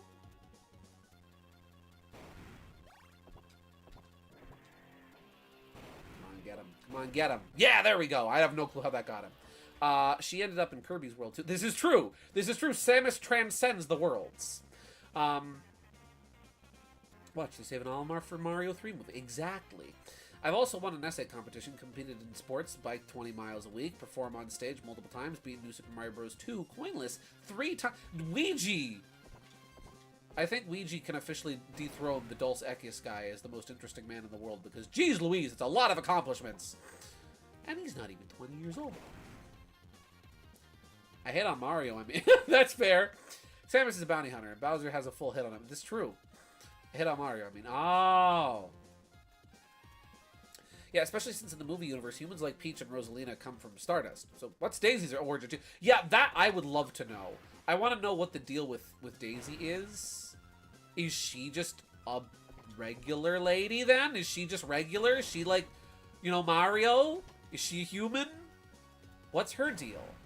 It makes sense though. Here's the thing. Let me first touch on this. It makes sense. Fox's explanation for being in the movie actually does make sense when you consider Star Fox 1 has two things in it. It has a black hole, right? And it also has Out of This Dimension, where it's a secret stage hidden in the meteor stage where you can get sucked into a black hole. And you go to this absolutely trippy alternate dimension where there's giant paper planes that transform into origami swans, and you fight a giant slot machine while When the Saints Go Marching In by Louis Armstrong plays. And it's an absolute trip, and when you beat the boss, you get an early credits, and it's presumably a bad ending, where the Star Fox team gets sucked into an alternate dimension and never saves the Lilat system from Andross. Messed up stuff. Funny, though. Here's the thing. So there's an explanation, right? It makes sense, canonically, that Fox would be able to get to Mario's world through some kind of getting sucked through a portal to an alternate dimension. That checks out. Daisy! Give me your answer due. I'm half crazy, all for the love of you. I can't afford a carriage. It won't be a stylish marriage, but you'd look sweet upon the seat of a bicycle built for two. Daisy, however, does have an explanation, right? Daisy does have an explanation to be at Gateway Galaxy. There is good reason for Daisy to be there. In Mario Land, the game Daisy originates from, if you remember correctly. What do I do in this room? How do I... Okay, this block is in the way. Katana. Exactly. So in Mario Land, right? The game that Daisy originates from. Tatanaga, or Tatanga. I'm sorry, I always mispronounce it. Tatanga, the main villain of the game, is an alien who flies around in a little spaceship, right? And in the game, Mario travels from one world to the next using a flying saucer. So, it would make sense if Daisy is able to fly around and travel through space to get to the Gateway Galaxy. Yeah. There's explanations for all of it. It all ties together. It all checks out. It all makes sense. I'm in danger. There we go. I love how I've gotten, like, no fruit for the lazy bombs. There we go. Actually, Sarasaland is in one land. She's an empress with her own colonized kingdom. She is, it's true.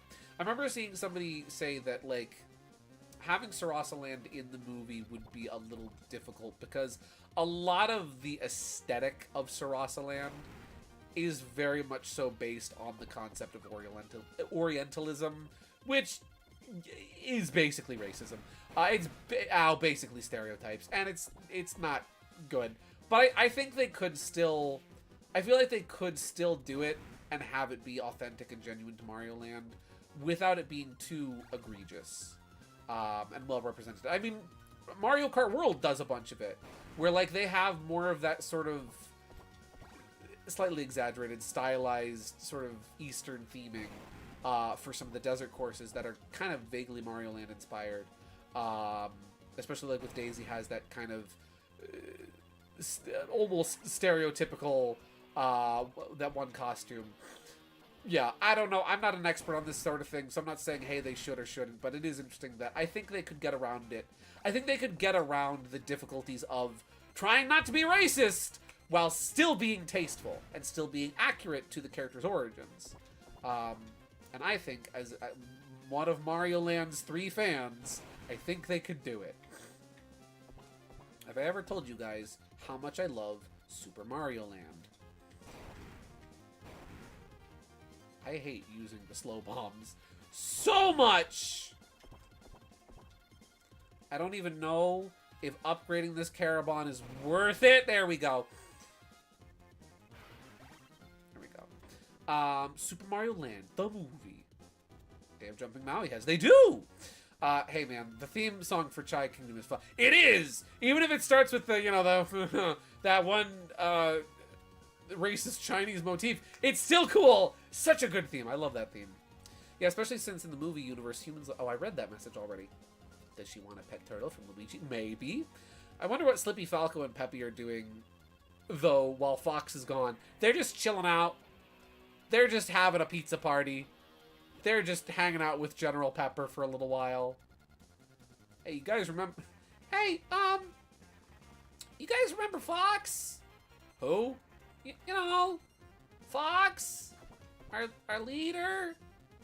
The guy whose dad our team is named after? Slippery, I thought I told you to stop talking about ghosts. Peppy, he's not dead! Yes, he is. Let's see, some of the Chai Kingdom does have some parallels to Hong Kong, so it's gonna be a chance. Yeah. I like, though, that they... I always thought it was neat. They have, like, the Chai Kingdom has... that, like, the... I forget what they're called, but they're, like... They're not a yokai, but they're in, like, mythology. Like, those hopping zombies. I always thought that they were kind of neat. Peppy, stop! Fox is alive! Stop! He's already dead! I don't know what this button does. I'm assuming that switches the track somewhere? I have to walk through the whole gosh darn room to find it? Here we go. Yeah, that moves it. Okay, there we go.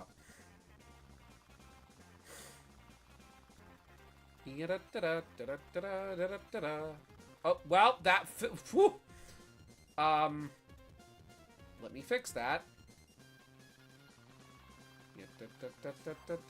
Oh, hi. Is this just gonna take me all the way around town? Coming around town! Ooh, we're going for a ride. Holy cow. There we go! You know that fox I sent you? I gotta add something. Oh? I didn't even see the fox you sent me. Now, I wonder if that's gonna be a real chest or a mimic. I think we need to ride the cart this way first. Star Fox from Star Fox should check his DMs again. Star Fox from Star Fox should check his DMs again. Ooh! What do you think of my birthday gifts I got from my friend, Star Fox from Star Fox? Let me ooh! I would like to relay a message to you from Star Fox from Star Fox. Being that Star Fox from Star Fox thinks that the birthday gifts that you received are really freaking look at this. Look at that. My guy's got... Well, firstly, we've got some nice, like, poster cards. Store display cards. The Wonder one is cool. And this Switch one is cool. And also, you just legit got an NES. With Mario 1? Is Mario 1 bundled in there? Yeah, look at that. Dude, that's sick. And Mario Galaxy. The video game. That's cool. That's a good haul right there. If I was Star Fox from Star Fox, I would say that this was a good haul right here. This is a good birthday haul. Gonna have a lot of fun with that. There we go. Beautiful. That can go right underneath the supple of Supple Mario Brothers. There we go. Let me bring chat back up. That's just an NES box. There's nothing in it. So I'm like, oh, well, that's okay. I mean, hey, now you have a box. I know you already had an NES, so now you've got a box to go with it. Cool. I used to think those zombie enemies were jumping girls who somehow came back to life. Nice. Oh, super shoes! I got super shoes! I don't have an NES? Oh, no, that's right. You have a Super Nintendo. My mistake. I'm sorry. I did the parent thing. I did the parent thing. Where it's like, oh, Gideon, can I get a Nintendo? No, Ouija, you have a Nintendo at home. Ouija's Nintendo at home. With these, you can move super fast. Walking speed is greatly increased. Ooh! I got the Zoom shoes. I have Bowser's Zoom shoes. Sick. Whoop. Presumably that was completely optional to come get this. Yep. Every handheld I've ever had, my parents call Game Boy. Same! Yeah. My mom remembers a lot of them, but my dad's like, oh, hey, there's your Game Boy. It's like, no, Dad, it's not the Game Boy. We should probably save these shoes. You know what? That's a phenomenal idea. Let's save the shoes. Save the clock tower? No, save the shoes. Shoe saving. Let's see. Also, I don't know how I went this long without having Galaxy 1 on the Wii, but I'm glad I was able to solve that problem. Yeah, literally only had Galaxy 2 on the Wii and Galaxy 1 on the Switch for the longest time. Nice! I have the box for Mario Galaxy on the Wii. I have the box for it. I don't actually have the game, but I have the box. So surely that counts for something.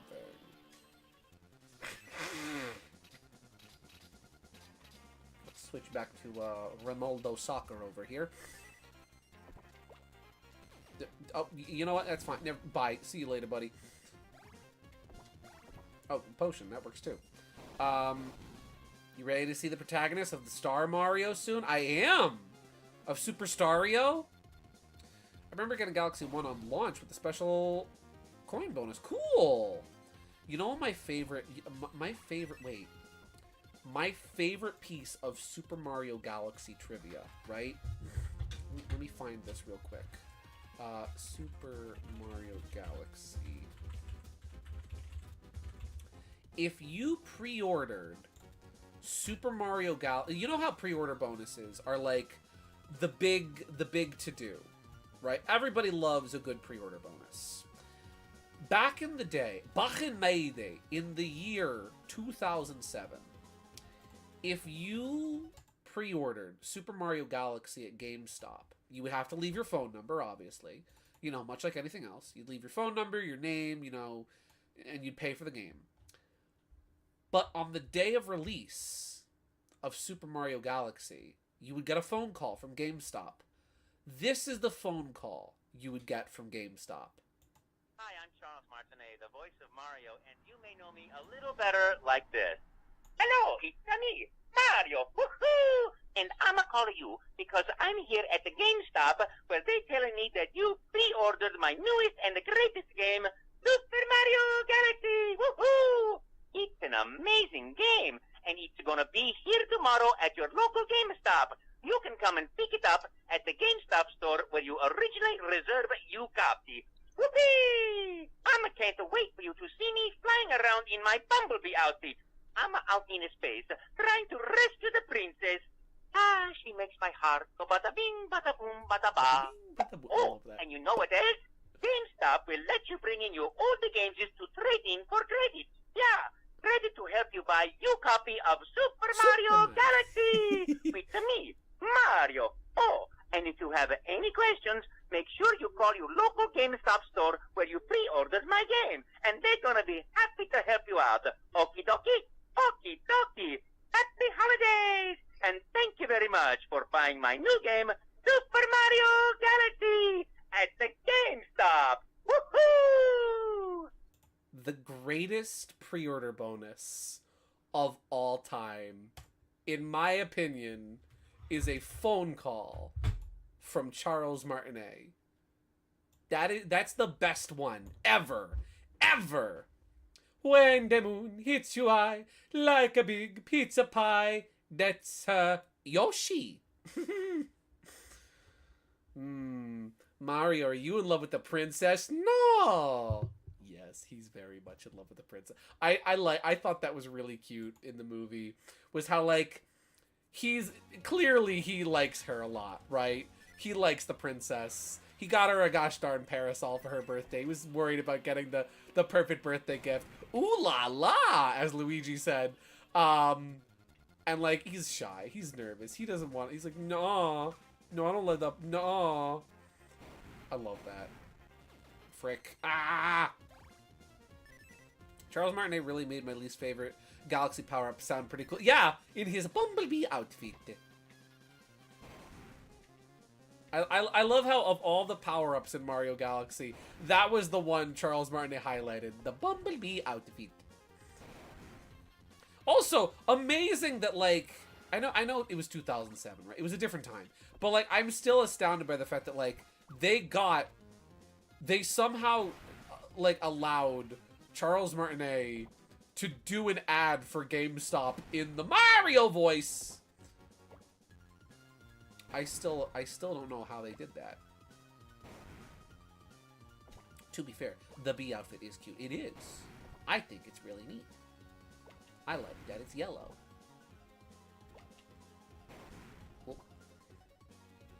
Oh, stop! Thank you. I forgot I could stop. I genuinely forgot again that I could stop. I keep forgetting. There we go. There we go. I got... Oh, yes, you got me a fox, Teeter. You got me a fox. Let's have a look. Look, everybody. It's a he. Did you give this a proper file name? Because it's only coming up as image on my end. Let me download this. Hey, it's just coming up as image on my end. Okay. That's okay. It's now .png. Nah, no proper name. Okay, gotcha. Guys, look, it's him. Superstario Fox.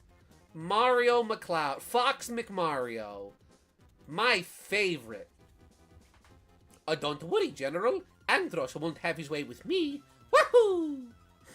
He's gonna go right here. There we go. He's Folrio or Mariox. Yes. Mariox. My Oh, does this just give... Wait. This just gives you a free antidote every time you enter. Cool. Foxario. Man, these are some cool ship names, guys. I didn't know you guys shipped Fox and Mario, but you know what? That's, good for you. Here we go. Listen, I ain't judging. I'm not turning it down. There we go. Listen, I thought people shipped Toad and Fox. People ship Toad and Fox. People ship Rosie and Fox. People ship Fox and Fox. On the topic of Charles mentioning the bee suit, I think it's because Galaxy 1's main power-up focus was the bee mushroom, which gets used a lot, whereas the others are used very sparingly in comparison. Yes, such as but not limited to... Oh, it's almost boss time. Such as but not limited to... Are you... Oh! I know what I gotta do. Such as but not limited to the Red Star, which I actually thought... I really liked how they used the Red Star in the movie. I thought it was really cool. The way that it is actually used and utilized to the fullest of its capabilities instead of just kind of being an afterthought like it was in the video game. I thought that was really cool. Hey, Gideon! Pose for the fans! Ha! Wubba dubba dub, is that true? Ugh. Wubba dubba dub, is that true?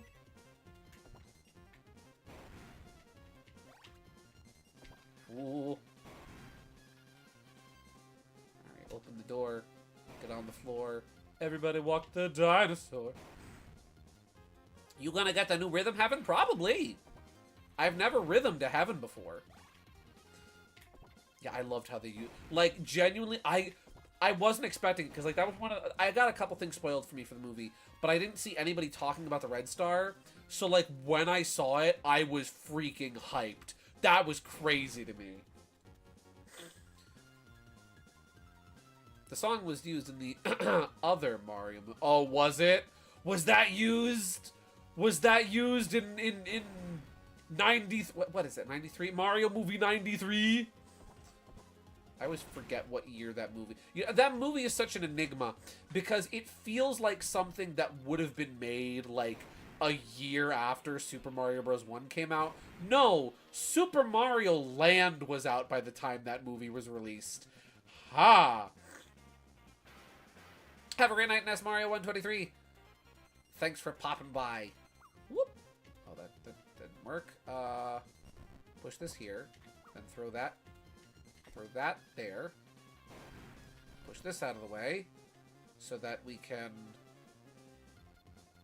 throw you. Throw you. Throw you. Oh wait, no. What am I doing? What am I doing? We can now chuck a bomb down this pipe and then chuck a bomb down that pipe.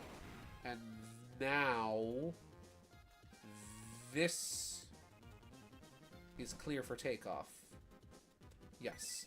Okay. We are fast approaching the end of the stream. I don't know if I can finish this dungeon by the end of the night. I stopped the bomb in its tracks. There it is. There we go.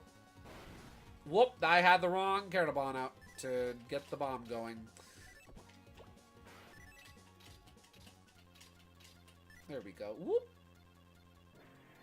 And... oh, golly. Okay.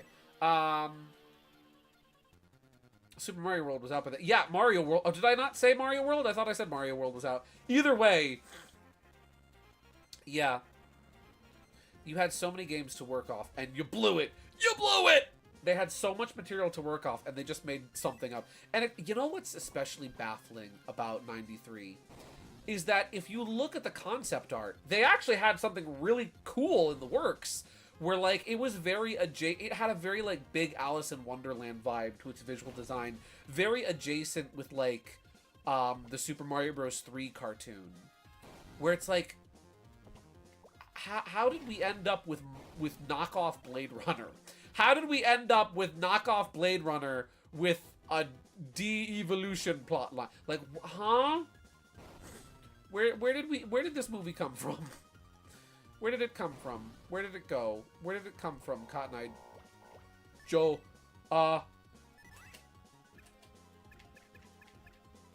Big potion. Big potion. Big potion. That saved my biscuits. Okay. So we have this franchise with the most iconic level, where the most iconic levels are all lush green fields and blue skies. What direction do you think we should make the movie? Blade Runner. Of course. Of course. Of crystals. Of course. Now, that makes sense. That makes sense to me. When I think Mario, right, I think grungy, edgy, dystopian city. That's what I think when I think Super Mario. Don't you? That's the obvious choice, duh. Psh. Running around in green fields with trees and bushes. Psh. Kids don't want to see that. Kids want Blade Runner. Kids want Demolition Man. Kids want not Mario. Who's Mario? I don't know anybody. Mario, isn't that the guy that's under my sink fixing my pipes right now? Is that gonna set that off? I don't think that activated that switch, but we'll have a double check. I remember my Mario games when I was a kid. Same here. Do I have to hit that switch multiple times? I think maybe. Kids want Mario, Mario, and Luigi Mario. Exactly. They want Mario to be Luigi's dad. That's what they want. That's what the kids yearn for. They want Princess Daisy and Yoshi, the raptor. That's what the kids long for.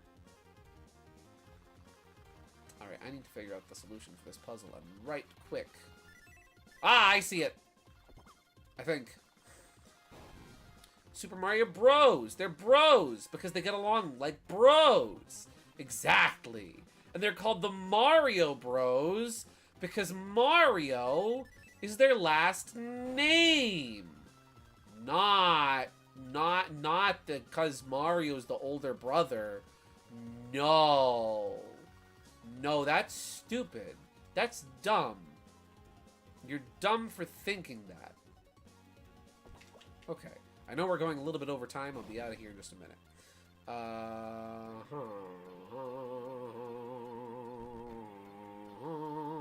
That was the wrong move.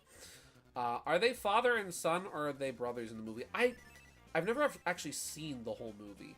I believe the angle they play it in the movie is that they're father and son. Oh, bomb up! Cool! Is that they're, like, father and son? Did the Mario movie call us dumb? Yes. Yes, it did. They never really say. They just leave it kind of vague. Like, Luigi says something. John Luigi says something along the lines of how, like, Mario is like a father to him. And it's like, John Luigi, that's your brother, not you. You're confusing the audience, John Luigi. Okay. Now. Oh no. Oh no. This is fine. This is fine. And weren't the Mario Bros born from that? Something like that. Triplets born, the throne awaits. Mario warns of a deadly fate. Give up, Luigi. Separate. Bide your time. Lie in wait. Mario 93. Mario 93. They made a vow Luigi would be cool. I don't know. There we go. Okay, we're gonna do a quick boss, and then I think we'll wrap up for the night. And because I can't save, what I'm going to do real quick is we're just gonna... There we go, don't worry about that.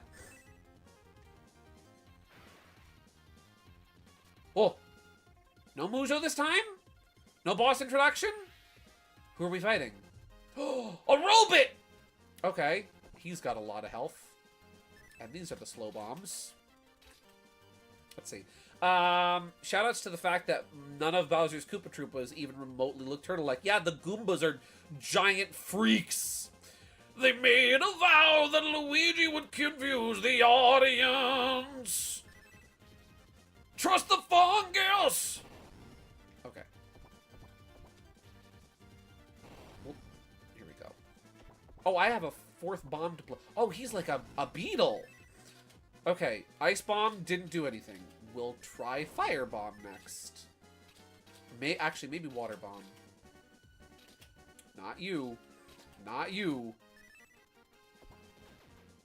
Ow. Do beetles mix with water? Do George, Paul, John, and Ringo like what? Well, they must like water. They live in a yellow submarine. Ooh, you're fast. Okay, water does damage him. Okay, water bomb is cool and groovy, man. Ow. Ow. Come on. This guy sucks so freaking bad at Bomberman. Watch as he fails repeatedly at Bomberman Jetters in this stream. No. They don't like water. They're in that yellow... Yeah. They're in... That's true. They're in the yellow submarine because they don't like water. Whoa, guys. Look, everybody. Look, everybody. It's Rakusho. That's a Metabots joke. I think 3 people on the planet will get that joke, but I thought it was funny.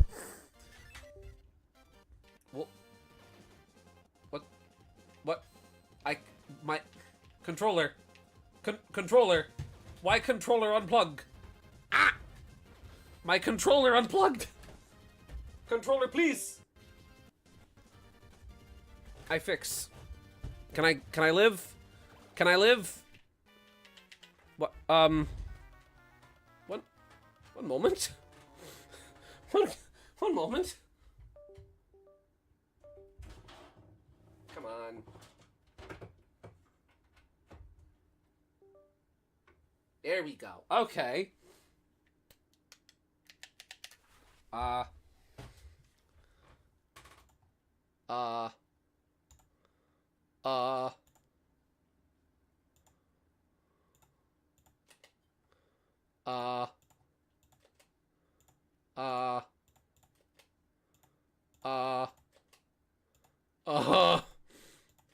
My controller just pooped its pants. In the town that I was born, lived a man across the sea. Nope. Gosh darn adapter does not like to work with me. We all live in a yellow submarine, yellow submarine, yellow submarine. We all live. Why is this happening? Controller. Hello? Ah! Yoo-hoo. Man, this happened at the worst possible moment. Hello?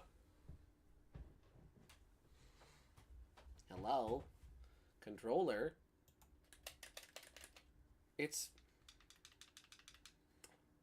The controller is actively telling you to go. I just have to... I'm right at this boss. I'm right at the boss. I'm right at the boss. The boss is here.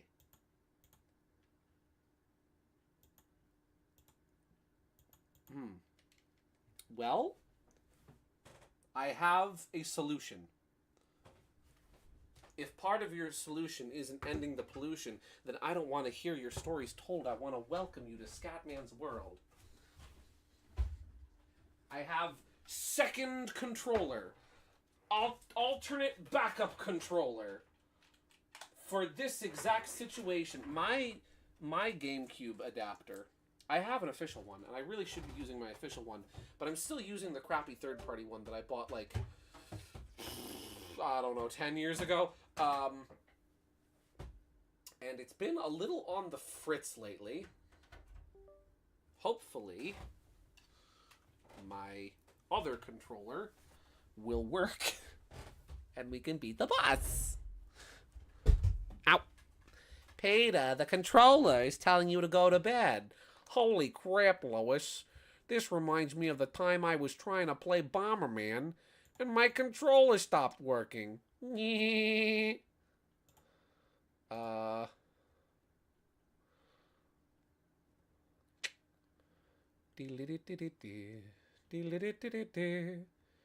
Settings. Controller. One moment. Let me just save this real quick. Oops, my controller died. There we go. And now we have to close my game. But 1 second, ladies and gentlemen. This is a certified technical difficulties moment. Huh.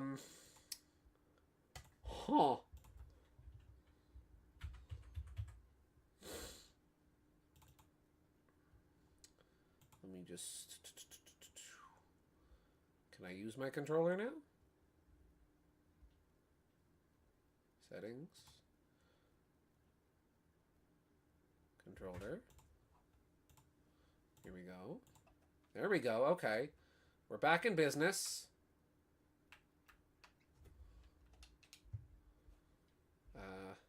Start, select, L, R. Oh, nope.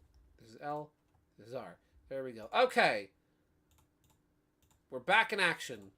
Like a Looney Tunes movie that nobody talks about. And now we're just gonna... Recent... Just pop that cartridge in there. Let's see. Oops, my controller died. Okay. We're back. And I just blew myself up. Okay. No clue what that was. Why am I constantly putting down bombs? Why am I constantly putting down bombs? One. This is a certified technical difficulty moment, ladies and gentlemen. Why am I constantly putting down bombs? Settings. Game Boy. Controllers.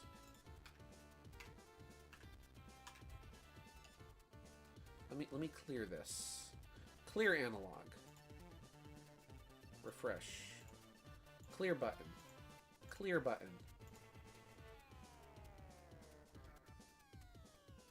Apply. Okay.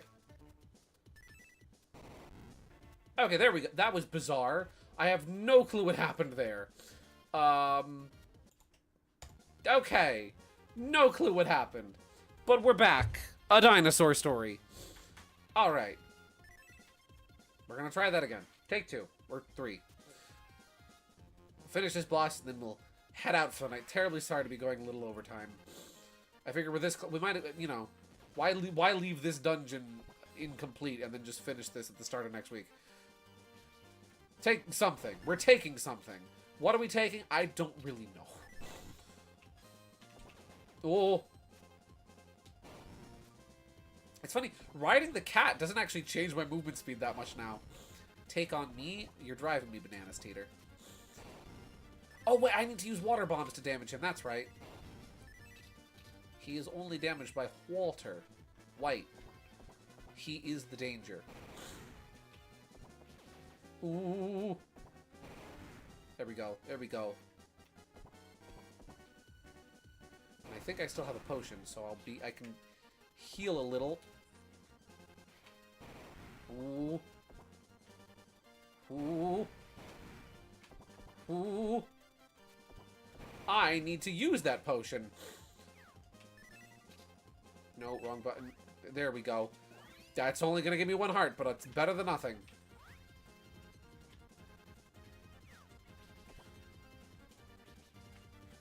Oop. In a day or two. In a day or two. Talking away. Well, I don't know what I'm to say, I'll say it anyway. Today is not my day to find you. Ooh. Talking away. I'll be coming for your love anyway. Take on me. Take on me. Take me on. I'll be gone in a day or two. Yeah, I was not going to hit that. I was never hitting that note. I would never be able to hit that note the way it is meant to hit. That note is extremely difficult to hit. Have you heard / seen take on me with literal lyrics? I, like, literal as in, like, just, we narrate the music video literal? I'm making a monkey out of you. Hey! Whenever I hear that expression, I think about the old, like, Donkey Kong, like, trading bubblegum cards that they made based off the arcade game, where there's a sticker of, like, Mario looking very verklempt and defeated, and it says, Donkey Kong made a monkey out of me. Ooh. Jeez Louise, this boss is a pain in the butt. Ow, I have a 4th bomb. I should be using it. That's 1 health. And I'm on 1 health. Ow. That's a load. That's a load. Yeah, it's a funny video. I'll have to see that.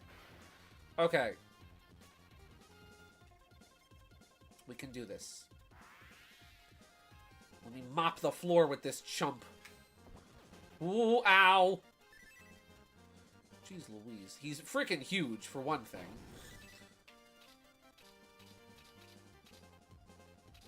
And let's equip... You know what? Get my cat in here. Because I can put down bombs while I'm on the cat.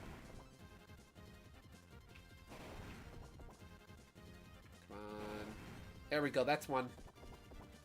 You're best off, like, kind of keeping him off to one side and then staying near the middle. Because he's so big that, like, if you can align a hit, you're guaranteed to hit him. And if you especially, like, aim for the intersections, you can cover so much ground. Ooh, why did I hold still? Time to use that potion. There we go. Ooh, ah, frick. Okay, okay. If one of your little goons could drop a bomb, that would be cool. Yes!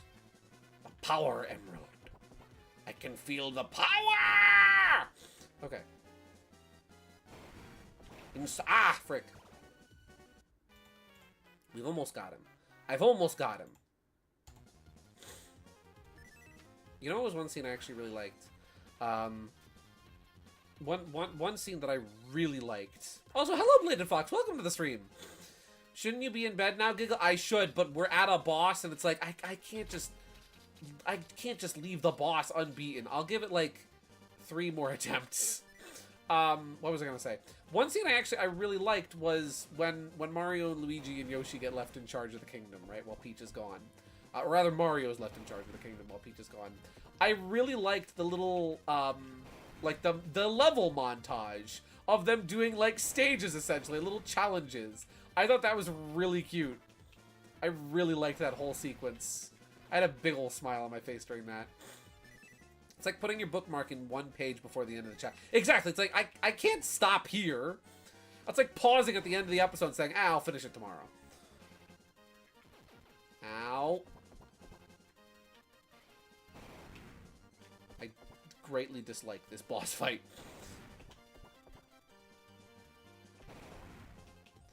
Ooh.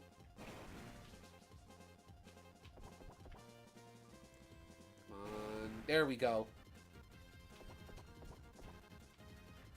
I have an itch on my nose. Cool. Also, there's a joke. There's a joke at the very end of the movie that got me because it's the kind fiddlesticks. It's the kind of joke that I would make, and it's after they all get back to the surface, right? Load state. There we go. After they all get back to the outside of the castle, because it had the frogs. Because it had the frogs. Exactly. Bomberman games do have very tricky, annoying boss battles sometimes. Oh, the castle? Yeah. It died. I loved that. That joke got such a big laugh out of me Because I kid you not, one time, KG and I were playing Them's Fightin' Herds, and this was before. Oh, can damage him with ice bombs too. This was before one of the like DLC characters, Texas, was released, and so we were playing in a lobby, right? We were playing online in an online lobby, and no, I'm sorry, it wasn't Texas. It was Stronghoof. Stronghoof was the character that hadn't been released yet. And this one player who was playing as Texas, who's a character that greatly intimidates me. I do not know how to handle Texas players. That character is terrifying. This Texas player comes up to the two of us, is like, "Hey, I'm looking for Stronghoof. Do you know where I can find him?" Because they didn't realize that like the DLC for him wasn't out yet. And so KG responds normally. She's like, "Oh yeah, he's just in story mode. He's not out yet." My response: He's dead.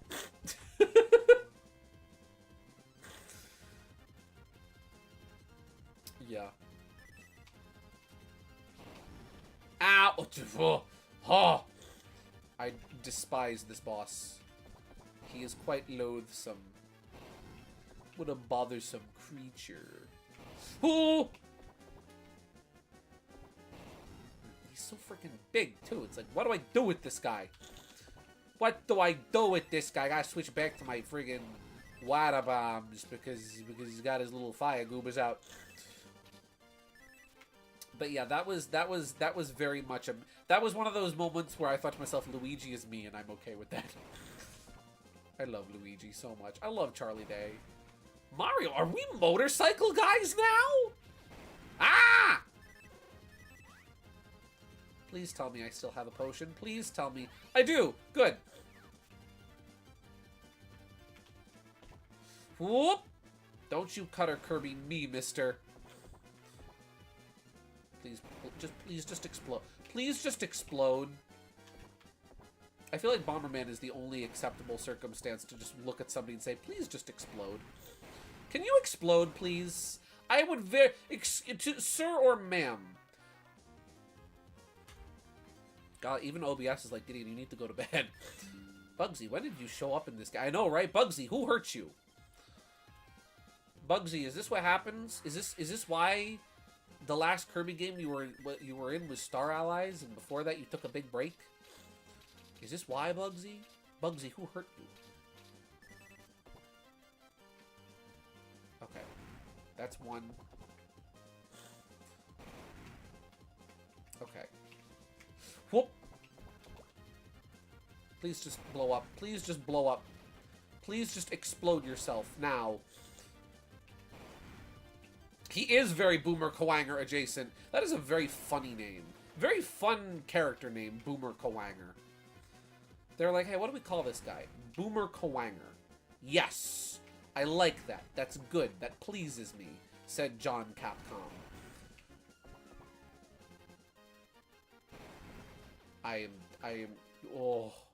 I'm gonna give this 3 more attempts. If I can't get this in 3 more attempts, we're taking a break for tonight. Okay. We're gonna swap our Carabon and then swap our bomb, and it'll be great. It'll be so beautiful. Swap our Carabon and then swap our Bomb. Oh. I loathe you, mister. I really do despise. I deplore you. I abhor you. I find your conduct and behavior most unbecoming of a lady, and think that you should be ejected from this society as soon as physically possible. If and or when that is occurring and happens, I will throw a party with all of my friends celebrating your removal from social structure.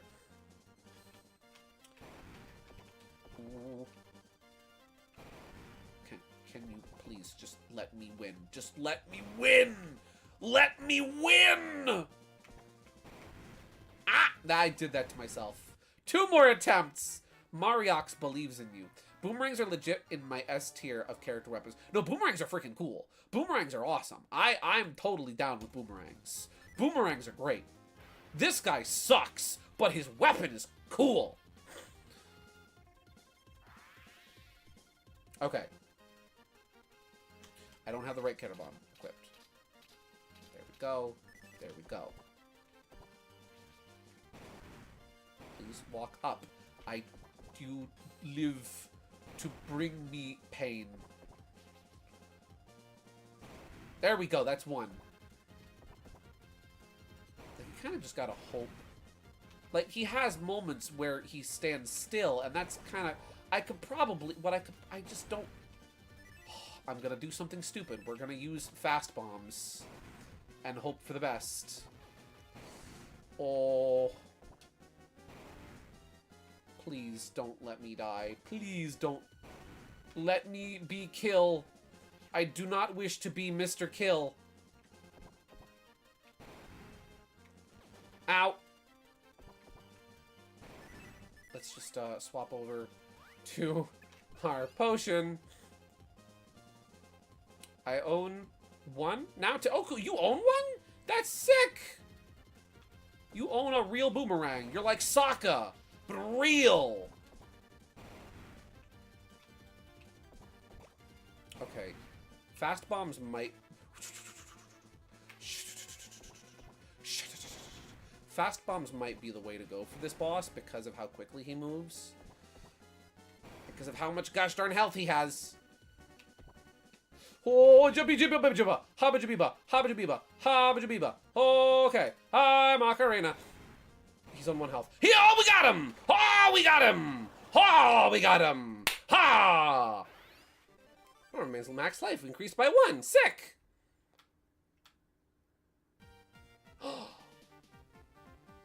Oh, you're from the Jetters. Thank you. You really saved me. However, you were just a tad too slow. Those bandits stole my invention, the time driver, to warp back in time to the first Thanksgiving to get turkeys off the menu. That's right, they warped back in time to the first Thanksgiving to get turkeys off the menu. Planet Nonbiri of the past. Most likely their goal is to find the beam cannon's control crystal. Luckily, those bandits left behind the original prototype. Use the prototype to chase after those bandits to ancient Nonbiri. You have to put an end to their plots.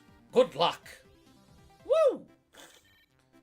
Mighty! Gongo here. I'm detecting space-time distortion near planet Nonbiri. This must be the work of the Hige Hige Bandits. Attach Dr. Chrono's time driver to the motojetter. You should be able to follow the Hige Hige Bandits back in time. Time warp back to ancient Nonbiri and put an end to their evil plans. We're counting on you, Mighty! We're going back to the past to play the crappy bombers that bomb blasts. Oh, ancient planet Nonbiri. Mule, I was really nervous about doing a time warp, but then it's a step to the left and then a step to the right. You put your hands on your hips and tap your feet in time. Let's do the time warp again! Mule. Thankfully, we've arrived without losing any limbs. Mule. So this is Nonbiri from centuries ago. The air is so fresh, Mule. Those bandits are always a step ahead of us. We have to hurry to the beam cannon and halt their plans, Mule. Well then. Sweet, we're playing Chrono Trigger next time. Yeah! Yeah! We're in past Nonbiri. That's freaking cool. I can't wait to see how it differs. The music is already fantastic. Well then, ladies and gentlemen, now that I have dragged this out far beyond the time I was intending to have this stream go to, I would say that now is as good of a time as ever to leave off for the night. So yeah, thank you very much for tuning in, ladies and gentlemen, to the first stream in my new streaming space, in my bedroom, on the new computer. Thank you very much for tuning in tonight, ladies and gentlemen. Past chicken! There's chickens here in the past. Well then, thank you very much for tuning in tonight, ladies and gentlemen. I hope you all have a blessed and wonderful night. And as always, as we say in the cartoons, that's all, folks!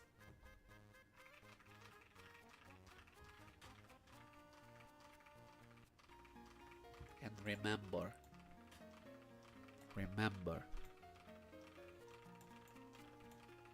you are winner.